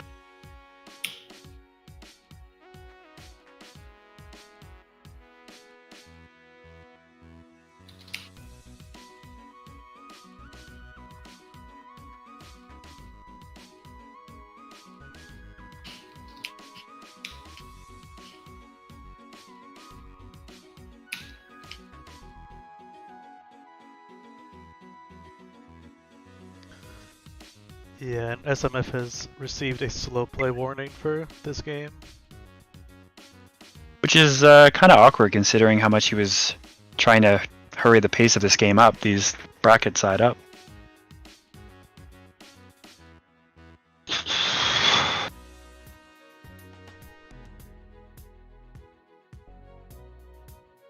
Just get some more legendary talking.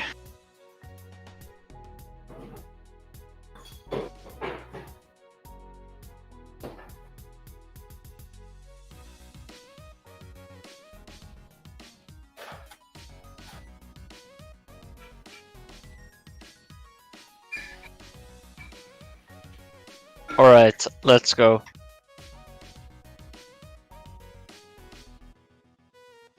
Pot of Greed. Always a strong one. If anyone ever wondered if karma was real, there's the Kaiku. So I guess you want to just set the spy here, to be honest, or a tomato. Storm, obviously good one. Does not use faces. Maybe John could flip the dust shoot here and gain an advantage. Yeah. Always use faces, otherwise you're opening yourself up to revealing information. You don't have to. You often, when someone sets 2 cards in one is a dust shoot.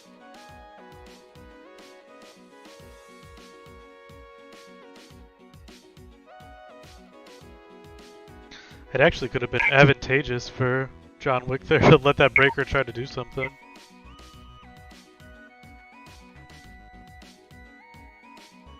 Yeah,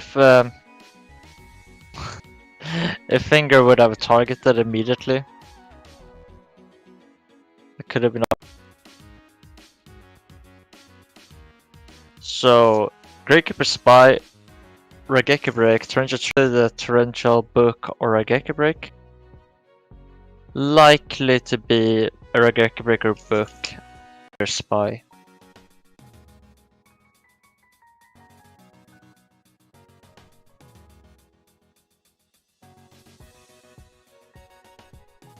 So with this information, probably want to grab a Mystic Swordsman here, but the book is a bit annoying. Nobleman obviously great.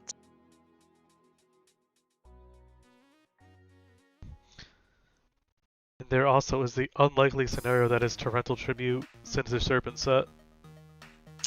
Yeah, that's actually, but yeah, setting the break and the yeah, I mean, then in the actual game. Let's see if, oh, drew the skill dark. That's huge. That's so strong. So that's, I mean, yeah, I'm not a judge. Skill dark runs over the Kaiku. So Skill Dark, Spy, and Book of Moon set.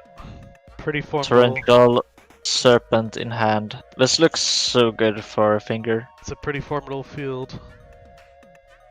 Gotta say, I'm not a huge fan of the chiding banter back and forth. Seems to I get agree. a little It's personal. beginning be a bit excessive. Hey, here's my scenario where you prefer it not to be a spellcaster, potentially. Are you referring to? His love for Archfiend. Yeah, I suggested that as well. I had a discussion with James Ark about it. That's interesting, yeah, because I guess the face summons a spy, so he can wipe the field. Wow, Aw. this is an awesome book, or awesome snatch. I think he should have played it first, though. Yeah, but Huh. this is still pretty good. Now, do you kill Wouldn't the... it This have is a been bit better? awkward. This Do you- is a bit I don't- awkward. Yeah, do you attack into the spies, or do you attack into the guy that can kill your tribe? I guess you gotta attack Oh, the you skill. definitely attack the skill dark And this is why it's because better than Archfiend Soldier. Serpent and Torrential. Don't Yeah, have- right. So yeah, Archfiend would have had a 1500. So that would actually have been worse here.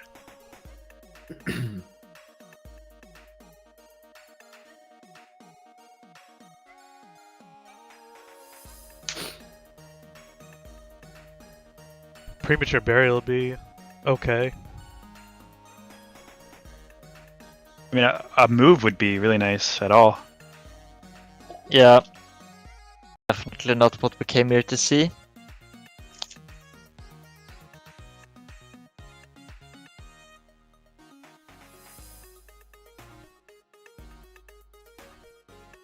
Alright.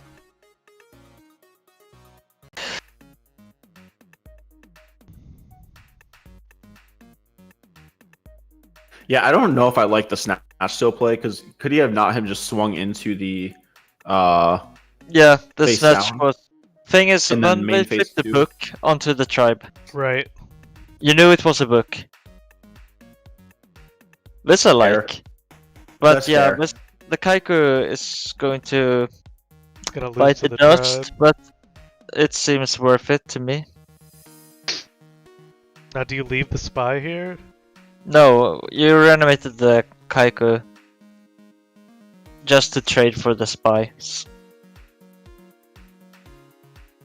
That will leave him on Torrential Sinister, though, so he's gonna be locked against the Sinister.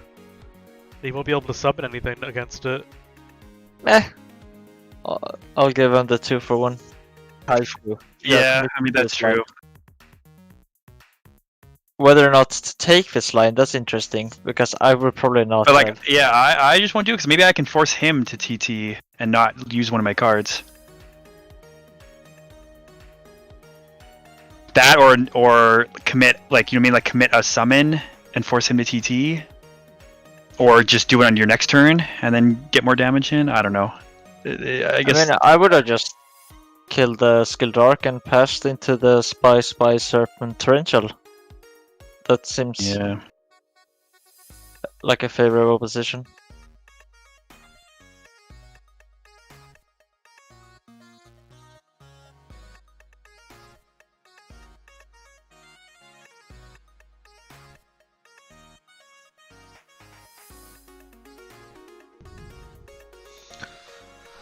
The thing is, it's not like there's a better card to discard. I guess you could draw Dust Shoot and want to discard that.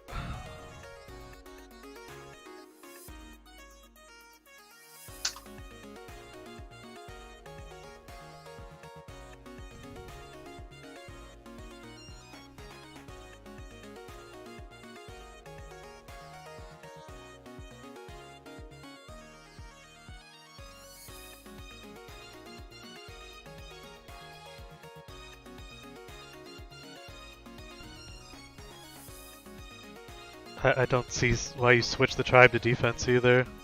I mean, maybe he's just worried about like the top deck Mirror Force, and then he kept TT in hand. Seems very more risky. Yeah. It's gonna get ran over, and now if you want to discard for the tribe, you're gonna have it in defense with no Kaiku out.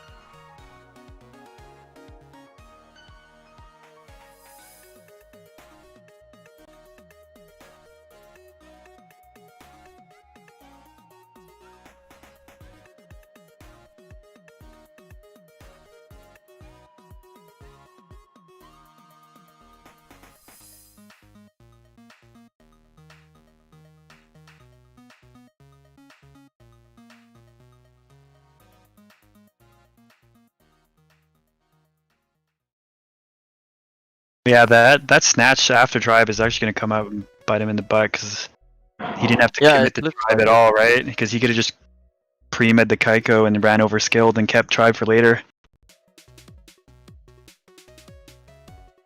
Deal with the banter. Okay, so what's the game plan here? It's Finger's turn. I mean, if I was him, I'm probably just chilling.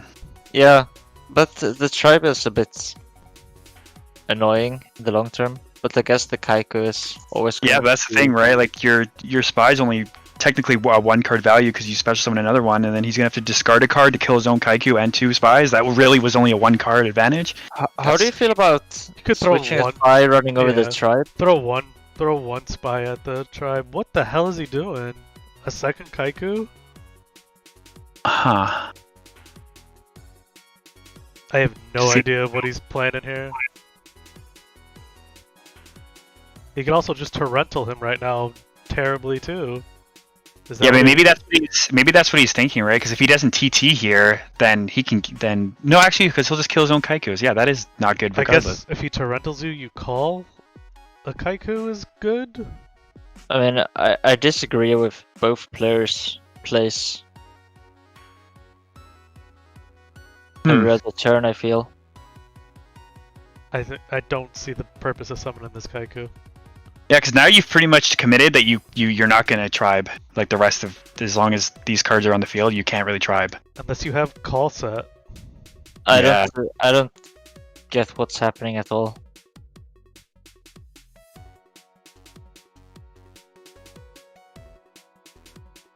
Yeah, I mean I wouldn't have torrentialed that either. Why even bother? Mm-hmm. Like, if he torrentialed and you wanted to solemn it even, that's still terrible, because then you're going to lose both your Kaikus.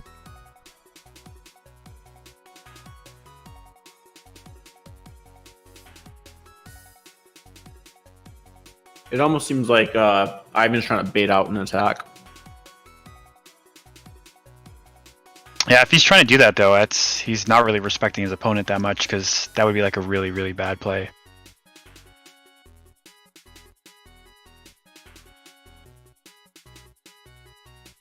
Why would it be bad? Well, I mean, why would you attack into those cards to get rid of them when right now he has to use like a tribe or something else to get rid of his spies, and it would kill like half of his own field. And then worst case scenario, he summons a like a Grandmaster Suzuki, and yeah, unless he can like get a dust tornado or something and just hope. Like, he's committing a lot of monsters to one of those back row cards. Just, it has to be Solemn at this point, right? Because why are you committing this many monsters if you even know that that's torrential? Yeah, I mean, because like you're just playing into like an auto loss. Like that, one of those cards has to be a way around TT.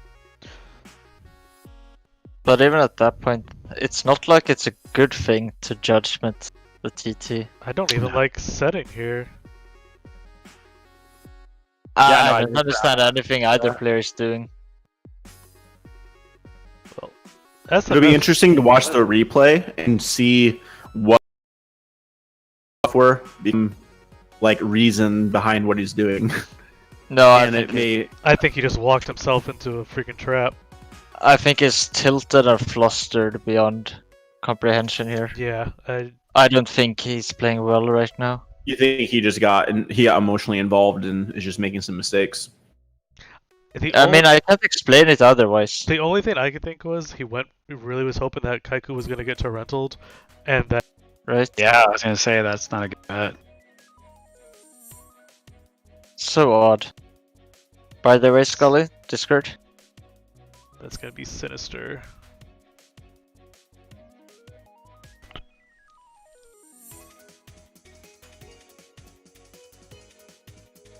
The fact that he's leaving his guys in defense mode, it kind of makes me think he's got like a Mirror Force or something face down, or... He 100% has to have a torrental. I mean, a Solemn Judgment for the torrental.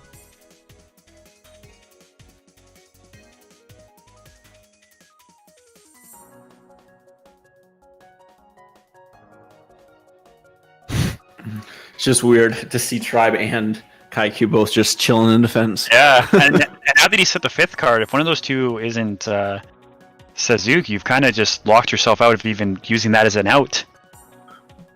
Yeah. A little odd. He might have just maybe he just set a Faith or something, or I don't know. That has been a trend for a lot of these players that have been playing lugs lately. A lot of the warrior players have been doing that. But you can't even flip it. Yeah, you're right, because it'll just TT. So yeah, I wonder. What's going on?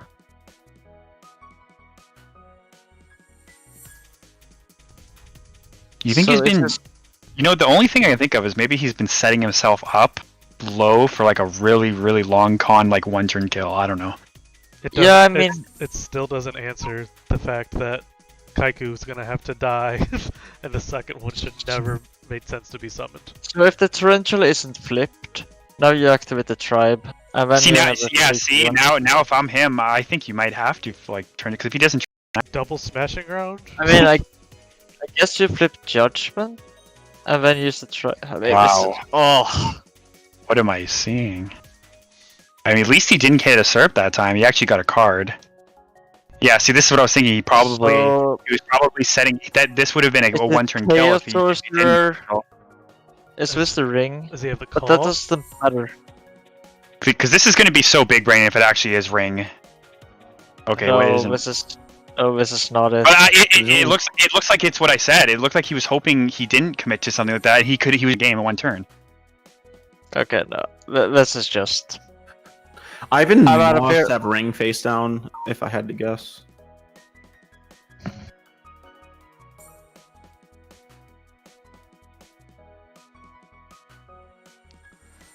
So you think he doesn't have Solemn Moxies? I think he does, but Yeah, I think it does.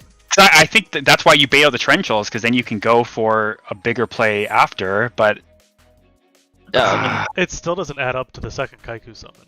Yeah. I mean, all of this doesn't add Oh, up. it was one Mirror Force. That's true. This is just. I hope it's solemn now. I mean, this shouldn't work. This should not I work. guess it's not. He might solemn. have. He might have the solemn. No, he It's got to be solid. How does this work? It's got to be. Attacked. Yeah, he's just putting it in his face. I don't even know what I just watched. I gotta go to the bathroom. I gotta. That's disgusting. Well, hell of a duel. Good job, John Wick. I refuse to believe that was well played.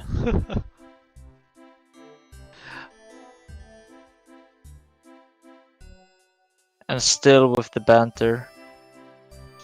And SMF already Alright. decided. I'm not enjoying myself. I'll go do something else. Thank you for having me. I had a great time doing this commentary today. Thanks, Lucas. All right, see you, Lucas. I'm pretty impressed. I've been sitting here for 6 hours and been having a good time the whole time. So it's pretty cool. Awesome. Just wait till you're playing in it. All right. Yeah, then I'll have all the pressure, people pointing out my mistakes. Yeah, it's easy to say what's right or wrong from above. Yeah, it's funny. I even noticed like whenever I play Undueling Book, when people will like sit in and watch it, I almost don't like it because it just makes me a little bit more like conscious that someone's watching, and I'd rather just like be in my zone and be focusing on what's happening and not worry about what anyone else thinks. So Pot of Greed, Thunder Dragon, very strong wow. opening.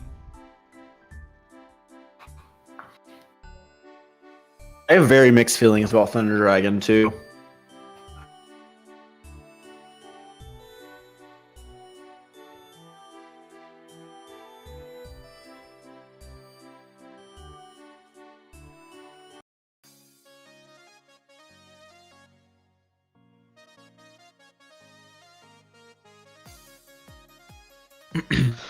So Pot of Greed set monster is always scary because your opponent could potentially just run away with the game. Yep.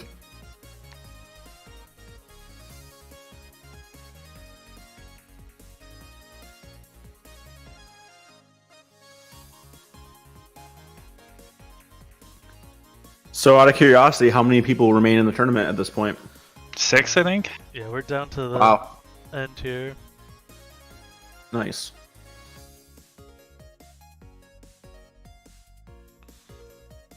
About five. Five Ivan matches just left. messaged me and he said that yeah, his plan was to try and bait out the TT to go for a 1-turn kill, and he misclicked. He accidentally misclicked summoning the Kaiku, and he couldn't take it back. Oh, okay, because that was the only part of the plan where I was like, the second Kaiku makes 0 sense. Yeah, he's just like, yeah, I was trying to bait out the TT so I could go for a 1-turn kill, and I accidentally misclicked summon this second Kaiku. I'm like, whoops. He just messaged you that? Yeah. And he's gonna duo, gonna hit a Thunder Dragon and a Sorcerer. That's usually correct, right? Because this is a set Regeki break. You want to give as much like possible chance of getting out other cards.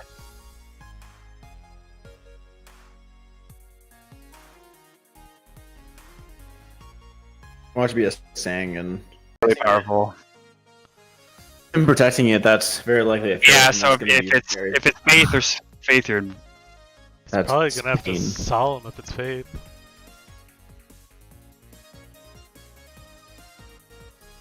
Spy. Do you Solemn the Spy?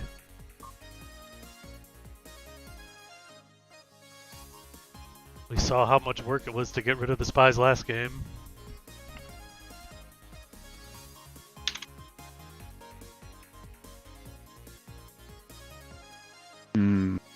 Flip- Torrential, perhaps? Yeah, I was gonna say when you hear flip fine, it just kind of it's either mind gamey or it's like he's waiting for a torrential. My dust shoes. Shoot here.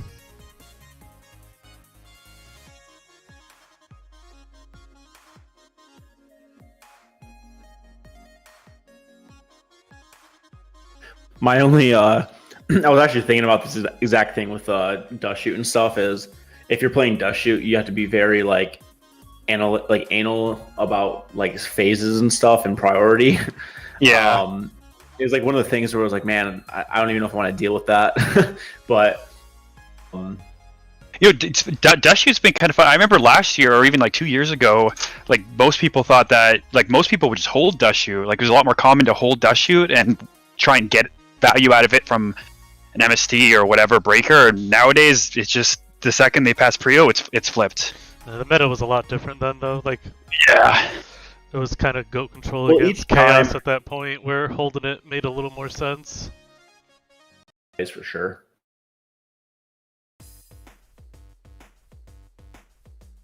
So Sakuretsu, Solemn, Night Assailant, Thunder Dragon for SMF.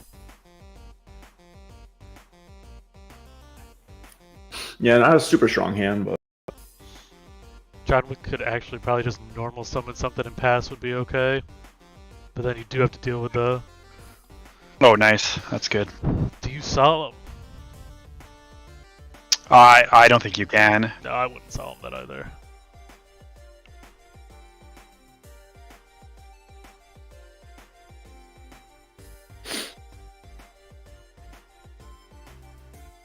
Solemn seems to be a very popular card this tournament. It's been popular lately. All the turbo players have been transitioning into using Solemns now too, or at least a majority of them. Yeah, I was really big on Solemn for a minute, but I've actually been finding I'm actually shocked because I've always been very gung ho on Solemn and stuff. But as of late, I've just been noticing my decks have naturally been like taking them out, which I'm not sure if that's a great thing or not.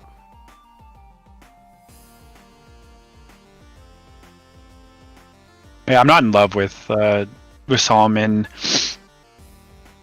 turbo. I feel like I think maybe what it is like it loses when everyone's running Solemn, it might like lose a little bit of its power just because at a certain point it can come down to who draws more Solemns. So sometimes it's better to step outside that game and just use a different like approach.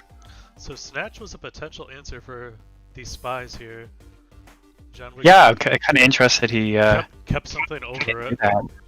But he set. I'm thinking that's probably a set Faith then. Try and get like if you're gonna draw up Snatch Deal, then you really value that card that he just set. And what actual warrior monster are you doing that for? Yeah, you're not. Very likely a Faith. Yeah, that Snatch could have just forced the Solemn or the Sakuretsu out. Mm-hmm. Which is why I think it's Faith even more, because he must really think that he can get away with a Faith into another Graceful. And I don't think I would have attacked this.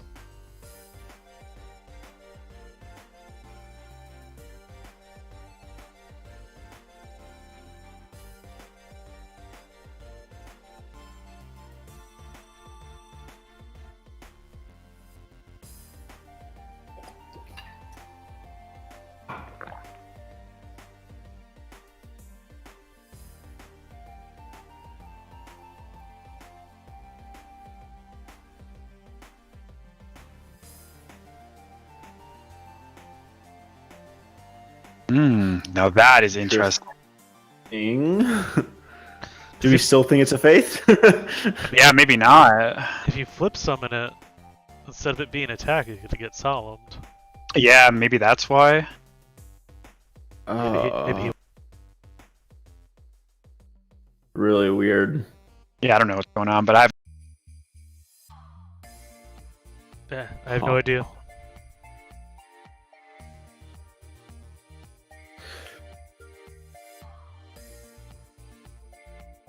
What's the What Faith? is- That's super interesting. He didn't let the Yeah. attack go through then. Yeah, maybe he wants it to get triggered so then he can follow up with like a BLS and So that Sakuretsu- can and sack, yeah. So you can't really like fight through that without a storm. to prevent his his Yeah, but he's Saku got, or he's got whatever. Night Assailant too, so he's got you can't fight through the Night Assailant too. All of that. Oh, you can banish it, but yeah. Yeah, but that's a little bit behind. I don't know. It seems. I don't know. We'll see what he gets here.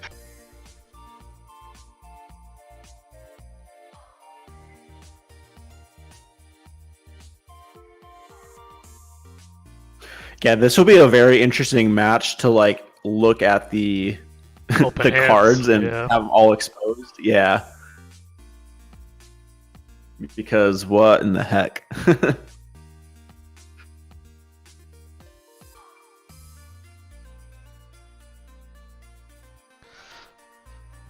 Interesting letting this graceful go through as well is because now you're gonna have to if you don't have to solemn it.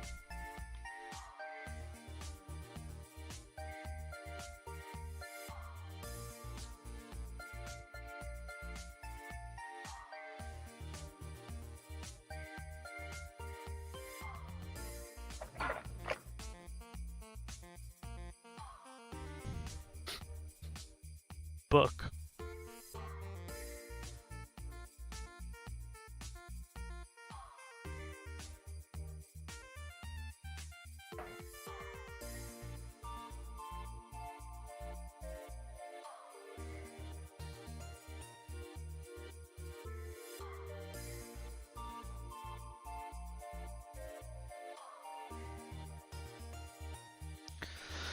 So this we gotta assume is gonna lose out to Sakuretsu.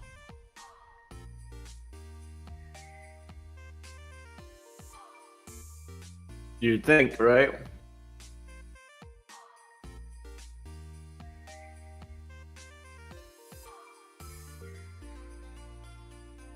Now he could, yeah, force this Night Assailant.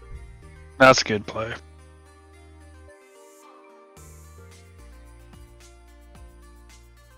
Follow up with a Chaos Monster.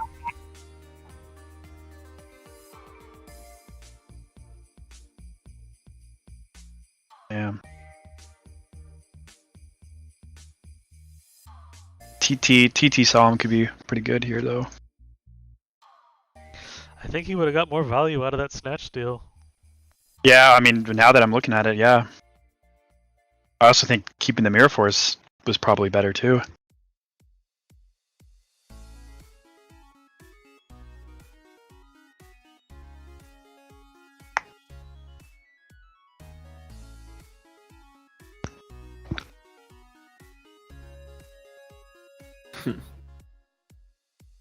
Ivan really wants that burrito, it seems like.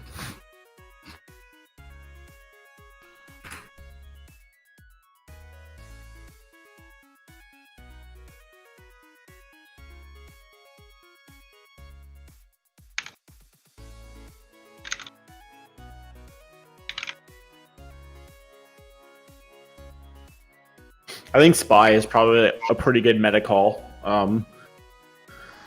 in general right now because Warrior's so popular. And I have heard people wanting to like take it out of their deck too. Yeah, I think that's bad. I actually think Spy is actually really good. Like even in the mirror match, it can because 2000 defense is actually really hard for like another turbo player or another chaos control player to handle. Unless they're like using their like Thousand Eyes Restrict on it to gain it, but like other than that, they don't have a lot of normal summons that can just deal with that, or they have to commit an early Chaos Monster, which is also not very good. Yeah. Yeah, you kind of force them to take the initiative, and then you can follow up and have answers to their chaos. So, yeah.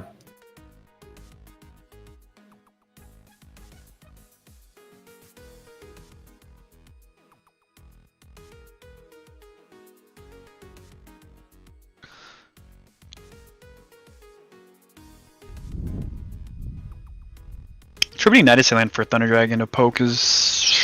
I don't know how much I like that.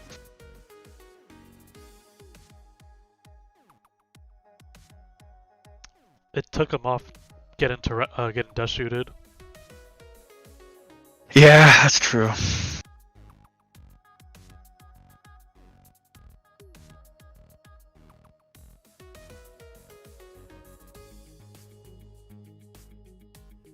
I think SMF's gonna end up dropping another Chaos Monster next turn, though.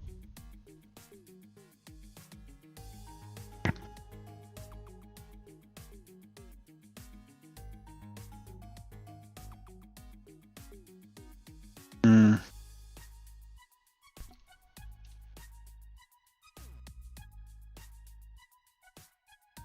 Nice. Sell in the book.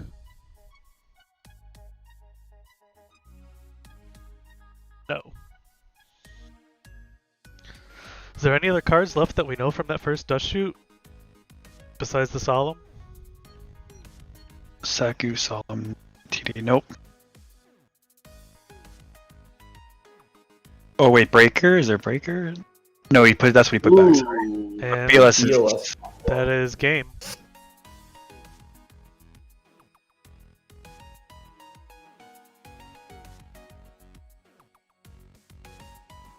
Yeah, I mean that. Like, what are you gonna do? He's got a Solemn to back it up. It's done.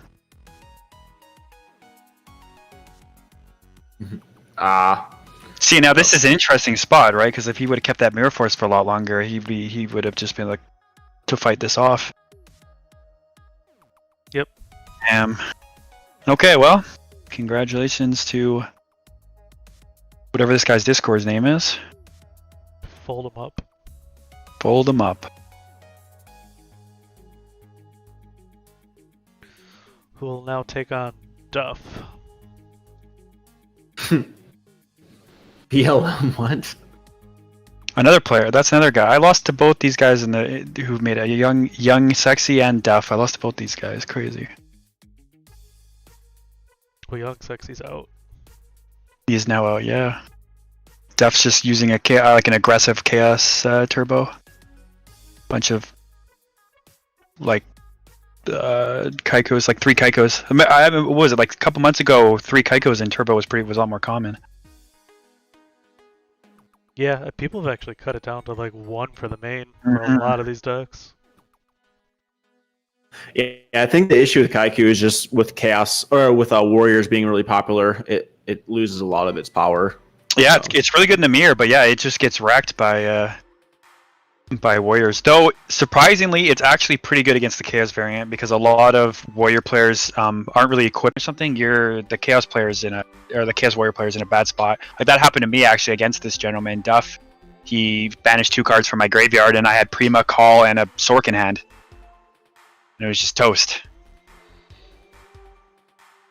So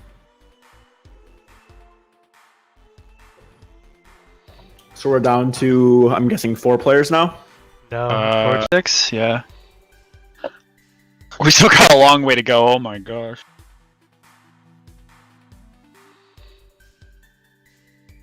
So or fold them up versus Duff. The guy we just watched versus Duff.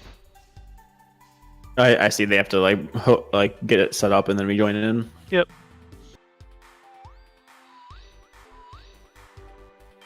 Watching all these games is giving me a lot of ideas for my own decks. Yeah, no, I'm stoked. I'm stoked to have you and a bunch of other returning players for this Clash of Champions. I'm actually really excited for this tournament. It's kind of like a how do I word it? It's like a small preview of Worlds, if you know. Like there's just a lot of like top tier players playing in it, so it's kind of like a fun little tournament for a lot of people to watch. That was the part of the point of doing it, was to be at like the halfway point to Worlds. Yeah, I think it's a great idea. So they have started the game. They have started. Awesome. Let's go hop into that.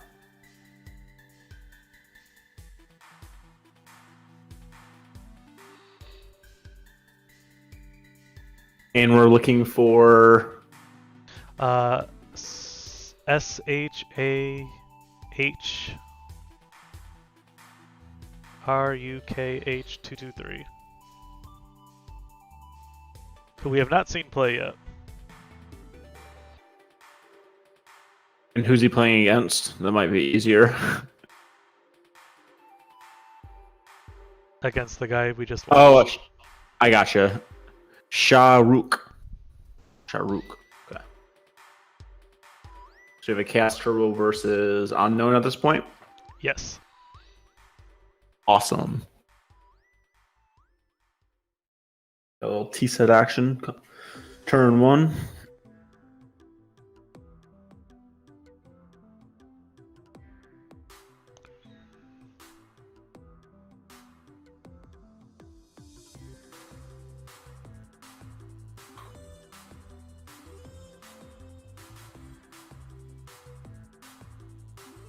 Got a Caught a ballsy deco. play.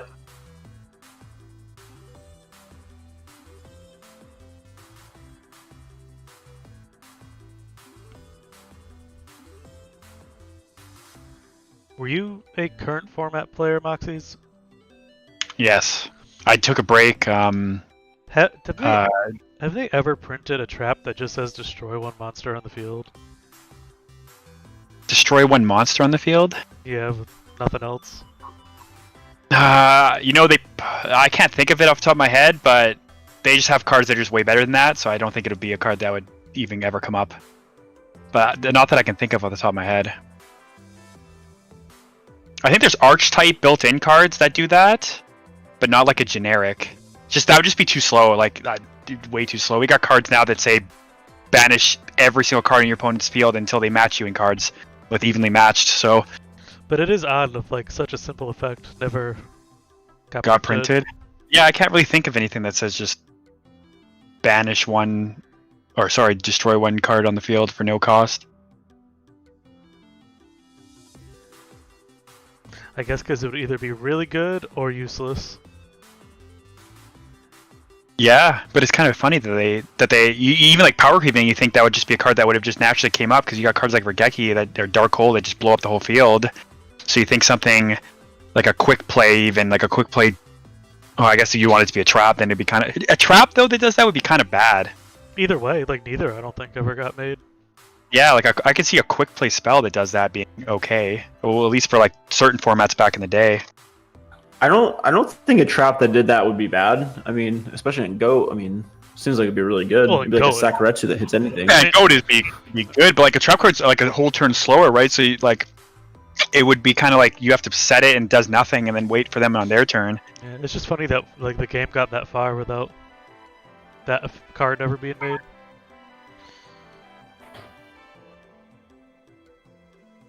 This Dark Core you have to banish, right? You have to discard to banish? And it's only a face up. Oh, wow. Should be to the Doom to be closer, but...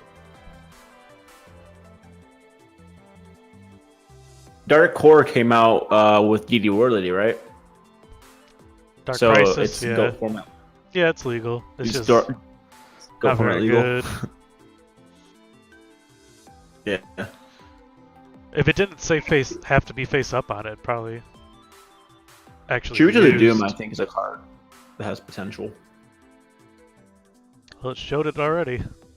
Yeah, it's been doing well for that variant of, yeah.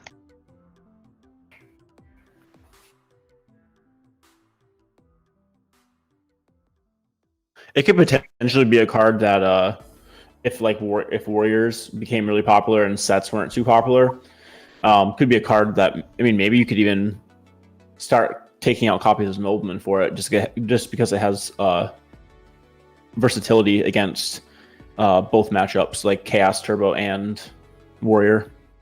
Because it can, if you're playing, obviously if you're playing like discard engine. Pot Duel might just run away with this game here.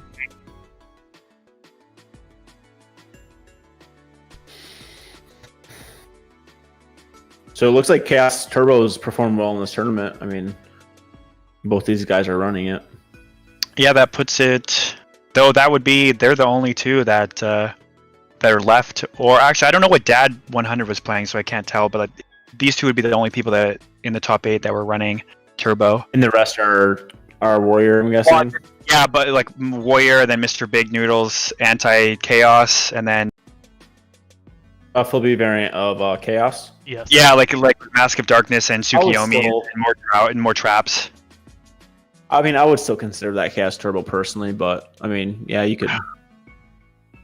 It's just a little slower, right? It's more about controlling than it is about like turboing out like your big boys. Of course, that's what he did against me. It's just blasted me with BLS, but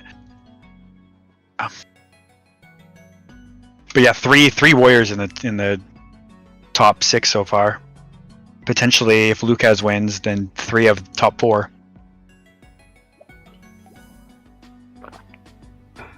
Yeah, I think Warrior is probably like. It seems to me probably like maybe the strongest competitor out there. It's just consistent. I think that's like the biggest key is consistency will just win over some of these more like relying on certain cards. Like Turbo can be pretty reliant. Like it's into power cards. Yeah, and I've always been a believer in a consistent deck's is gonna be the deck to use in tournaments. Like for sure. Like if your main goal is to win the tournament, you typically want to go for the consistent deck unless you have like a meta call where like the meta is like built in a certain way where you can just really take advantage of it, kind of like what Mr. Big Noodle is doing in this event.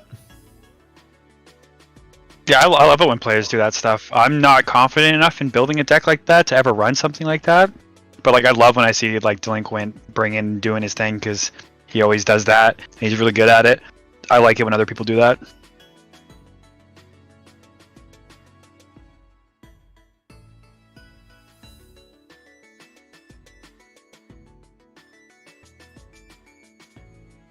Did Sengen add SERP?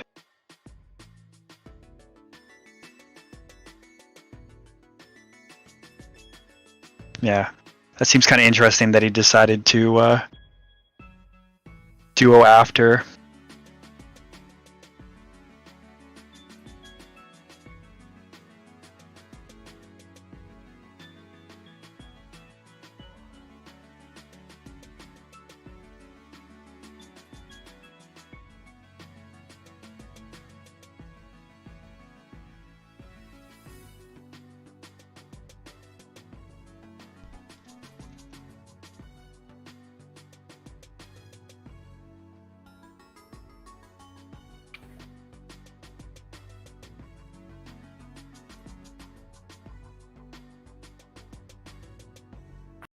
As far as I know.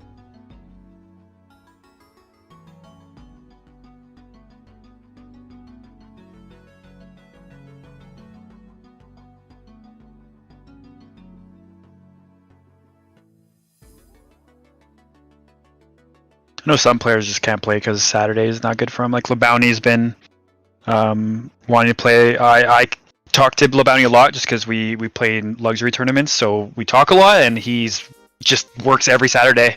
But or else he'd be playing in all of them. If he banished the Deco, or if he's gonna. Oh, wait, why are you flipping that without asking for Prio first? Yeah, that's a mistake.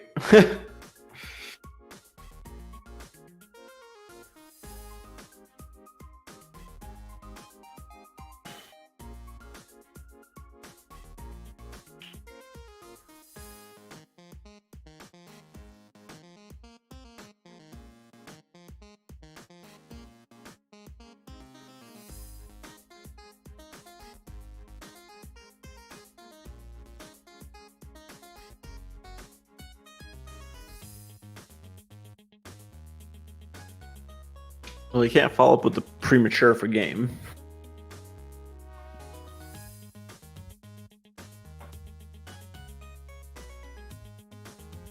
Yeah, see now that could cost him in the long run, right? Because now he's going to set a bit more defensive cards here. So if you waited for him to, because he's going to Prio banish one of your cards anyway, probably, and you could wait till your turn protection with BLS. He's got one TD in hand still. SERP set. Possibly.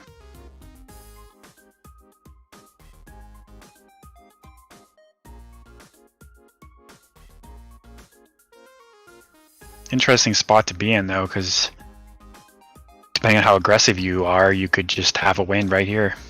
Or you could just put yourself in a really bad spot and lose.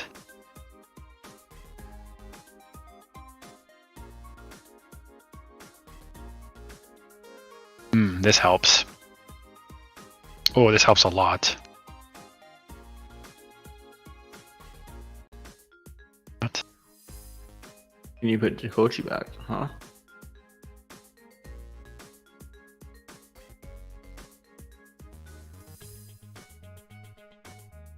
What is happening right now? Maybe he's looking at the log to see something, or a little weird. I mean, I don't see what else he could really do. Like he went main phase, didn't say anything, didn't ask to do anything. Like this priority banish is gonna go through. Like I don't see what the issue is here.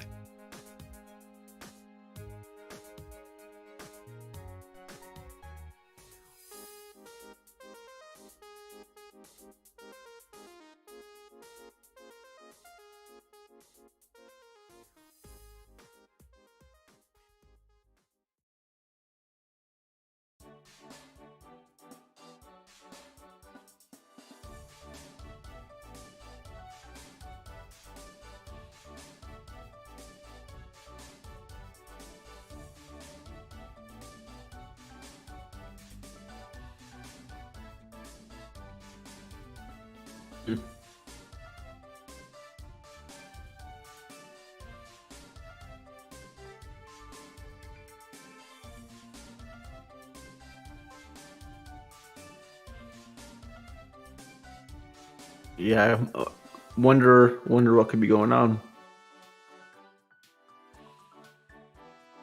Okay, so this guy. Well, first off, this guy shouldn't be watching the stream. He's saying that on stream he heard us talking about it, but he shouldn't be watching the stream.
Hmm.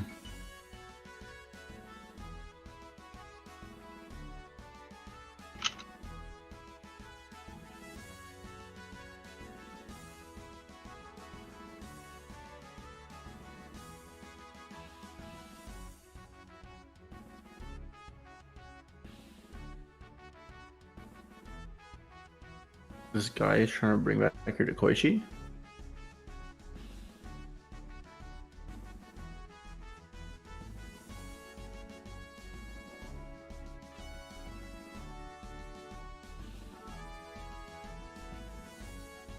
Do y'all know what's That he passed Prio to the ring. I'm not quite sure. TK's the head judge, so that would mean that the deco couldn't get banished, but that would be the wrong deco because there should be a deco in graveyard, and then one that was banished that was already on the field. So I'm not quite sure what's happening here. maybe he thought that the deco somehow went to the grave. Because there should be one deco in grave, and then he banished one off of the BLS, and they're saying rewind it. So if you rewind it, then the Kochi would be on the field still, but there would still be one in grave.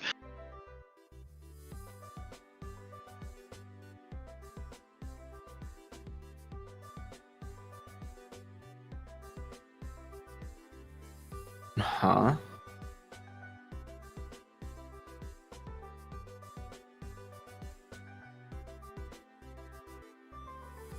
So a judge is.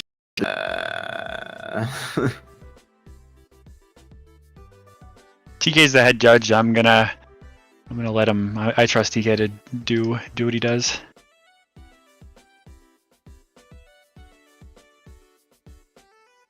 I mean, if this just happens how I think it's going to happen, it hopefully shouldn't really matter. It's looking like a pretty power spot. He would interfere like that. It seems like it was happening how it should, because he said, Yeah, okay, I took it as a misplay from the ring, but maybe TK took it differently.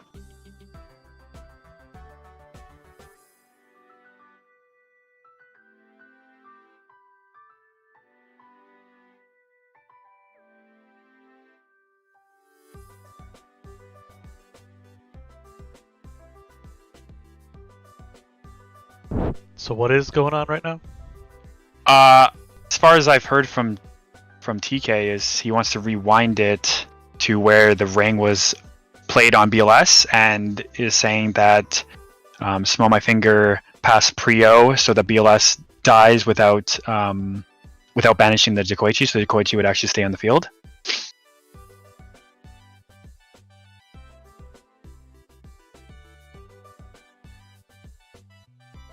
Makes sense.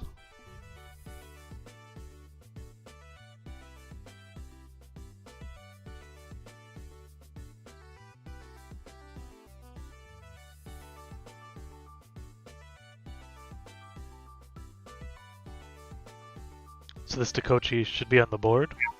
Yeah.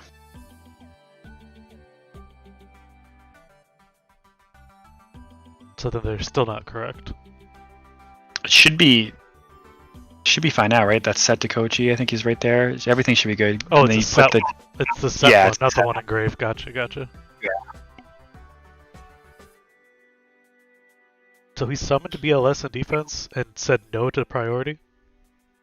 On the last turn, the Smell My Finger summoned BLS in attack, and then said okay, and then 2-2-3 flipped ring and killed it. And TK saying that he passed Prio, so the BLS would just die without banishing anything.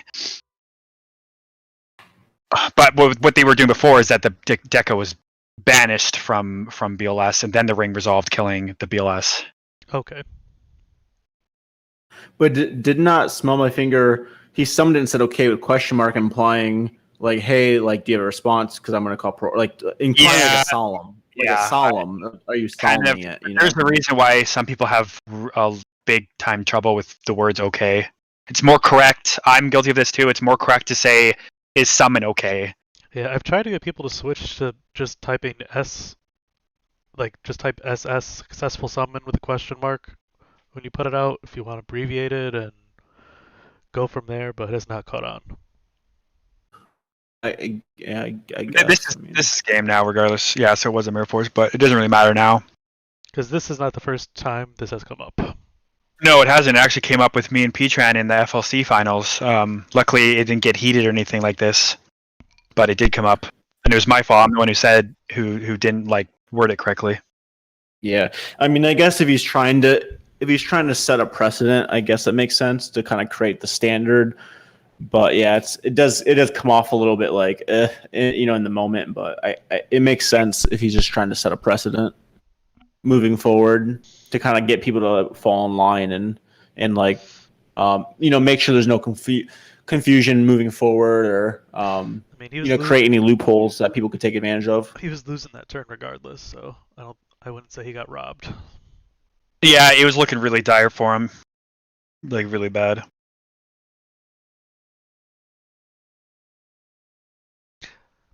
And I mean, from TK's standpoint, he might have just like had since he's judging, he might have had some like conflict popping up like on a semi-regular basis, and he just wants to like stomp that out. We've discussed this ahead of time, that this is how we rule this when that happens. So because it has happened enough times. Yeah. And I've actually even ruled it the opposite way before, and then from there on we decided to go the other way, like we spelled it all out for going forward. So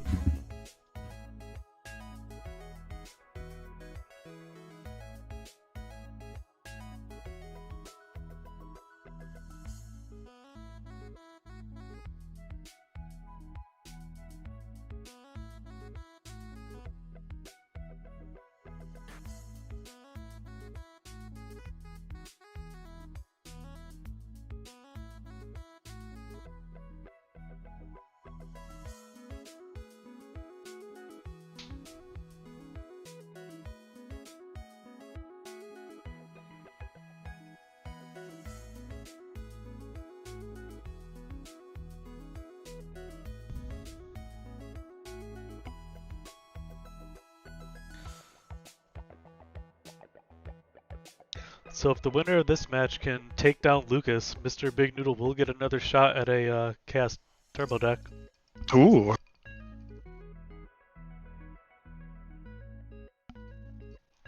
As far as the play I've seen, I think I would favor Lucas. But then again, I would favor Lucas against basically anyone in the whole format right now. Same. I don't know if you were on when I said it, but I would compare him to like Ric Flair last year, of like the hardest working GOAT format player. Yeah, and it's crazy too, because like I remember when I first started getting into GOATs in 2018, he was one of the better, or like later 2018, early 2019 or whatever, wherever that time was, he was like one of the highest rated players, him and Rabid, and he was like winning all the time. And then he took a break, I guess, and came back and started winning again. Yeah, Lucas, I believe, goes back to like Duelist Crown days, if I'm not mistaken. Interesting. Oh, he was having trouble when he first came back, because he's on my team. When he first came back, he was still playing Chaos Control, Chaos Turbo, and then I played him on ladder, and then he came back and joined LRG, and he just fell in love with Warriors, and he's just been running with it ever since, and doing like extremely well in every single tournament. What do you make of this summon Deco play? See, sometimes summoning Deco is okay. I just don't think it was good there, because like, sure, you could get knocked, but it walls off Sangan, so it's kind of like weird. It's also a good But he summon just- if you have Suki. Time now that he's allowed SERP to be added and then duoed, which is not very good. Yeah, no excuse for Wait, that. why would you summon Deco over setting it additionally? I mean, If you have Suki in your hand, then you can keep drawing every turn without it being Noblement. Yeah. oh, I see. And especially if this back row card is like a protection from getting run over, he can just start looping Deco flips. That was a huge misplay, though, attacking that Sangan first. Yeah.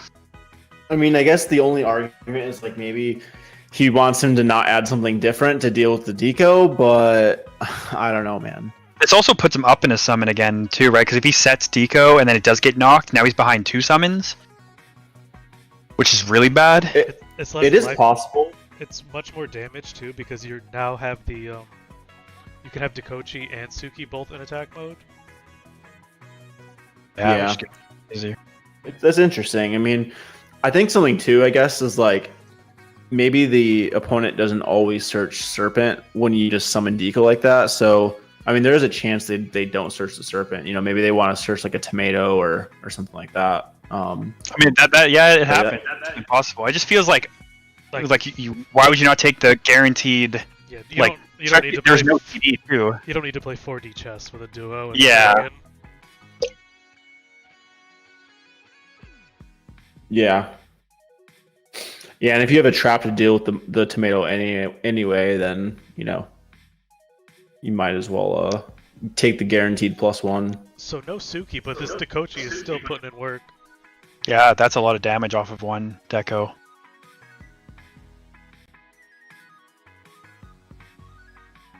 Interesting, not even going to set the Sinister as Regeki Break set that doesn't want to blow on a Dekochi but wants the Sinister in hand in case he needs to use it. Hmm. There it Isn't is. that? Spy. Ooh, nice. That's a good hit. Yeah, now this Deco is gonna keep just putting in work. Like 3 hits with the Deco is just crazy. And another 400 from the Sangan run over. Oh yeah, that's a lot of damage.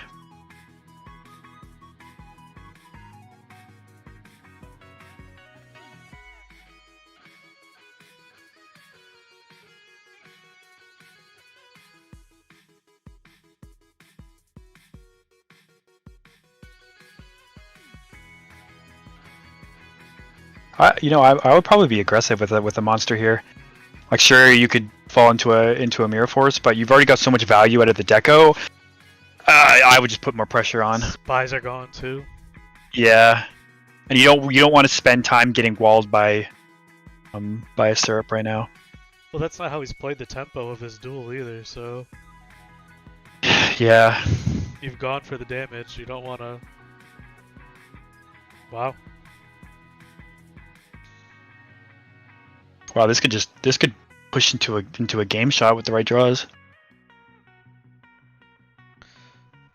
Ryan, what do you think is go About it, just in general, just general thoughts. as like a good as if is it a good format? I mean, yeah, I'd say it's good. I mean, it's not necessarily my favorite format. Like there's other formats I definitely like formats, so you actually have time to play. I think there's enough diversity in the card pool to make it interesting. Like, you know, you see like the you see FTK decks, you see OTK decks, you see Go Control decks, Chaos decks, Warrior decks, Horus decks. You know, there's a lot of variability in it that makes it interesting. So I think it's cool. I don't think it's like my personal favorite of all of the formats, but I do think it's I think it's good, and like I've said like many times, I really like I like the stagnant card pool because it like without there being new releases constantly, it's nice that like, you know, if you're just playing Yu-Gi-Oh as a hobby, it's nice that you don't have to constantly be like on the cutting edge of like new set releases and spending money and stuff, and you can be like competitive / semi-competitive without having to invest, you know, huge swaths of your week to stay on top of things. So I think for that reason, it's really cool.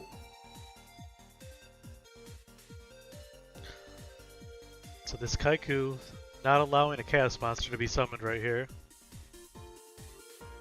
Yep. So not for long. Wow. Yeah, he just really wants to get a chaos monster on board. I mean, it's great still. You just drop it and then banish the Kaiku, right? Mm-hmm. Again, the people gotta ask for Prio. It doesn't matter there. I mean, yeah, I guess it doesn't really matter. But I mean, they're just trying to set a precedent. What if he wanted to go for a stupid attack? I guess it wouldn't make any sense, but... I mean, it would have been to his advantage if he wanted to let him... Or maybe maybe he wanted to bait out a TT. You could have just said no Prio and then banished after Prio. Yeah.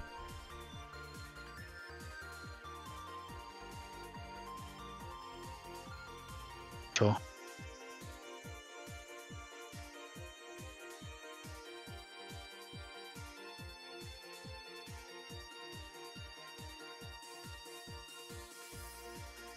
So no more lights for SMF.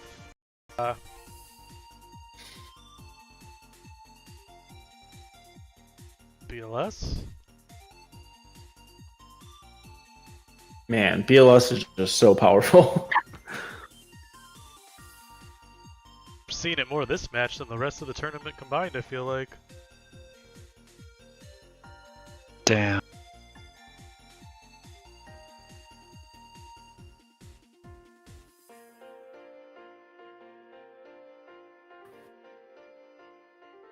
You attacking with this BLS, Moxies? Are you switching tribe to defense? What have we got gone so far? Probably not. Not with how much advantage I am ahead. And no live major threat. But you know what? This is fine. This is okay. That's what I said. Switching tribe. Oh, sorry. Yes, that part's okay. Definitely happy to see Book there. Yeah, that's 100%. That's like almost your favorite card to see. Like obviously you won't, unless you go for the win, but like now they can't snatch you either. Yeah, no snatch, and you know that the other card's not a mirror force or like an actual battle trap. I'm attacking this thing. Oh, he's desperate. Apparently not. So you're not scared of Spy. So there's already one NA gone. I'm just summoning a monster and attacking twice. Would you premature burial the BLS here, Ryan? Would I premature the BLS Yeah. for a game? Yeah. It's a trick question. You cannot. I was like, You cannot premature burial BLS that was solemn judgmented. oh yeah, actually yeah. No, he was. What do you mean? He was summoned properly. You still Oh, cannot. Wait, even if it's summoned properly the first time and flipped down? Correct. The game forgets. Really? Okay, well, I didn't know that. Is that real? Mm-hmm. Well, that's good to know because Here's another misplay. If you were not going to attack with your second monster, and there's potential of a Night Assailant, why did you would set your monster and then attack with Tribe? Like, it doesn't matter because he won anyway, but like that's a big misplay. These were very basic misplays. Yeah. These were not complex misplays. These were These are common sequencing errors. These were the kind of misplays you see from someone that doesn't have a lot of tournament experience. Well, he's going to have a handful now. Yeah. Let's see if he's going to have to go against one of the better players in GOAT. So let's see. Admits it. I mean, he just said in the chat, misplayed so much. So, at least he's aware of it. So he's going up against Lucas now? Yes. Yep. That's awesome. I'm actually very interested in seeing this matchup. Me too. AJ's the guy who wants to win, but Lucas is my second guy. Are they on a delay for a second, or? They're probably going to take a minute. He would still have to win 3 matches, but still, if he does, that'd be crazy. That guy's just absolutely stacking like everything. Be insane. So Lucas has qualified for Worlds 3 times already. So if Lucas gets to the finals of this tournament, he will have qualified 4 times and have a +3 towards being the number 1 seed, and will pretty much, I would think, almost guarantee being the number 1 seed. Yeah, it'd be really hard for someone to pass that. It's not impossible, because now that we have this tournament series, you could potentially do like 2 to 3 in a month. Yeah, no, that's true. Top of FLC, and then the thing with Lucas, though, is He plays in all of them. Hardest plays in all of them, and plays on Yeah. Twitter. Hardest working. Yeah, I know. Out It's there, crazy. like. He's annoying me because he's doing what I'm doing, except doing it better.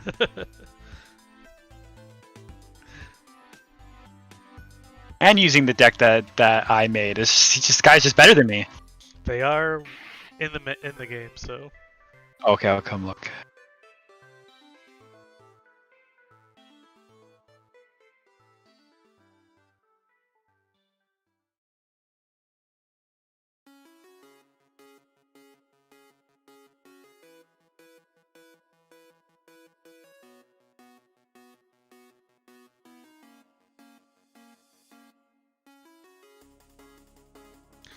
You know, these tournaments have been smaller, but they have been just as exciting as the GFCs.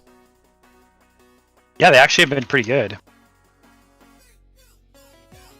Lots of good players playing in it, which helps. It's not super diluted. I was kind of worried about that.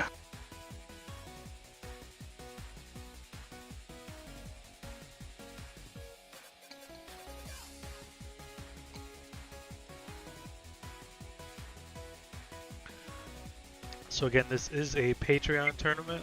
Everyone paid to enter this tournament. The Patreon money goes towards funding the world's prize pool, as well as helping keep the lights on for GoatFormat.com. If you join our Patreon tournament tier, you'll get to enter these tournaments. We are also going to be adding to all the Patreon tiers access to the Dale Bolito gameplay reviews. He's going to be making those exclusive to the Patreon. Oh, wow. So if you join for any tier, the $5, $10, or $25 tier, you will have access to those videos started next month. So it's interesting. He wanted to die roll duoed, which is always really powerful, especially even more so against warriors. But he only did a Kaiko and no back row follow up, which is not great. That's okay. Why? The summon Kaiku pass is definitely my only play type of move. Yeah. Well, I mean, he's got 2 going second. Or not, like, cards you can't use going first, so that's fine. And then him following up, so now this is it, he's just going to set and run over it. So this went from, like, which is kind of funny how this switches so fast, but, like, getting duoed is already, like, always really bad. You're super far behind. And just like that, he's now in a pretty commanding spot. Or, like, if he had nothing better to summon turn 1, what he's doesn't have a light to go in the graveyard, so I don't think he already lost Snatch Steal, so he doesn't have anything that can just really out the Blade Knight.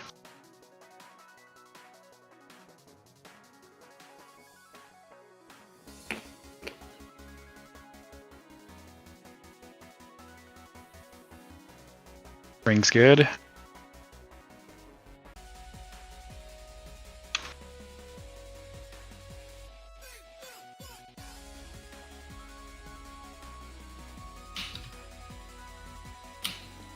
So Ryan, any other champions you could recruit for the? I talked to I know Philly. Chris Bowling. He's planning on playing Philly Luna.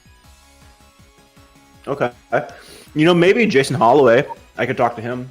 That'd be cool. He's putting together a video for me because I want to do one of those features on him for my channel. He might be someone interested in playing. I know Chris Bowling, he's probably not going to be interested. He's pretty busy with school and work and stuff. He recently went back to school and he's studying finance. So I know he's pretty tied up with that and doesn't really have too much interest in Yu-Gi-Oh these days. Yeah, other than Jason, I mean, kind of tough.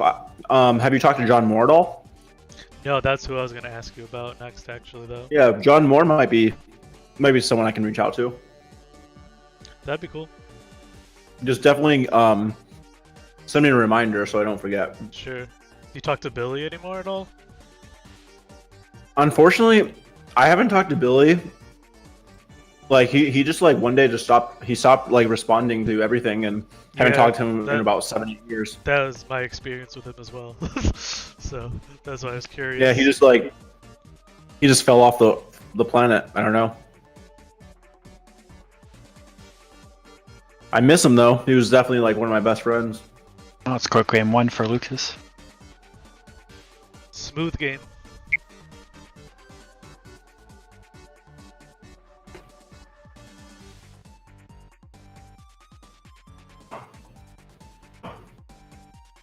That was a no sweat off my back.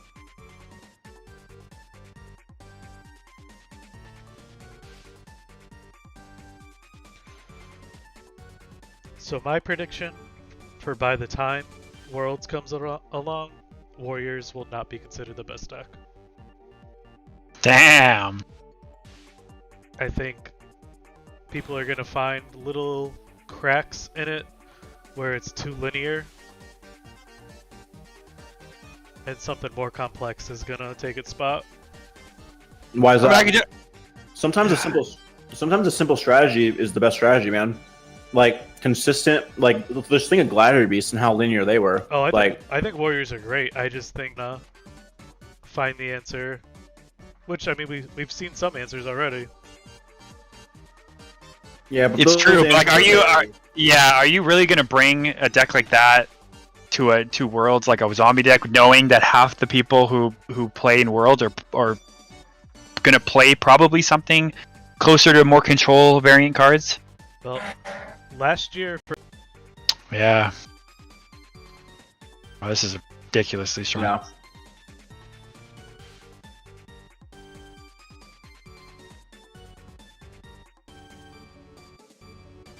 It would depend on like how close we got, whatever. Because like Warriors have a really strong ability to switch their cards in their deck very easily to combat whatever is being played. So if the meta switches to something else, even like a month or two before Worlds, then the Warrior players could adapt to that. Yeah, that's what I would kind of think too. It really just depends on how many main Warrior players are the ones you play. Because I know like in Worlds, a lot of the people that were in Worlds last year, like you can almost guarantee that even if Warriors were like one of the better decks or considered one of the better decks, a lot of these people are just going to bring control because that's just like their bread and butter. All of the luxury players to play Warriors, and almost all of them decided to play Chaos Control or Chaos Turbo instead. And no Chaos Warriors made top 8. Yeah. Yeah, it was only Sparky's like really, really well placed like deck that's made to just beat Turbo and do well against Chaos Control. He is not chaining the goats here to the normal extermination. Yeah, which I find a little weird. So not he must just have the intention of applying a lot of pressure. Just doesn't want to lock Magician of Faith with 4 goats? Yeah. I mean, 1-for-1 is fine. It's not the end of the world. He knows all of his opponent's cards. And he's up a bunch of cards, so it's...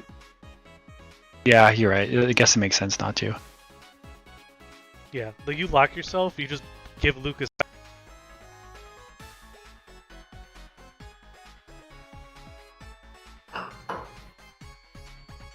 That's one of the things. This is how this warrior deck can like it can happen to them sometimes. Is they don't like thrive off of what this deck's doing, and you can just get hard blown out by power spell loops like this. Yeah, you're not gaining advantage with the warrior deck No. the way that the chaos deck can at all.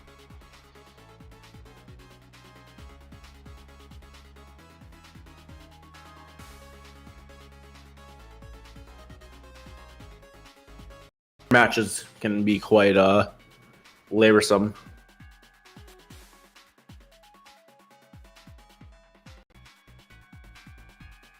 Keeping Dushoot in against the warrior deck is kind of an interesting choice as well. Yeah, I'm Ouch. not a fan knock. Yeah, I don't think that's preferable. But I mean, if you're gonna, I mean, the thing with Dust Shoot is the reason why it's like people say it's bad, right? Because if you draw it past like turn 1 or 2, it's not good. But if you're always drawing it turn 1, then it's really good. Because like Dust Shoot against warriors actually can be extremely powerful when it actually resolves. Right. It's just a lot less likely of a chance it's going to resolve post turn 1. Yeah, it's pretty good too if you can peg. If you're patient with it and you can peg whatever they get off of the Rota, that can be pretty crippling. A card we haven't seen much that I think has some real potential is Giant Shrunade. Oh, from which side? From the turbo side? Really? Or just like in general? Really just in general. I've seen a couple people try it. I know James Ark was doing it for a bit. I'm not quite sure how you called it. It can force Solemns out that like have no business being activated. Yeah, I could see it.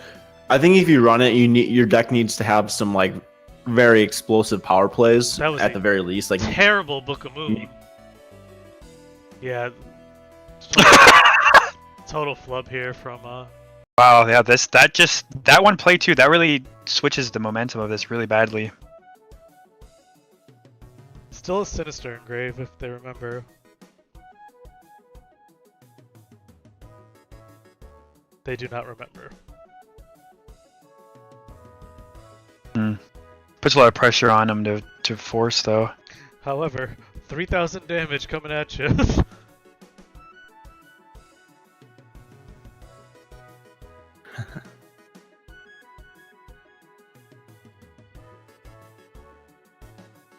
If you let this go through, they could draw phase ring you for game.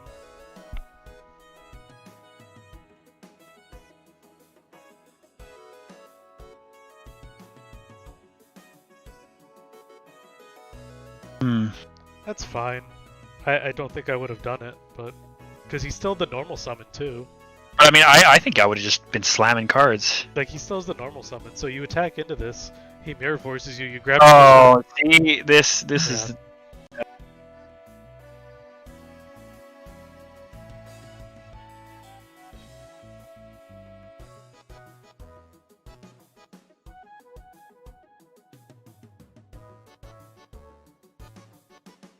So I got a question in the chat. I'm kind of curious about this ruling. If a warrior lady swings into a jujutsu master, warrior lady gets priority to remove, right? But their chain would resolve backwards. What happens in that instance? I believe they get banished. I'm not 100%, but I'm pretty sure they get banished. Yeah, I'm pretty sure they do too. Well, wouldn't the jujutsu resolve first and put the warrior lady on top of the deck? Or does the chain have to resolve and then, yeah, the chain resolves and then they're both banished? That makes sense. One also says before damage calculation, the other one says after, I think. Yeah, and isn't Okay. though? Yeah, but isn't Jujutsu Master 2? It's mandatory, and DD Lady isn't. So, Jujutsu would have to be Chain Link 1, and then Lady would be Chain Link 2 because it's not mandatory. Oh, okay, that's a good point.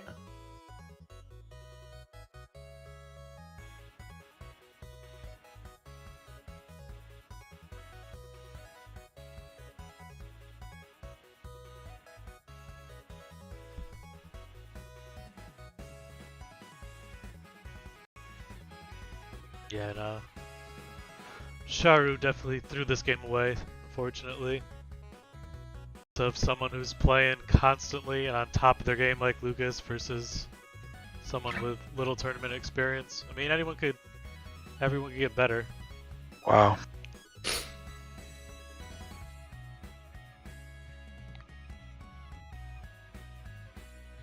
Has still not remembered their Sinister Serpent in Graveyard.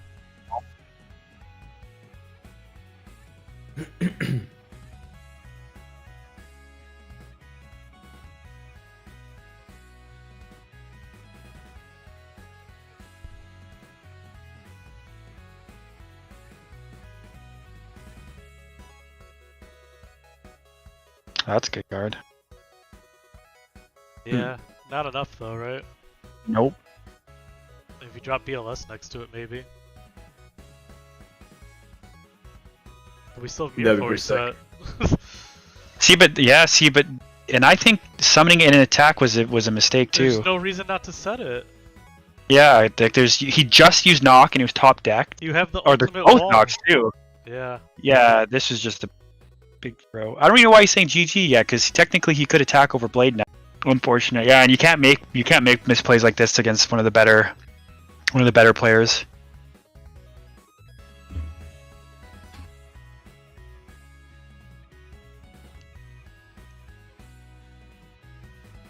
I mean, if he drops BLS after this attack, he can still win this game. Even a sorcerer. Yeah, I think it's I guess toast. they got nothing. Looks like he's throwing the towel. Wow.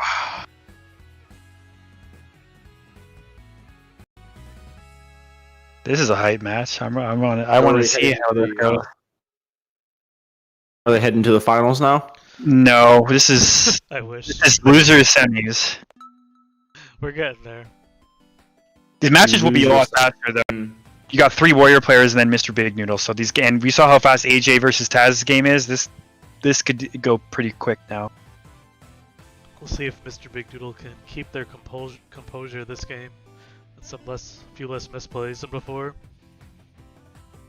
Yeah, this is kind of unfortunate.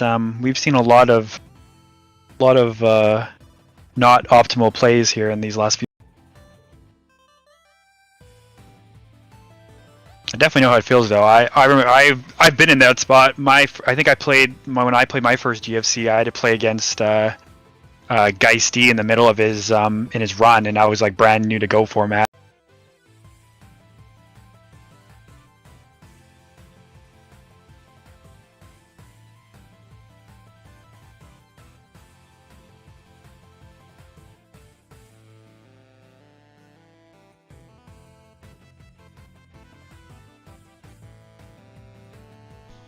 But shout out to Sharu. You made it very far in this tournament. So Yeah, dude, good for him. Congratulations to that, and I hope to see you again. You don't get that far without having any skills. No, that's true. And Mr. Big Noodle is letting the stream know he is a commissioned artist and drew this character themselves. Well, that's sweet because it's awesome. Looks cool. I know. You should have let me know sooner. We could get some Go format stuff with them going. So are we tuning into the Mr. Big Noodle Lucas? Yep. Yes, they just started. Mr. Big Noodle won the die roll and just did a T set. Got it. So Decree Spy?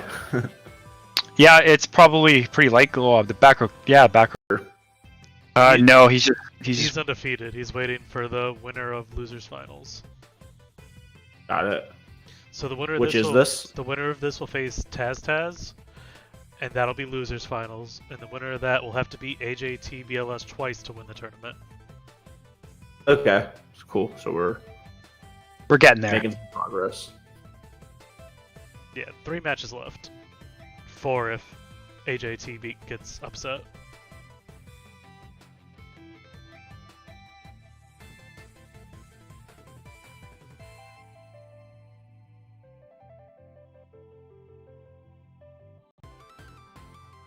So if you guys watch and want to play in these events, check out goatformat.com and check out our upcoming tournaments. The next tournament we have is the Clash of Champions, but after the year GOAT format tournament, it is free to enter.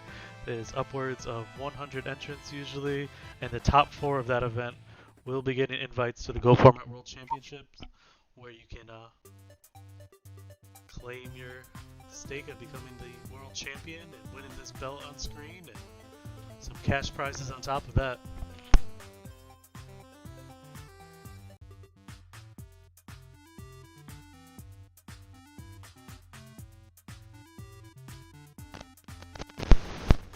Yeah, I'll definitely have to add a GOAT format logo onto my overlay for when I'm like making content and streaming. Get more people aware of it. Your stuff does come up though, because like I didn't know your channel at all. I'm not like super knowledgeable about past like stuff, so I didn't know anything about you. So it just came up on my YouTube because I searched a lot of GOAT stuff. So your channel does come up when people search GOATs.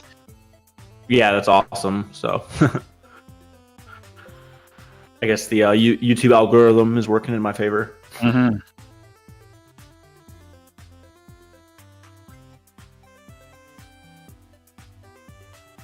I wonder if he's. I wonder if he's gonna go for that. Oh, he's gonna do a ring. Okay.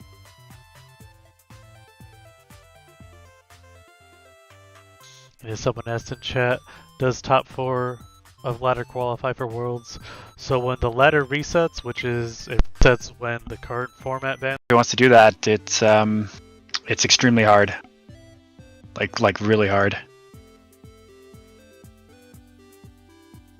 You can also qualify by entering our Academy League tournaments, which are ongoing non-live tournaments where you join up and you have to pretty much win 3 tournaments to be qualify. Those take about, I don't know, what would you say, Moxies? They go, you start, by the time you start one and end one, it's like 3-week process. Yeah, 3-week process. That sounds Maybe about more. right. It's actually great for people who don't have a lot of time to commit to playing GOATs and don't want to grind or can't play in all day long tournaments. It's perfect for anyone out there who doesn't have a lot of time. It's a pretty leisure at your pace. Yeah, you should probably actually check those out, Ryan, if you want to get some good GOAT matches in. Yeah, I'm people sorry, try hard. What was that? Check out what? So we have, it's called the Academy League. The way it works is, the links are all on goformat.com. You can find it. What you do is you have to win. It's called a Slifer tournament, which you enter the tournament on Discord.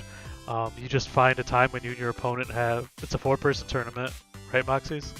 Yep. It's a 4-person tournament. You move on to an to a Raw tournament, which is then a 8-player tournament. Yeah. Or sorry, yeah, the obelisk. Yeah. No, the Raw tournament. Oh, sorry, Roger's Tournament. Yeah. Which is how many players? 8 for that. 8, and if you win that tournament, then you get a Worlds invite. Okay, got it. Yeah, it's just a more slow-paced, at your leisure way of working towards an invite. But so Lots of good competition. yeah, so far like the winners have been like LeBounty, Reclaire, who was last year's world champion, Juve, one of the better European players, and KL93, who's another one of the better Burn/European players. So all the winners have been either already in Worlds or are good players. by no means a easy. Yeah, it's fun just to try. Like I've been using it just to deck test because I know I'm going to get good competition on it. So I've been using it as a way of just practicing against and get pretty mixed results of either playing someone really really good or playing someone who's just really not quite as good, and then you're not really getting great data. Right, makes sense. Yeah, this would be a huge try.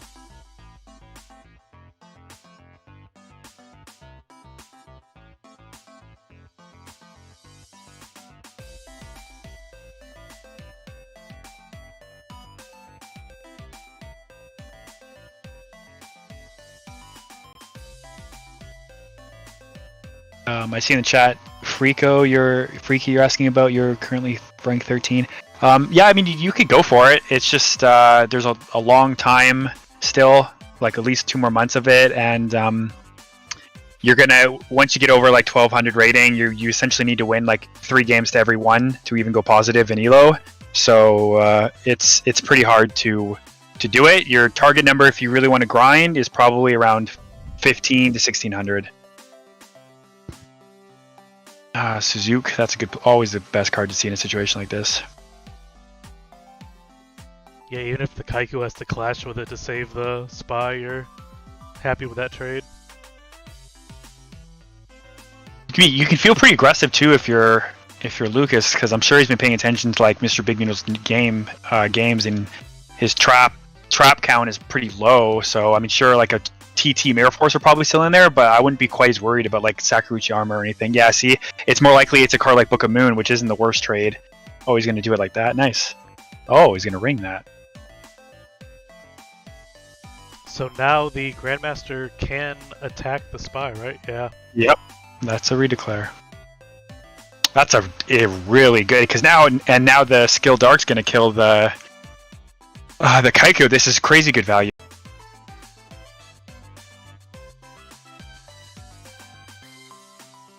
So because of the fail to find feature of GOAT format, you do want to put your counters on skill dark, because you never know when you're going to want to offer him to search for a dark magician from your deck to put the dark engrave, even if there's no dark magician in your deck. All true.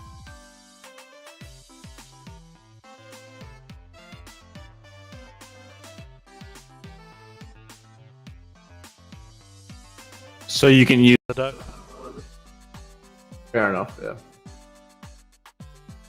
Mr. Big Noodle is probably really, like, he really needs a Gorilla right now, or a Necro Valley with one of his stronger Gravekeepers. This is not great. Oh, we actually know a bunch of these cards, right? Because Dashu,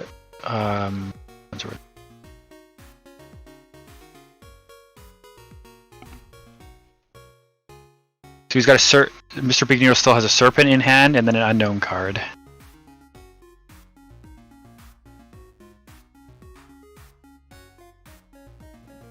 So Lucas likely sitting on a Chaos Monster and another monster. Yeah, which is unfortunate. Am I glitched, No. or does Mr. Big Noodle really have 4,686 life points? Yeah, it's glitched. He's at 33.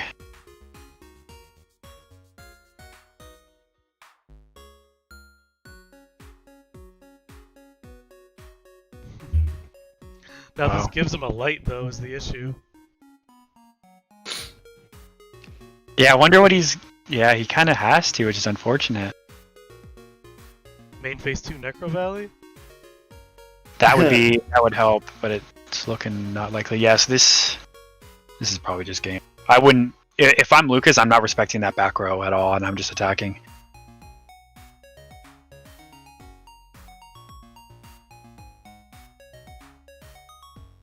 I mean, worst case, it's a Book of Moon.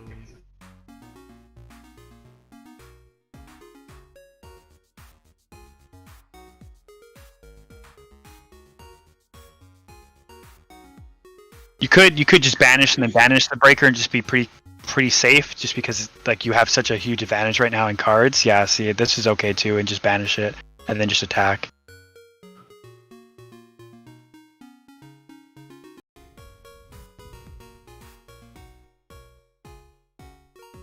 Big Noodle tops a Snatch Steal could be devastating. Yeah.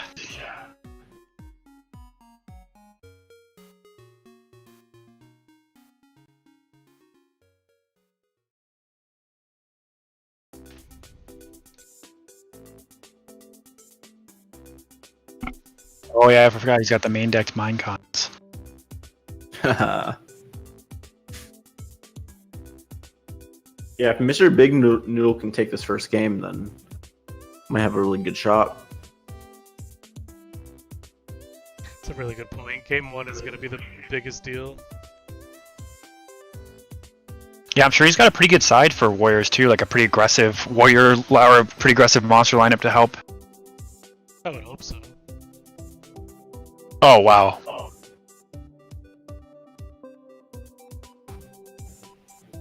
Then he's got to serve his other cards. That's a really good. Those are really good draws to combat that.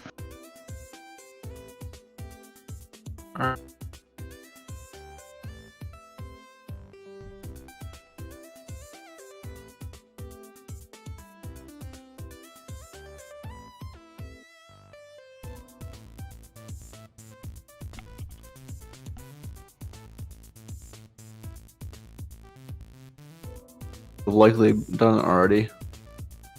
I still think that other card in his hand is probably might even be a BLS. Because he held 2 cards last time. One of which was probably just a normal summon monster, and then he held another one. So I guess it could be 2 normal summon monsters. But he didn't set anything, so this back row card was the top deck. Or else he would have set it last turn and made his Blade Knight 2k.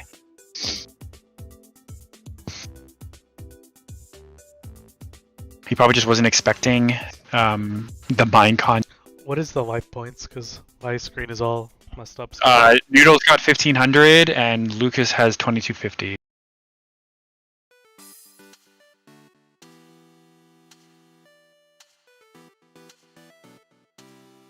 I'm expecting him to probably go Lady here, or maybe he'll just go for a.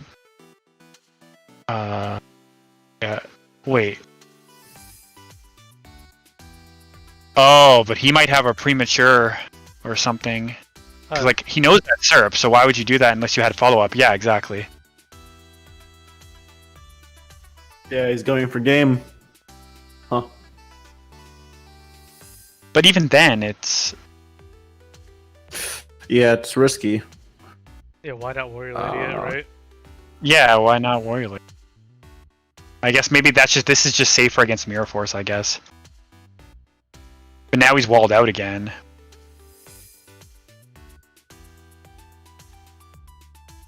I would love to see Mr. B Noodle take this tournament down. Lucas said misplay. Oh, he forgot that it was SERP.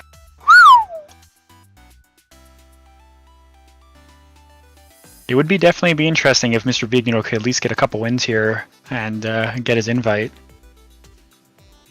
That would be wild. Oh yeah, see, this is not good now. Or at least there's no Necro Valley to go with it, so he's pretty weak comparatively to the monster lineup that Warriors have. But I see the admit defeat button coming. yeah, I feel it'd be screwed for unlikely. It's not looking good.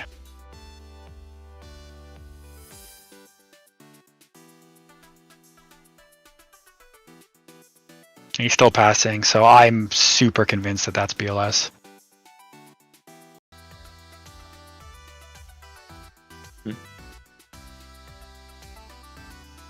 Isn't Necro Valley? You can't chain call to Necro Valley. That's good. Nice. Aww. He's still in an okay position because he can still wall out with SERP. Yeah. Puts that dead BLS in his hand. Yeah, it's even more Makes it even more dead. Yeah.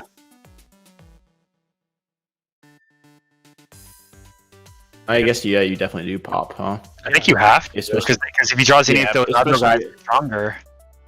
If you have a BLS in hand too. Yeah, Because if he draws a Spear Soldier right now, that's then really it's stronger than that. That's really I guess there's only one. Well, if BLS is in your hand, you for sure, because that's your dark that meets the requirement. So right. if they get over the breaker, I mean, a card like Gorilla would just kill it anyway, so I think you kind of have to. I think Mr. Big Noodle needs to be really careful about killing the breaker unless he has game. Oh, this one. That's a good one. That's a way around that sentence. Yep.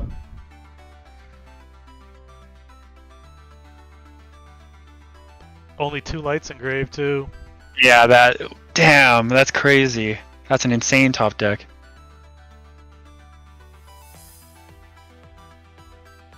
Yeah, like if he draws Berserk Gorilla there, he loses.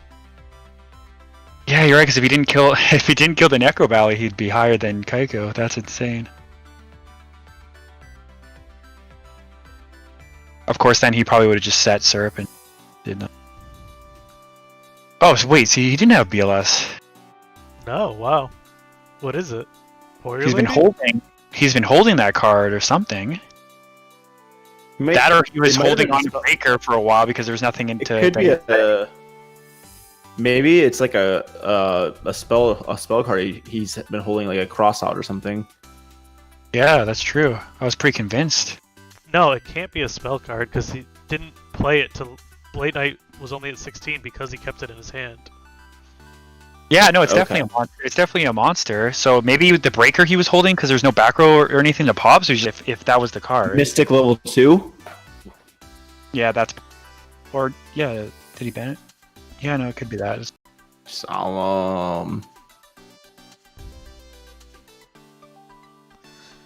Yeah, I'm level 2. Still Pog, Graceful Charity, Rhoda. Like, there's so many out still to this Kaiko. I'm gonna... At least 1 to 2 Sakuchi armors. Said I'm gonna do it. Top taking BLS right now would just be a big.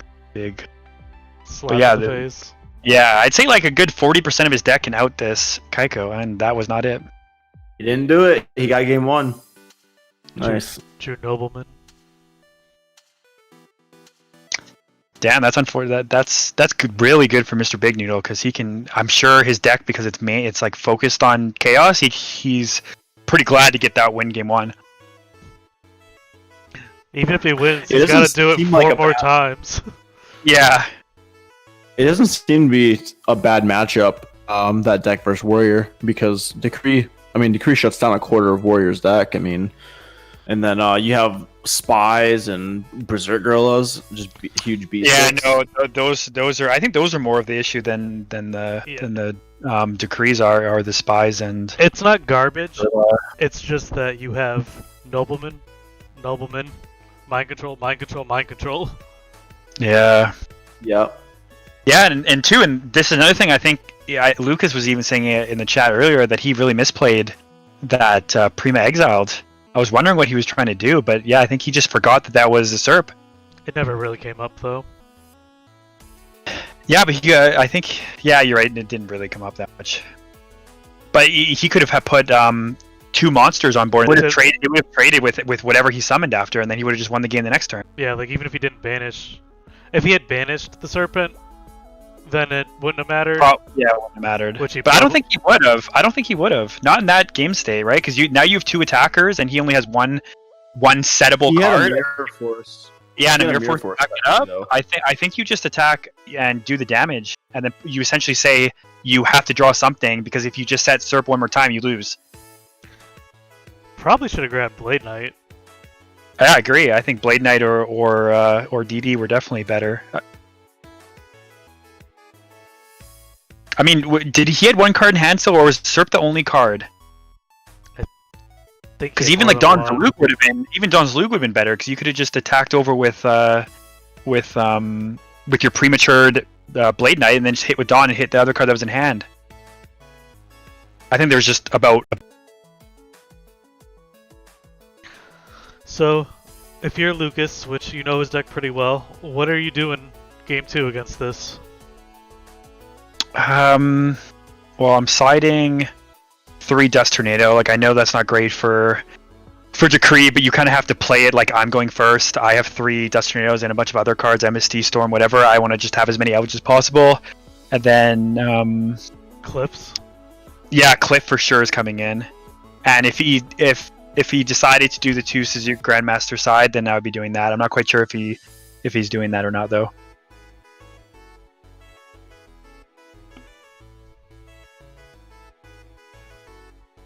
Not the start you want to see.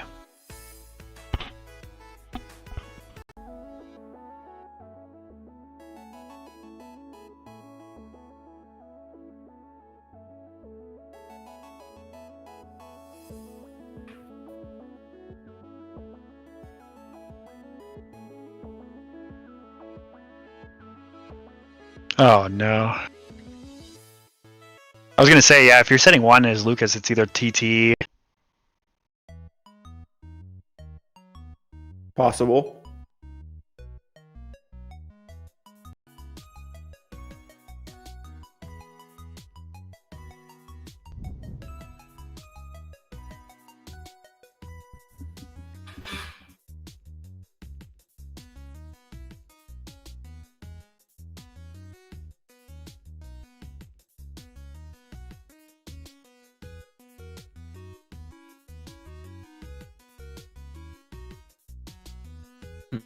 Negative.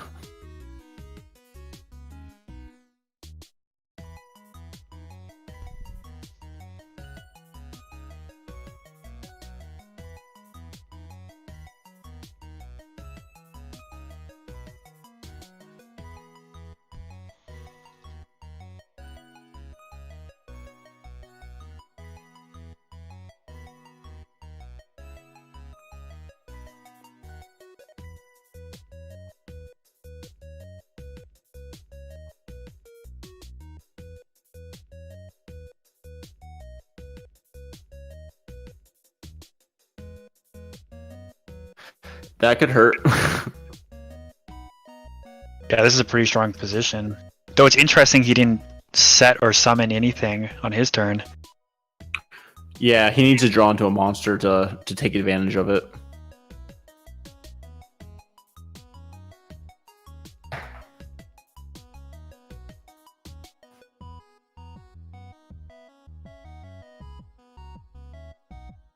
Here we go. Decree Necro Valley. I don't know if I'd even. I mean, I have no idea what Mr. Big Noodle's side is, but you would think you could get the Necro Valleys out of there for the Warrior matchup. Less Sork and 2 revivals. It's not like great. It's not great, but it's average. In a matchup where like not being able to answer one monster on the board could be game. It depends. It can turn really bad though, because if we'll have absolutely no value. Well, it gives your spy engine a little more attack, like for your spear soldiers and your assailants. Yeah, it gives those 2 guys a little bit more power. It doesn't do really that much for spy. He might just have limited side deck space as well, to where like he wanted to side other cards rather than having to side out like 3 Necro Valleys, assailants, like spear soldiers, because that's a lot of cards to dedicate to your side deck. Ooh, nice. You better hope this is a book. I'm gonna hop out of this game and right back in just because these life points are all glitched. Yeah. He does have the book. That's the one nice. Like a decree can be a game, like non-stop, because I'm not worried about something going wrong. Worst case scenario, they flip a scapegoat or they use like Book of Moon. Okay. So that did not fix the life points. So let me know what the life points are. 8,000 for Lucas and 7,000 for Mr. Big Noodle. Maybe if I log out.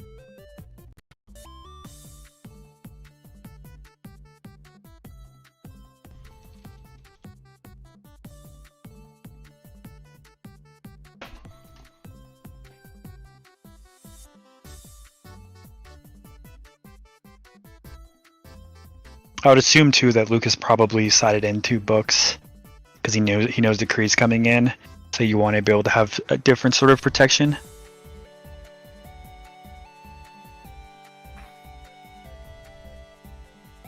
Say that's super likely.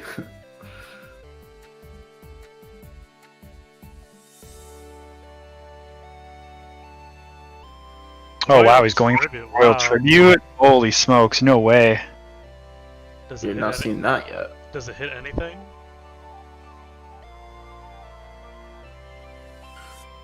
Yeah, it's kind of weird.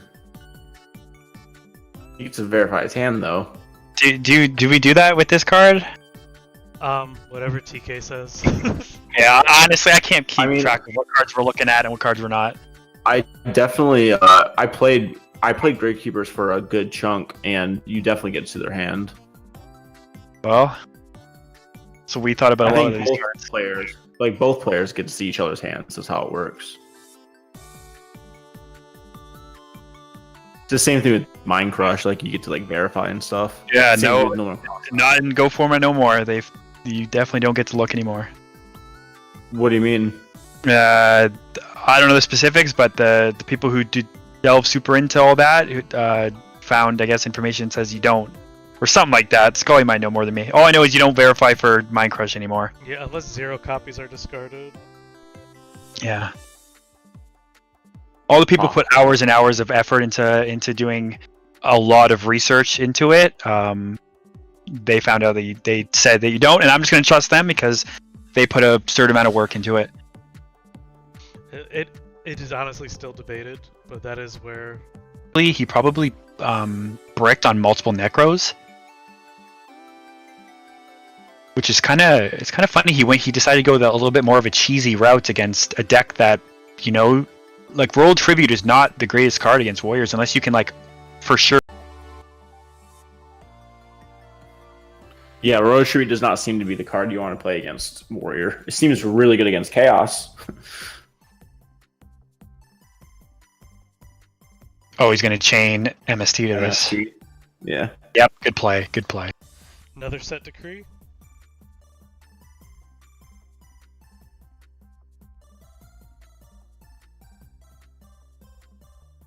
So not using that breaker counter. Actually going to come up. Does decree trigger when a trap's activated, or it just No. negates? It's a continuous effect. Yeah. It does not trigger.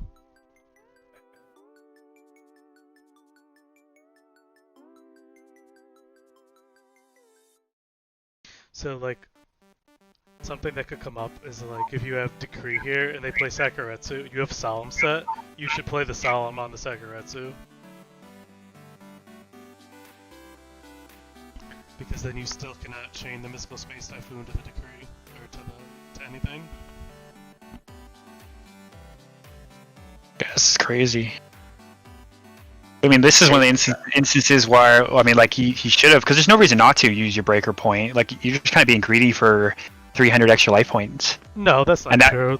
Leaving the counter on it makes it so that it doesn't die to 1800s monsters, it doesn't die to 1600 monsters, 1900 monsters. Yeah, it's clashing. It's true. But they can just get snatch stealed, and then you lose a lot of value. That's true as well, but I don't think the proper play is to use Breaker's Effect there. Yeah, I'm probably just overthinking it because it just didn't work out. Yeah, like There's even more. There's more outs to a snatch steal. There's only one of that, whereas there's like a lot of skilled dark magicians. There's blade knights that all swing over it.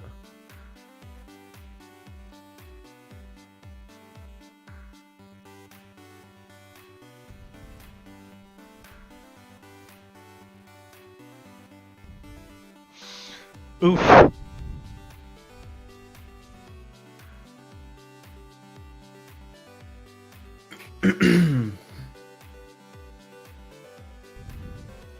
So if Mr. Big Noodle can draw a second monster right now, he can put some serious pressure on this duel.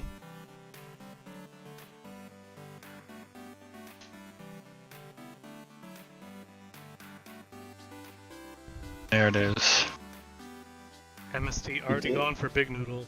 Oh, No, nice. great Book of Moon. Can Lucas attack over Yes. now, though? Yeah, I was gonna say.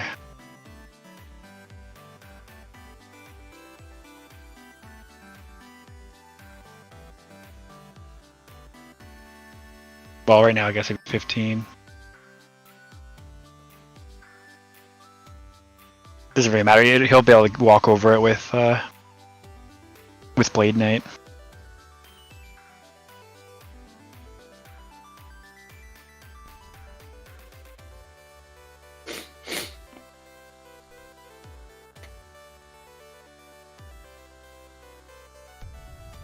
Mr. Big Noodle still has a lot of cards he can draw, like 3 spies, any berserk, any gravekeeper monster. Zone Snatch Steal. Yeah.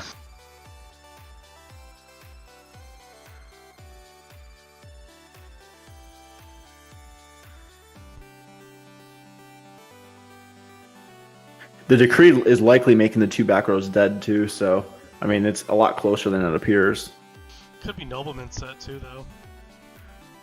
Yeah. Yeah, that's the one nice thing about comboing Decree with Necro Valleys. Kind of makes you feel a little bit more safer setting some of these more bluff cards because you're not as worried about getting blown out by a storm.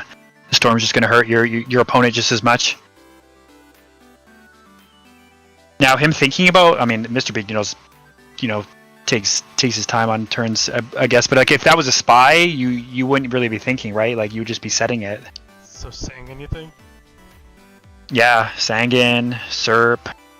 I mean, even Serp, I get you would be setting. Sangan would probably be the only card, right? Because if it's face up, it's a little bit safer. But if you're drawing any spy or a Serp, you're just setting that without really thinking. Nice.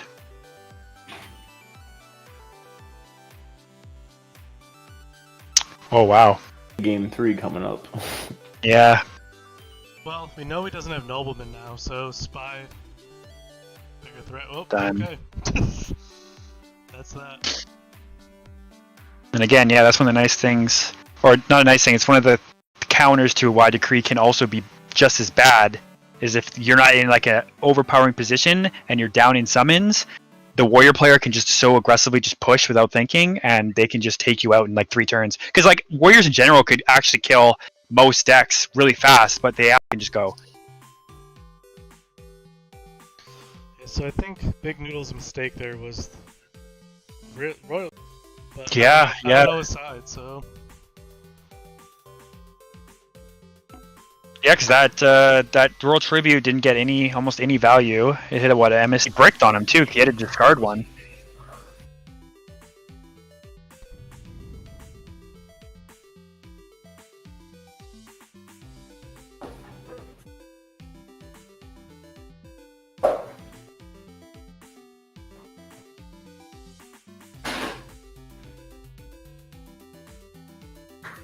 Going to get to go first for game 3, though. Which is pretty powerful.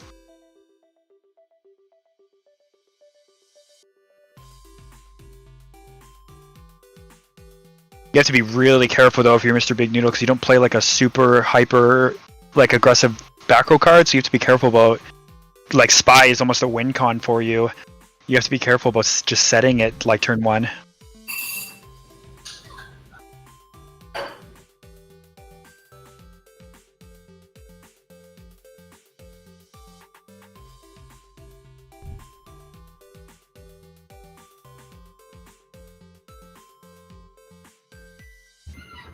Nice.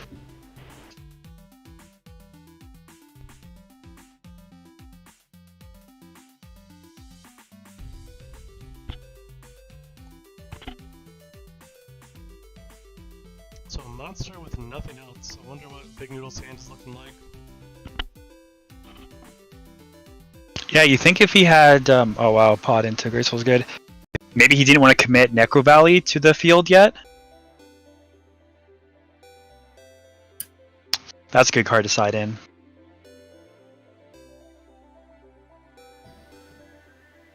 Yeah, I don't think it's a good sign for Mr. Big Noodle that he didn't have any follow-up. Though of course, if Lucas doesn't, I mean, he's 30 cards, 10 cards in his deck, he probably does. But if he didn't have an answer to a spy at all, it doesn't really matter how much Mr. Big Noodle is having a hard time. He can just hide off that for a while. Yeah. Okay, so full Trinity. This game's yikes. Unfortunate for Mr. Big Noodle.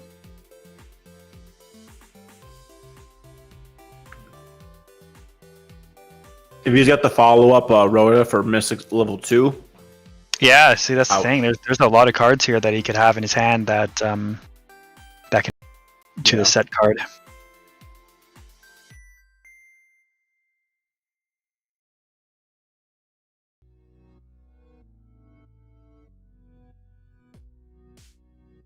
Yep, There there we it is. go. We'll find out right away now. Yeah. Sangan to stay in the game. Ooh. Yeah, it's painful. It would be really interesting if San.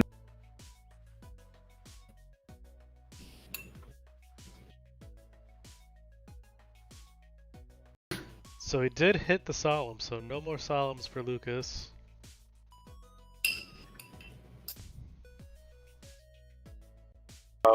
That must mean he's holding on to a bunch of monsters, right? Because like if you have Solemn, what are you holding in your? Oh, that's why. I was gonna say you would probably, if you have Solemn and you just went to Graceful Charity, you're probably to over, but not a huge difference.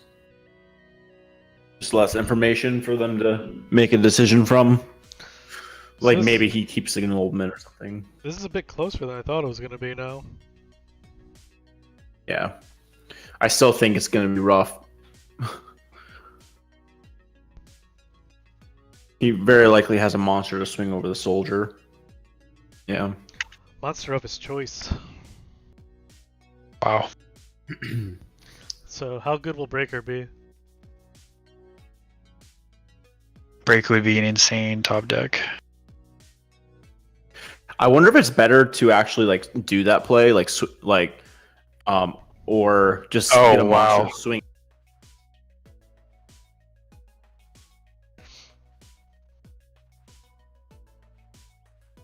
Set Cypher Soldier while you're gaining life points by 1,000 at a time could be a big deal too.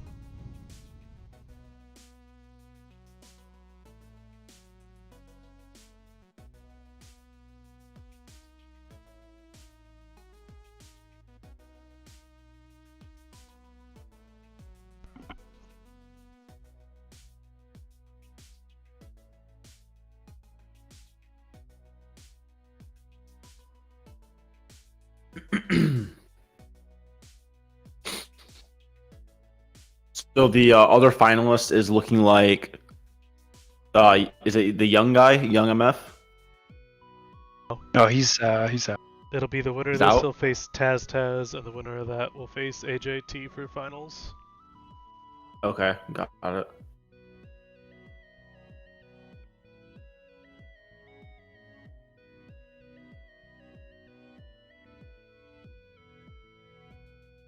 Pretty big graceful.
Yeah, that's a good choice.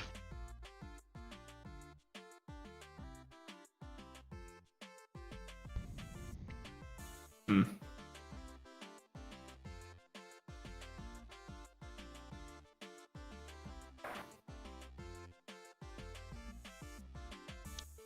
Damn. Well, it was the better choice than the Kinetic Soldier. Mm-hmm.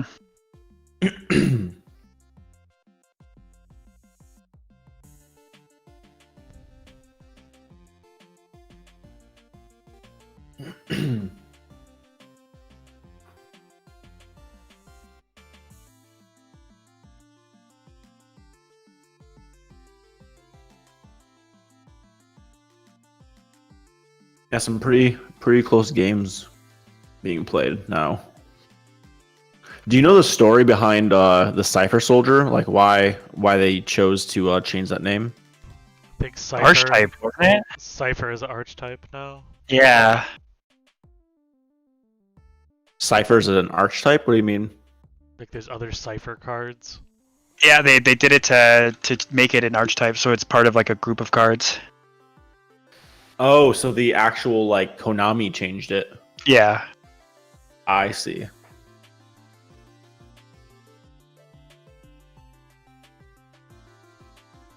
I thought maybe it was like an OCG thing.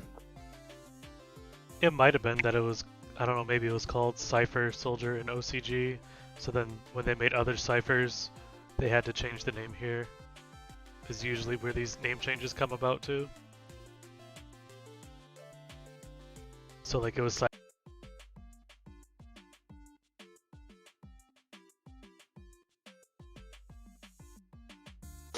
don't know why Mr. Big Noodle's saying pros wouldn't attack here.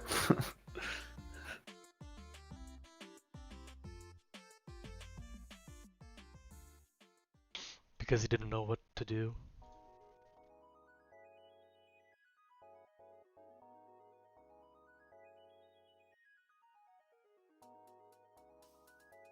Ooh, looks like we got a rainstorm coming in where I'm at.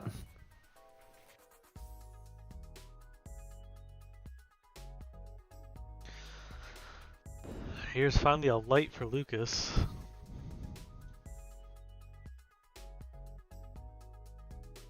Big Noodle ready for a spy.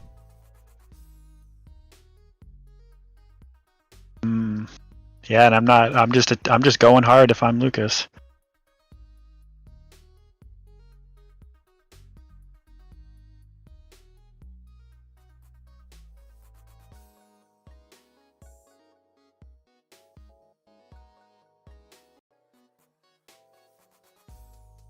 Oof.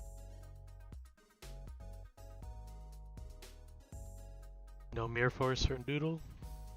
That's actually really good info. Oh yeah, he knows he has Mirror Force face down. Well, that or he's not playing it. But I don't think he's not playing it. So that would just mean I would think that back row card's Mirror Force. Yeah.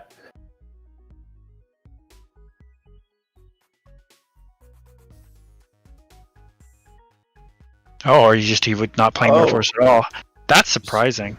Imagine if that Royal Tribute was Mirror Force. Yeah. Yeah. He's PLS. running. Yeah, Ring anyway. Yeah, Royal He's Tribute is running really bad. Yeah, but I mean, well, some people have different philosophies, but I think that 3 Decree with like 3 standard traps, like your Ring, your Torrential, your Mirror Force is still like, I think that's like really good.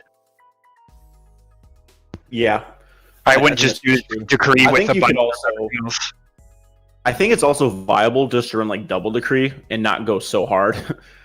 And then it allows you to play, a couple traps too.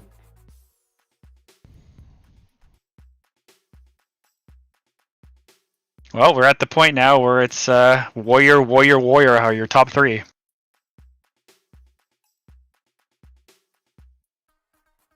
So was this top 4? Yeah, Was this for Mr. 4th place? Okay. Good for Mr. Big Noodle though. He was. I know he's been talking about how he's really wanted to see some progress in his game. He's been putting in the time, so good for him. So we're gonna have AJT BLS join. Man, what a day! I can't believe it. I finally got the invitation. Oh, you should have heard me and Watched the replay on the stream, so I heard you guys. I appreciate it.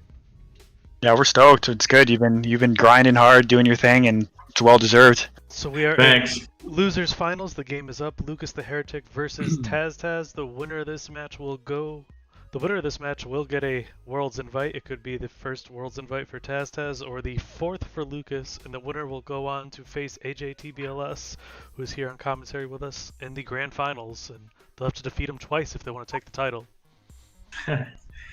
He's a really good player.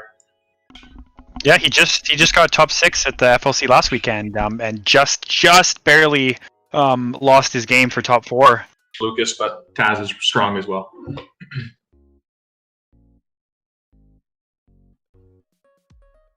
For draw. Oh, he's got good cards. Monster hand. That's pretty good. Yeah. Duoed, and he got a dust shoot to go off in a warrior mirror. So you've gotten like really good value out of a card that honestly is not super like past this turn. That card was dead. So what's interesting actually is that Taz chose to use his duo before his shoot. He could have ran into the issue of having no monster in Lucas's hand, and then the shoot would have been a -1. You kind of have to do that in a mirror match, though. You can't. You got to be careful Agreed. with that. Agreed. Like in a mirror match, you have to duo first. Yeah, and that's I agree.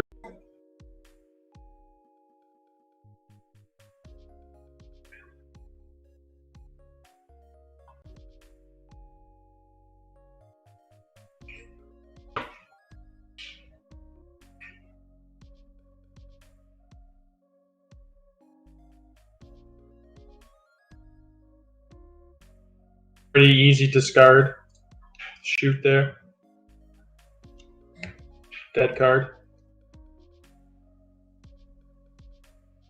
It's crazy how fast this game is getting simplified. Which is just why the Warrior matchups are so funny. It's like the swings are unreal. Like you can, like, it's actually like super fun.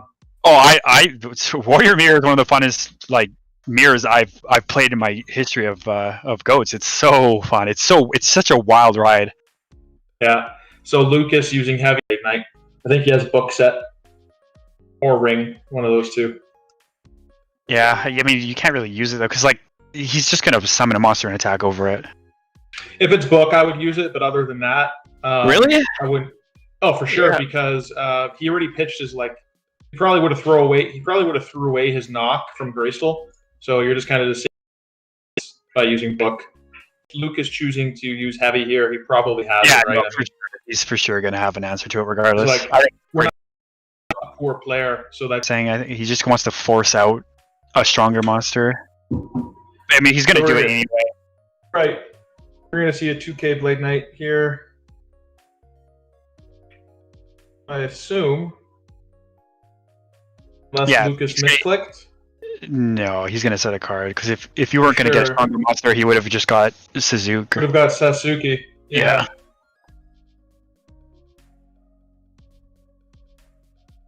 There it is.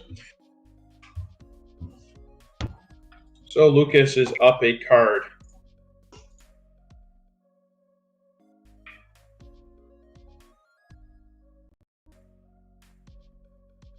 Wow, what a top deck from Taz.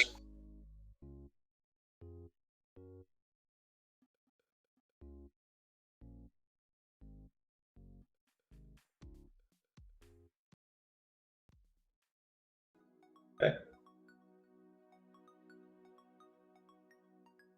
So this does give Lucas the light and dark in the grave, which could be promising because I know he mains a Sork. Yeah, Sork and BLS. Yeah, he has a BLS for sure. Just the Sork is sometimes something that the warrior players cut.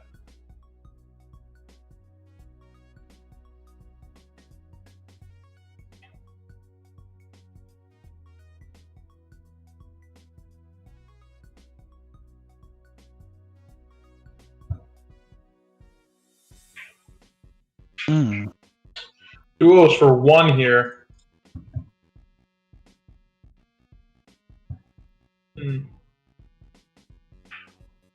That's not bad. I mean, he took out a strong He monster. took out a.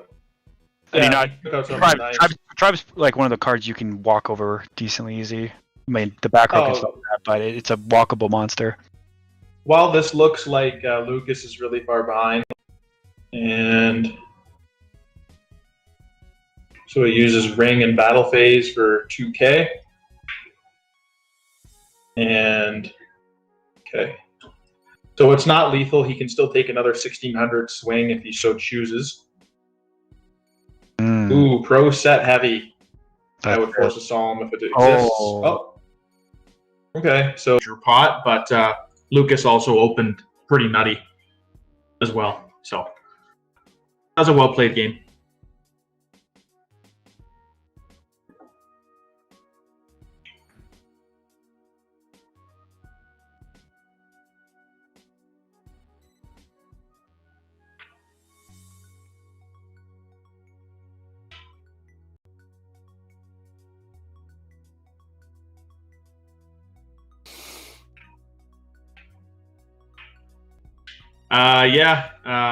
Mine has, I think, the most interesting side, but I don't know. I don't know for sure what these guys are playing. My side.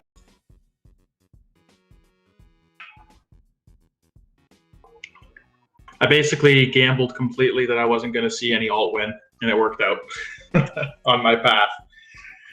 Yeah, that's funny. I did that too. I gave up the cyber signs. I just said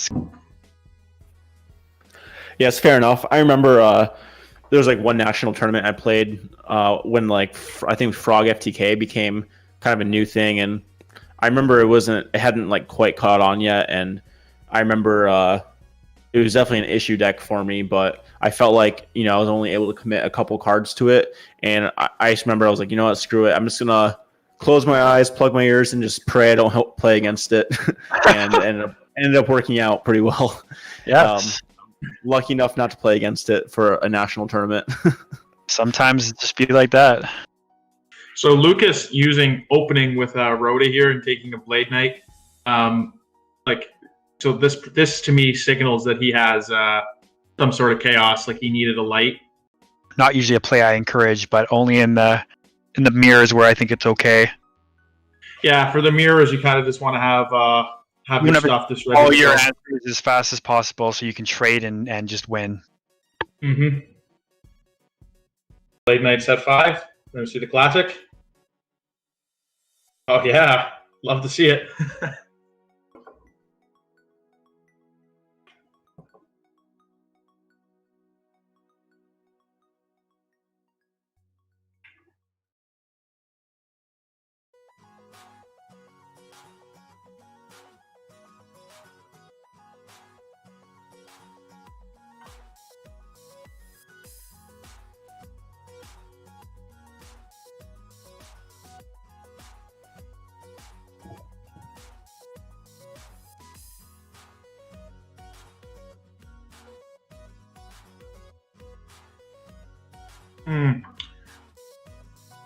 So Lucas has to decide whether or not to use one of his solemns, and he's obviously deciding not to, which is probably for sure right.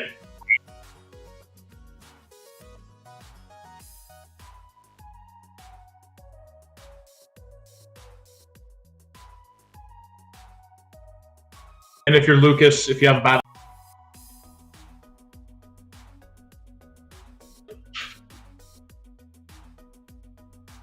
Now he got him. He got him, and now this is It's just crazy. like... He's so aggressive with BLS now.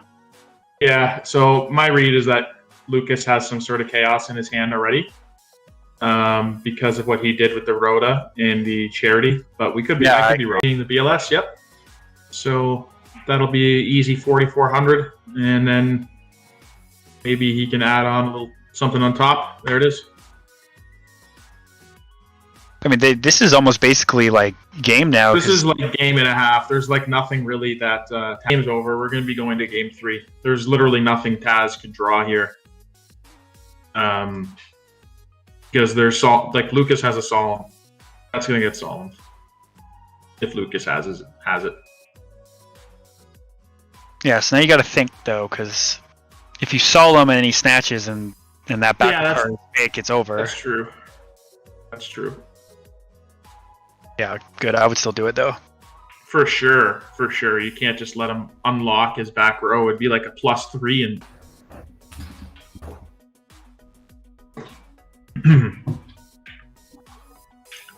wow, this is a big game for Taz because Lucas is already qualified. He blocked the last qualifier when he knocked Jago. I mean, Jago ended up earning it another way, but he blocked one of the invites.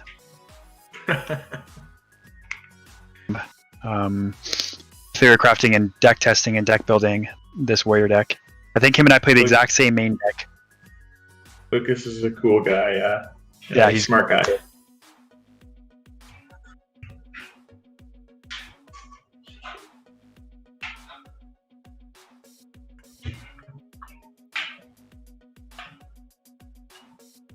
I think it just started like once Lucas started playing, it just went a lot faster. Good players will play faster.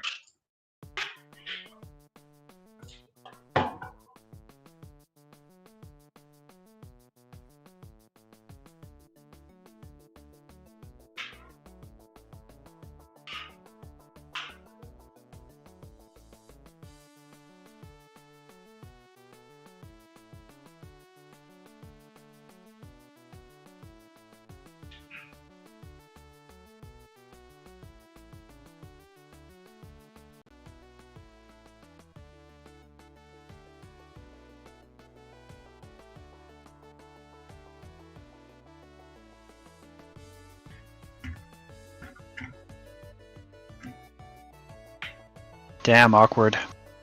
Very awkward. Not a normal open for a warrior hand at all. No, so he's either got a monster like Exile that he doesn't want to use, he doesn't want to use Tribe, and Yeah. Lucas. Yeah, and then I wouldn't solemn this if I'm Taz. I mean, it's too early and it costs too much, and Yeah, you still no. got to pay 2 cards. Oh, is he gonna fall with a storm? Oh my Pugreed, this is not good. That game 3 is that he's drawn really well here. And then now does he search Dawn to force If he has Dawn in his deck, but it might not be. Yeah, I was gonna say. Yeah, well, him and I've kind of got him on the don't keep Dawn in the mirror train. Yeah, makes sense. It's kind of weak. So I would force out a back row with Scorpion. Yeah, see, that's a good trade.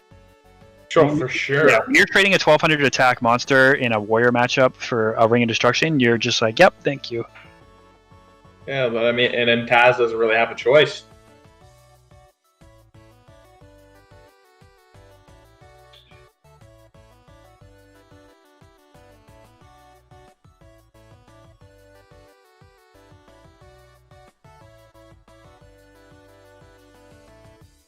Even with all that, though, because he went first, they're actually still tied in cards. Yep. So did Taz just YOLO set heavy next to the ring? Or I think this is probably Judgment. Oh, he did YOLO set it. Wow. That's fine. Yeah.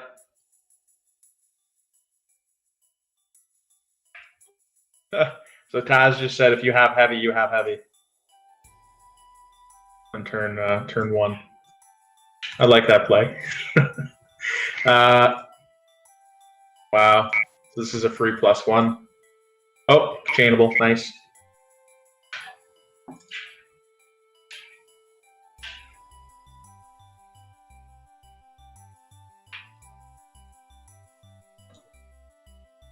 Perhaps Taz set Call of the Haunted from that.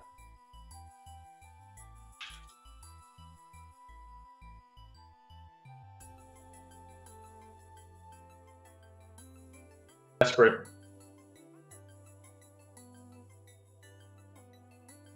I might have even let him have it Until BP. Yeah, force out the BP. Worst case scenario, they book Moon it, and who cares? It's a 1600 vanilla with 1000 defense, whatever. Yeah, exactly. These back rows that Taz set here, they're actually likely very real. You haven't seen a battle trap yet.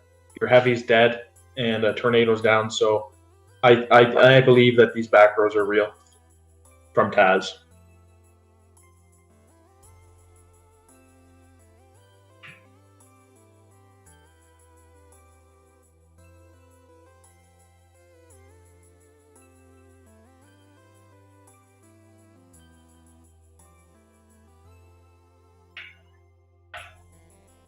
DD Warrior Lady Yeah. or Skilled. Yeah, I mean, it could be basically anything, and then you just want to make sure that you don't get completely run over by TT. Yeah, just- and you don't want to waste your summon. Yeah. Makes sense. And then I think Taz will take Blade Knight. Yep. Try to run over the Breaker, I assume.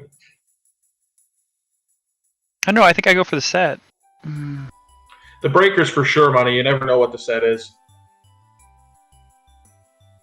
And then I think you have to solemn this if you're Taz at this point. Not sure though. Yeah, there's the solemn. And then Lucas is left in an awkward spot. Do I solemn back if he has it?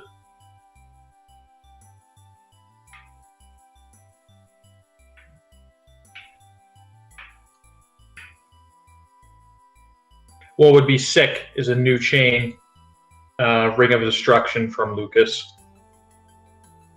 Yeah. I doubt it, though, because he's thinking so hard. Mm-hmm. Gotta be another Solomon.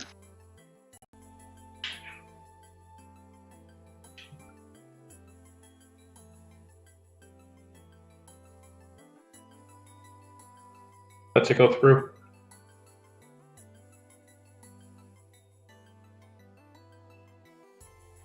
And we're about to find out what that set is. Yeah, if he flips a Magician of Faith right now, I'd be laughing. That'd be cool. Oh wow, heavy. So this can just be game. Yeah, this could just be a blowout. Like it's time to get blown out. It's done. But Lucas could just have Snatch to follow up in his hand, and Solemn. Yeah, I think it's game. He's got to have game if he's doing this. He's got to have Snatch or that's it. And Lucas wins another invite.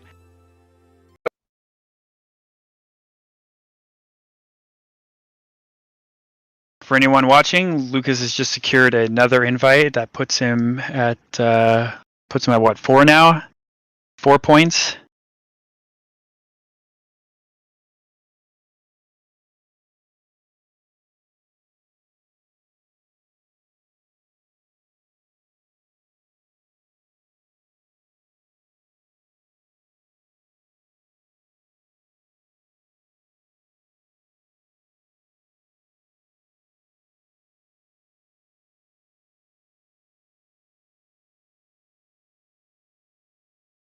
We're about to watch finals of our Patreon tournament qualifier number 2. We got Lucas versus AJT BLS. AJT BLS is now qualified himself for Worlds. He's through the winners bracket, so Lucas is going to have to beat him twice. Lucas is actually our winner of the first Patreon tournament qualifier. So this would be a first and minimum first to second. This has also guaranteed him another invite, which puts him at 4, which puts him significantly ahead of everyone so far. So yeah, Lucas is just the man. AJ is trying to be the man. We're about to watch a good one.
Sorry to anyone who's watching. We're just waiting for someone to hop over to their game, and then we'll start.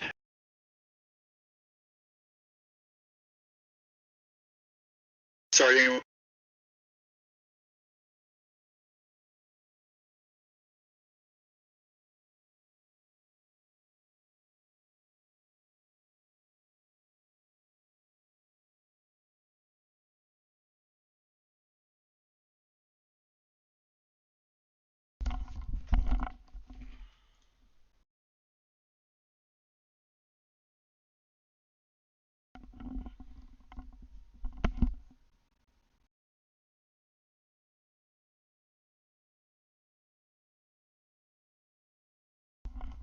Okay, we're going to start the grand finals of the Patreon qualifier number 2. Lucas the Heretic, coming from the loser side, he's going to have to beat AJT BLS twice. On his professional account. Yes, yes, look at those pictures. Damn.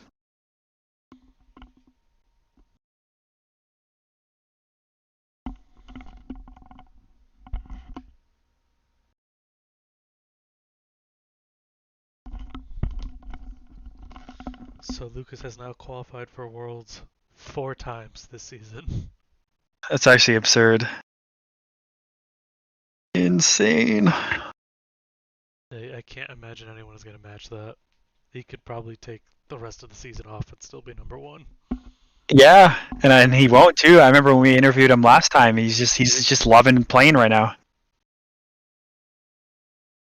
Like he thinks playing on ladder is a stress reliever, which is just hilarious.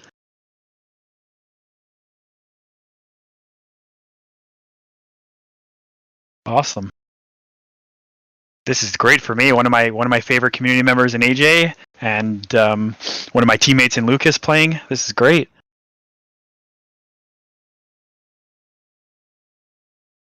AJ wins the die roll.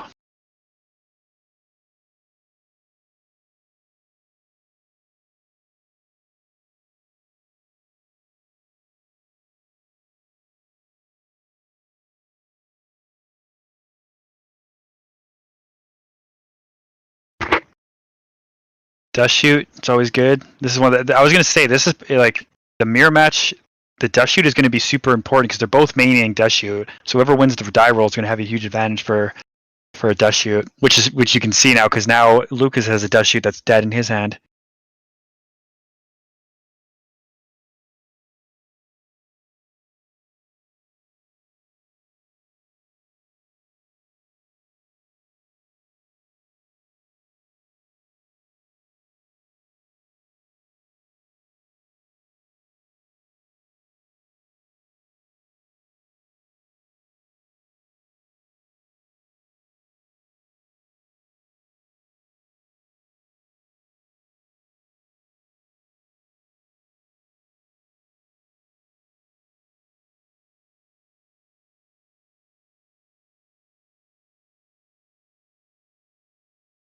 He's going to get the trade to go off. Probably feels comfortable with the trade because he has another monster / Rhoda.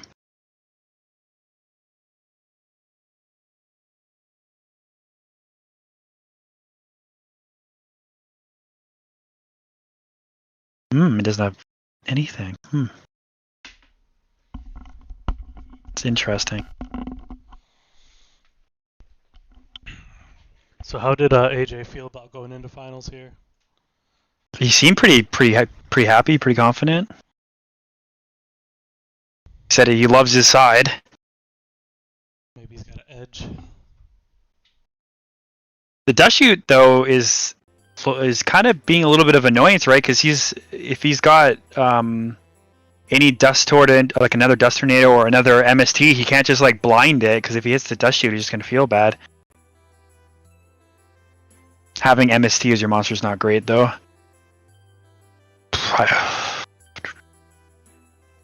See, this is awkward.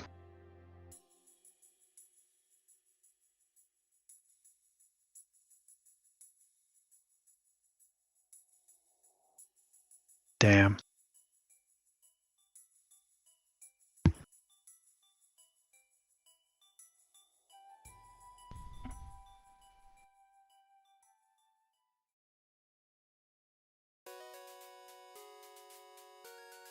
What could he? I wonder what he has back there that he doesn't have anything. Like he clearly doesn't have a battle trap. So he's probably got a solemn. Okay, a duo.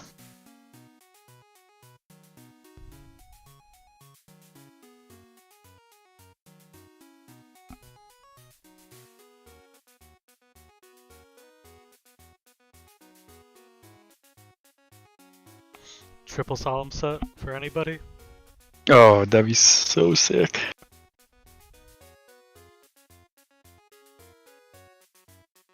Is there a reason that AJ uses like sleeves of Drake looking constipated?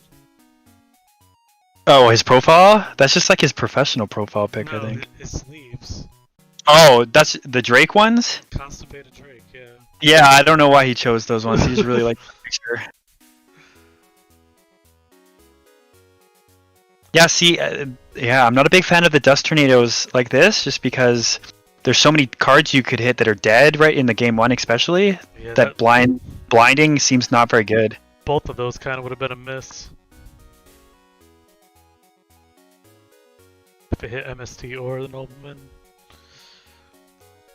Yeah, and there's a dust shoot set too, so there ends up being a bunch of cards that are that's not good against.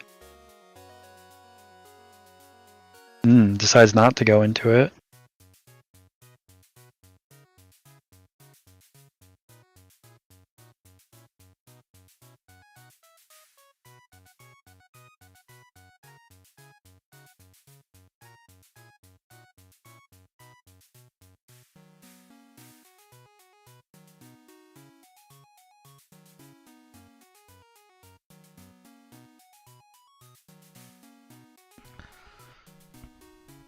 I wonder how aggressive he wants to be. I don't think you should be aggressive. It's probably better to go exiled and then just attack. Unless he's got like a Solomon to back it up. But I like the exiled play. it just like makes sure that the monster's off the board, which is a bit better. It's a big one to get off the board, too. Wow. That's so risky now because he flips his own Solemn here.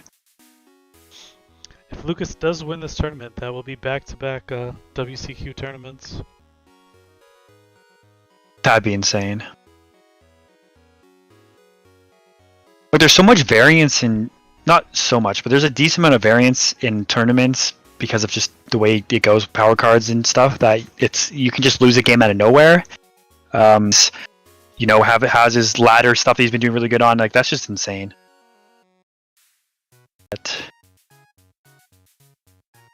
Level 2. He already has one in Graves. That I think it's a real card. Yeah. Yeah, I think you gotta ram that Warrior Lady in, right? I think. Afraid of Snatch? Yeah, he's really afraid of Snatch because he's done everything in his power to make sure that the extra monster hasn't gone through. So the last two back row are probably another dust shoot or something, and a knock maybe, like just two dead cards.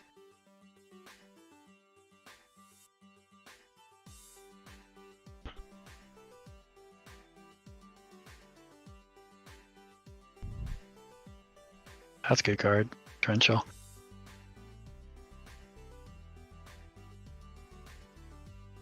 Ooh, he's really gonna another Solemn. So I asked if anyone had 3 set. Yeah, that's crazy. Oh, damn.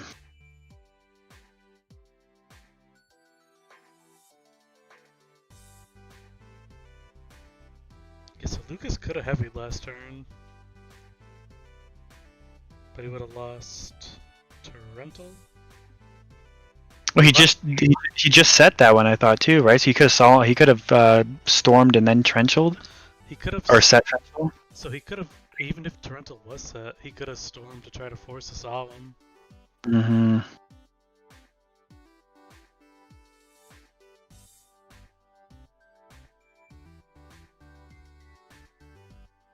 Wow. Damn. Wow. I think that last card was nothing.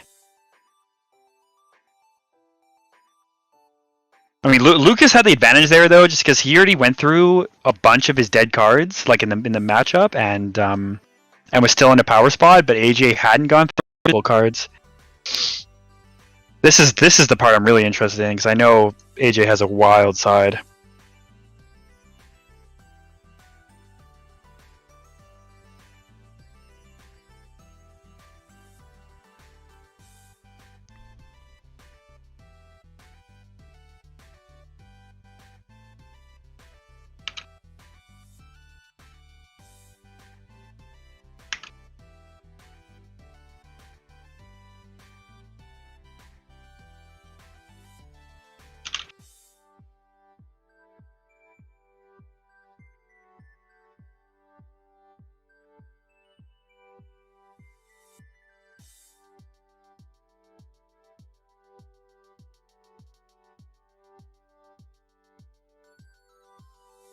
So first, second, third is all Chaos Warrior.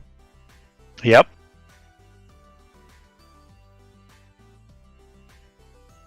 Guess not enough people brought zombies. No, Petran did. Except he had to play. Chaos Turbo players. Or, yeah, no, actually, that he still has a pretty good matchup against that. But yeah, he lost to Don't Copy on Turbo. He lost to Chaos Control. He lost to Meta. Remember? Oh yeah, he did have meta. True. Just Cam, I think, was only like 1,000 Irish Strict player he played. Yep.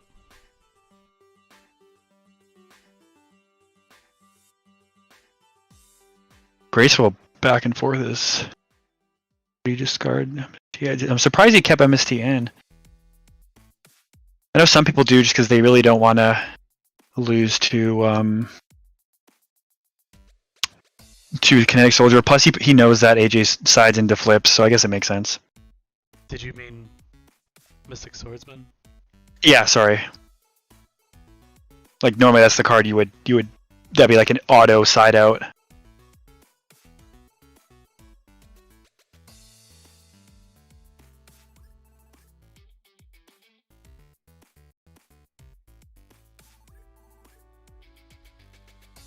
Nice, kept in.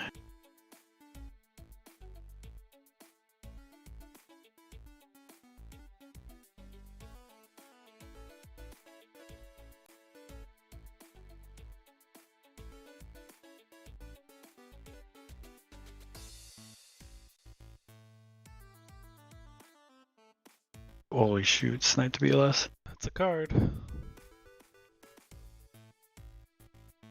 Dawn's just gonna get walked over now. Dawn's an interesting card for this reason, because like sure it's gonna trade a card, but it's really just gonna do nothing when it just gets traded out a second later. But I mean, in that scenario, it hit a BLS, so it becomes really valuable.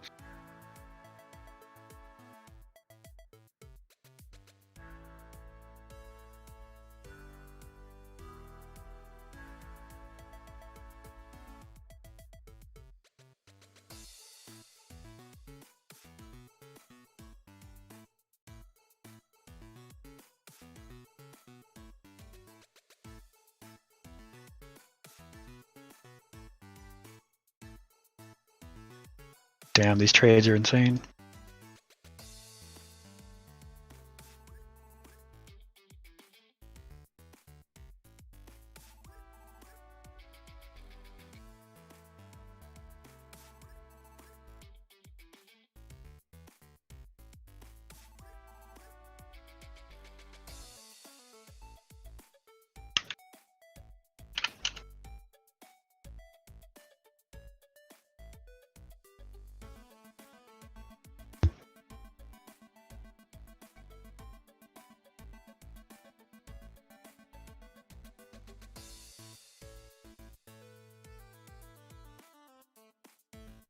Yeah, there's the Night Assailant. Damn, he's just going straight for it. Put him on the 1 turn clock. One cast monster to rule them all. BLS from Lucas.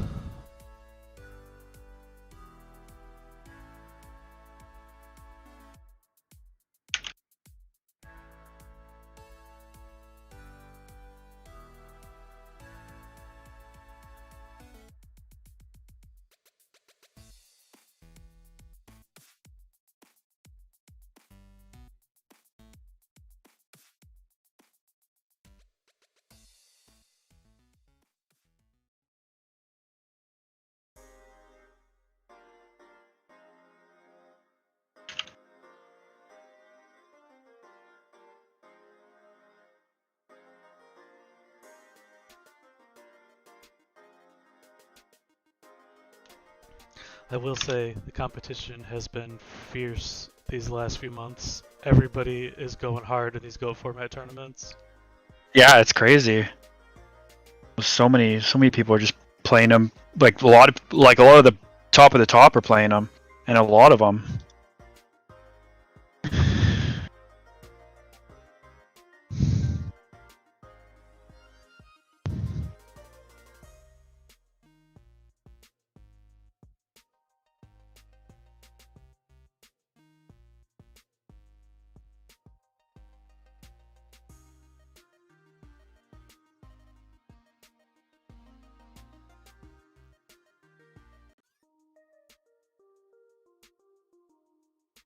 Gonna take off the threat for game from the board. Damn. And 1200, game 3. Well played.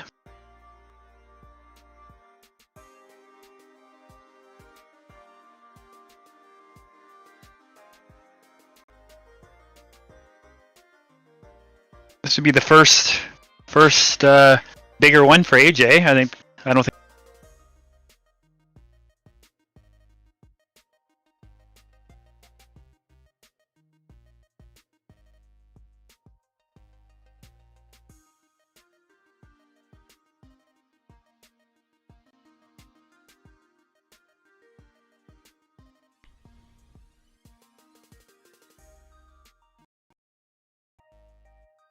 See what he hits here. Oh, play night.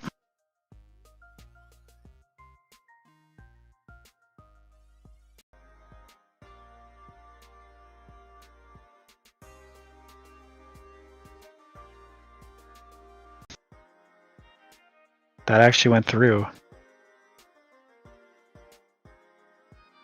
if he's gonna flip Snatch still, or are you just gonna attack over it? Yeah, I was gonna say Snatch Steal would make sense. He's just willing to give up the BLS for the. Just never let this board break. Yeah. Like you're kind of okay with BLS going to the grave.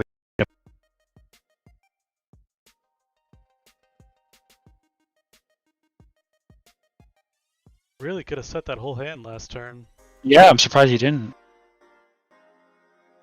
Breaker's strong here.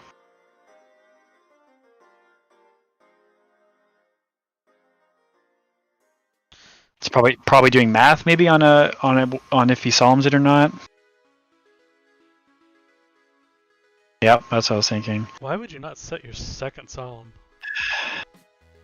Yeah, I'm pretty surprised. There's no reason not to set your solemns.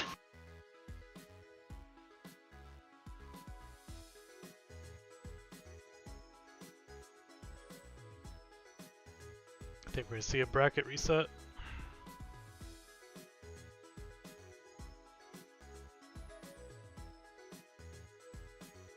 Oh, not yet. And now we have a bracket set. This will be the final best of 3.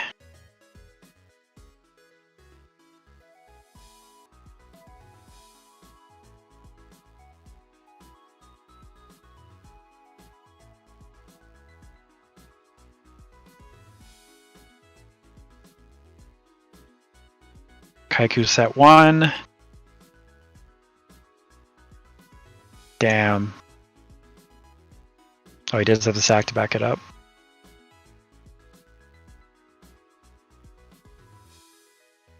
So AJ is who sent Lucas to losers finals. So this is the third match. They're 1-1 now for this tournament. Oh, wow.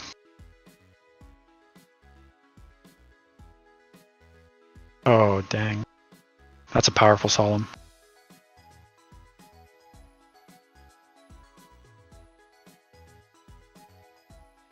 But does it mean a clean 18 or a walk into Torrental? Yeah, see, you gotta think it could be either way, because that could be a deadly Mirror Force or a deadly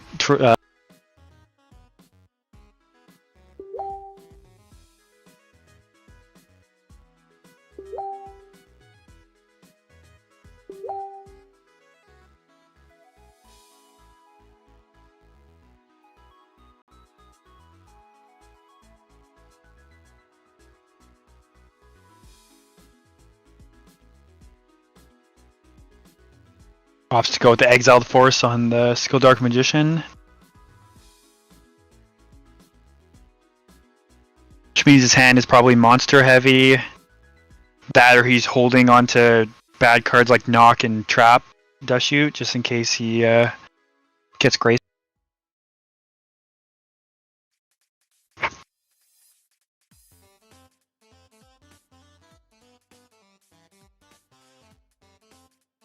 That's fine.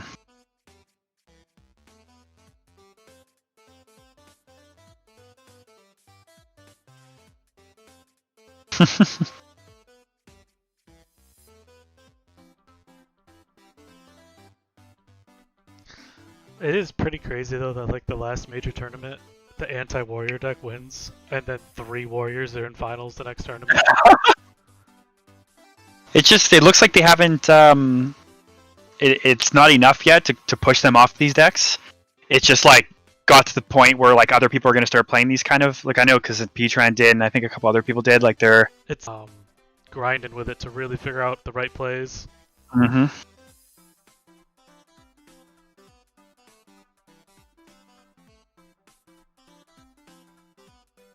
I think I probably played like 8 ranked matches with it, and at least 1 or 2 games I really didn't know which direction to go, when to activate cards, but it's also not super complicated either. And definitely probably some room for innovation and improvement on the build as well. Oh, I agree. I know it looked like P-Tran was duo, nice.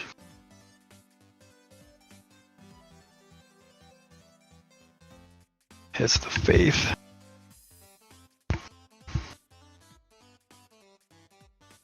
So 1 duel away for AJ. Opts to put a dark in the graveyard to match his light.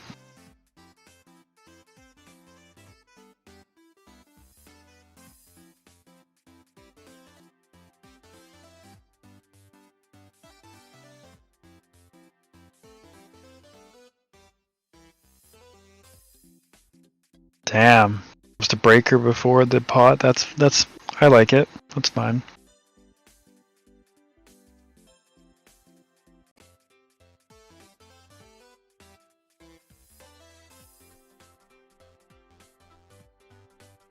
Man, being that aggressive on the breaker Solemn makes me feel like there's probably another Solemn. Or something like really, really good. That's usually like not great to pay that much life points to kill the breaker. Especially since there's probably a 50% chance that he wasn't even going to use the breaker, he's going to try and kill it. And you have a Rhoda, so you still have a way around the breaker post that turn. So I feel like this back row card would have to be something extremely valuable.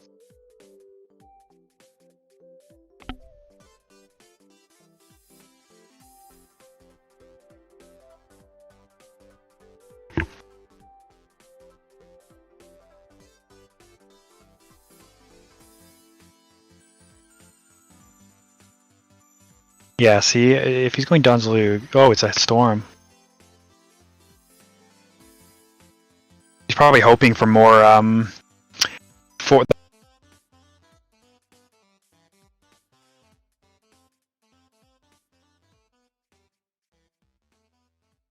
Yeah, this is really a bad spot for AJ now.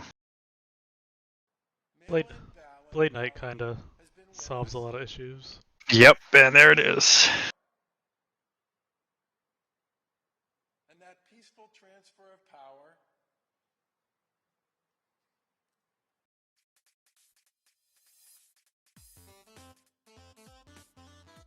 I didn't even notice.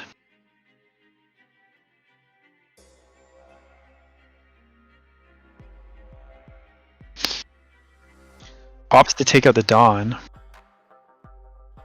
Yeah, this event took a lot longer than the last one with less players. I think it was because Dueling Book was glitching earlier with that 1 round fall behind. Yeah, and if you have a losers bracket side match take forever, it can really hamper it. Like winners bracket, it's not that big of a deal. If like, you know, round 5 the game takes a little longer, it's not that big of a deal. But losers, it can really drag.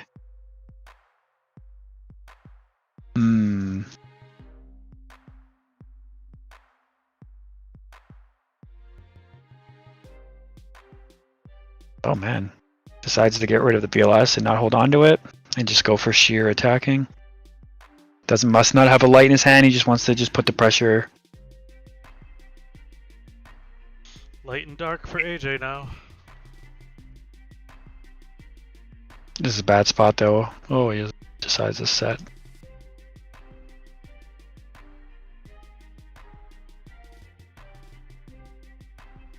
It's probably a flip monster. Could be Lady, but I think it's probably more likely it's NA or Deco or something. Oh wow, this could just be game right here. Whew. Night Wow. Assailant though?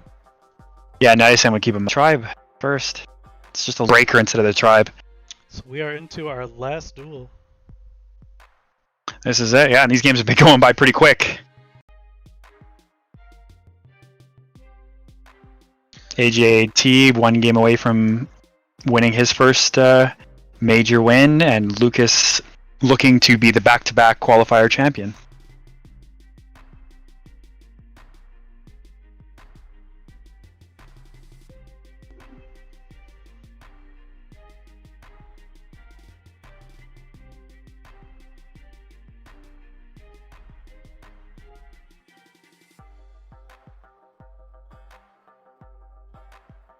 Most likely think it'd probably be either he does love to set Dawn, but I think it's probably Deco. Yeah.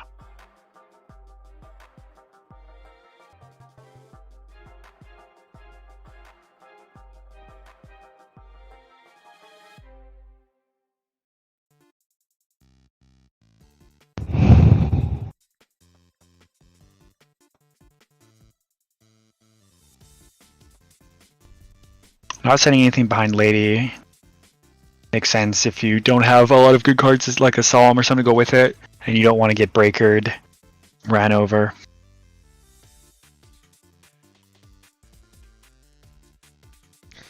Can you see DD Assailant coming back into these Warrior mirrors? Yes. I definitely can. The only issue with it is that obviously it's being Earth, so you'd have to, if you're going to bring that back in, you're hampering your Chaos Engine a bit. Because another thing is people are putting their Chaos monsters in attack mode now to. I'd love to see rotation of where the cards like that came back.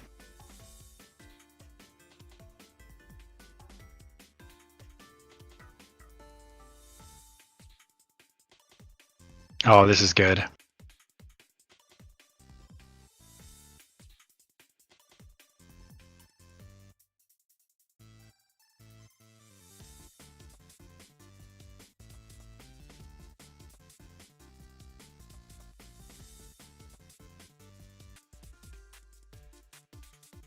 Really puts a stomping on people's argument that Go format is all luck when someone like Lucas could be this consistent in it. Yeah, that's 100% super consistent. And like, not even like...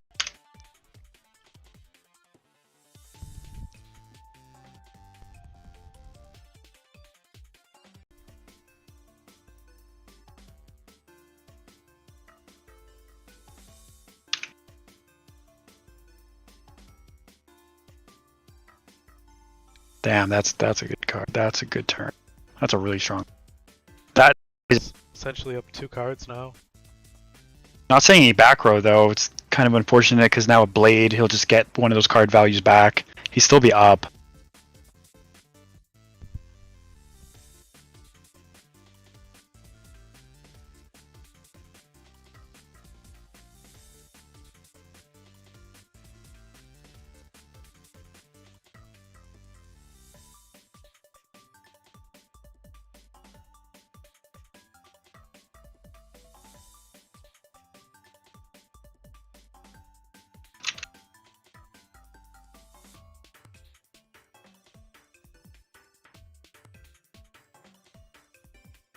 Wow. So that is the light, though. Yep, he's gonna follow it up. AJT BLS always has BLS. He does.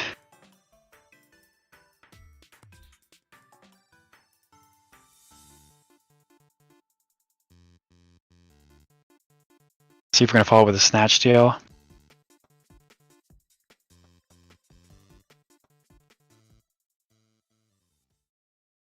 Snatch Deal would be super brutal because then AJ, even if he has Solemn set, has to be so afraid.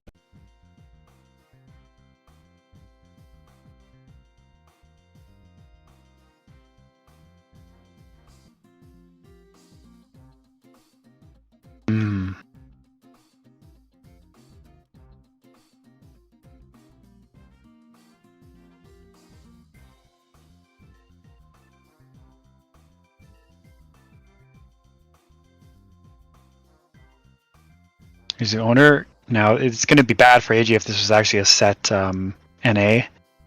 Oh, Magician of Fate's good.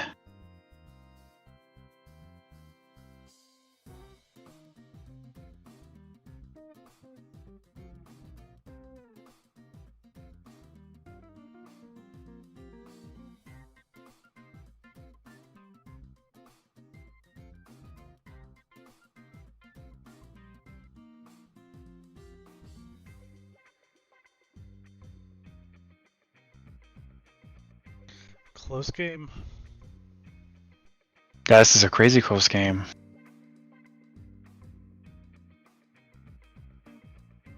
No major power cards like spell wise either have been used.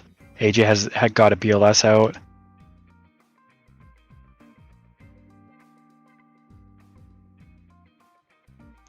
So AJ potentially could have sniped one of these spell or trap cards with the MST. Yeah, I'm surprised. Even before attacking with the Kaiku, could have. Probably just maybe playing the long game and just setting it and then sniping a back row that gets set after. I'm surprised this attack went through, but I mean, I guess if one of them is MST. Could be book set. Yeah. AJ also had the option of getting Roto. Okay, here's BLS. Oh. Nice. Solemn? Yep. Now has MST protect from Snatch Steal. Yeah, this is insanely good power spot to be in. 1700. Lucas would be at left.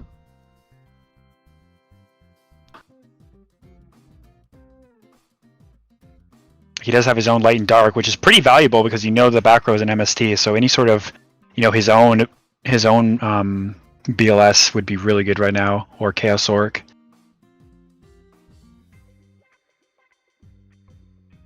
Yep, there you go. Should Lucas be 1000 less? No, it's right. My math. Yeah, that's right. So there's the Sorcerer, like you said. In an awkward position though, because you know that card's MST, and like the card in his hand could actually be really good, but you don't want to just set it knowing that it's just gonna get MST'd. Yeah, but I mean, it's not the worst case scenario. I think I would have just held it Smashing Ground. Yeah, I probably would have held it. I mean, he's not in the worst position ever. I think he forgot it was MST. Dang. Have any pressure, and 19 is huge. This is going to be a huge. Wow. Damn, I can't believe it. Congratulations, Lucas, AJT, also for qualifying, and we'll see everybody next time on the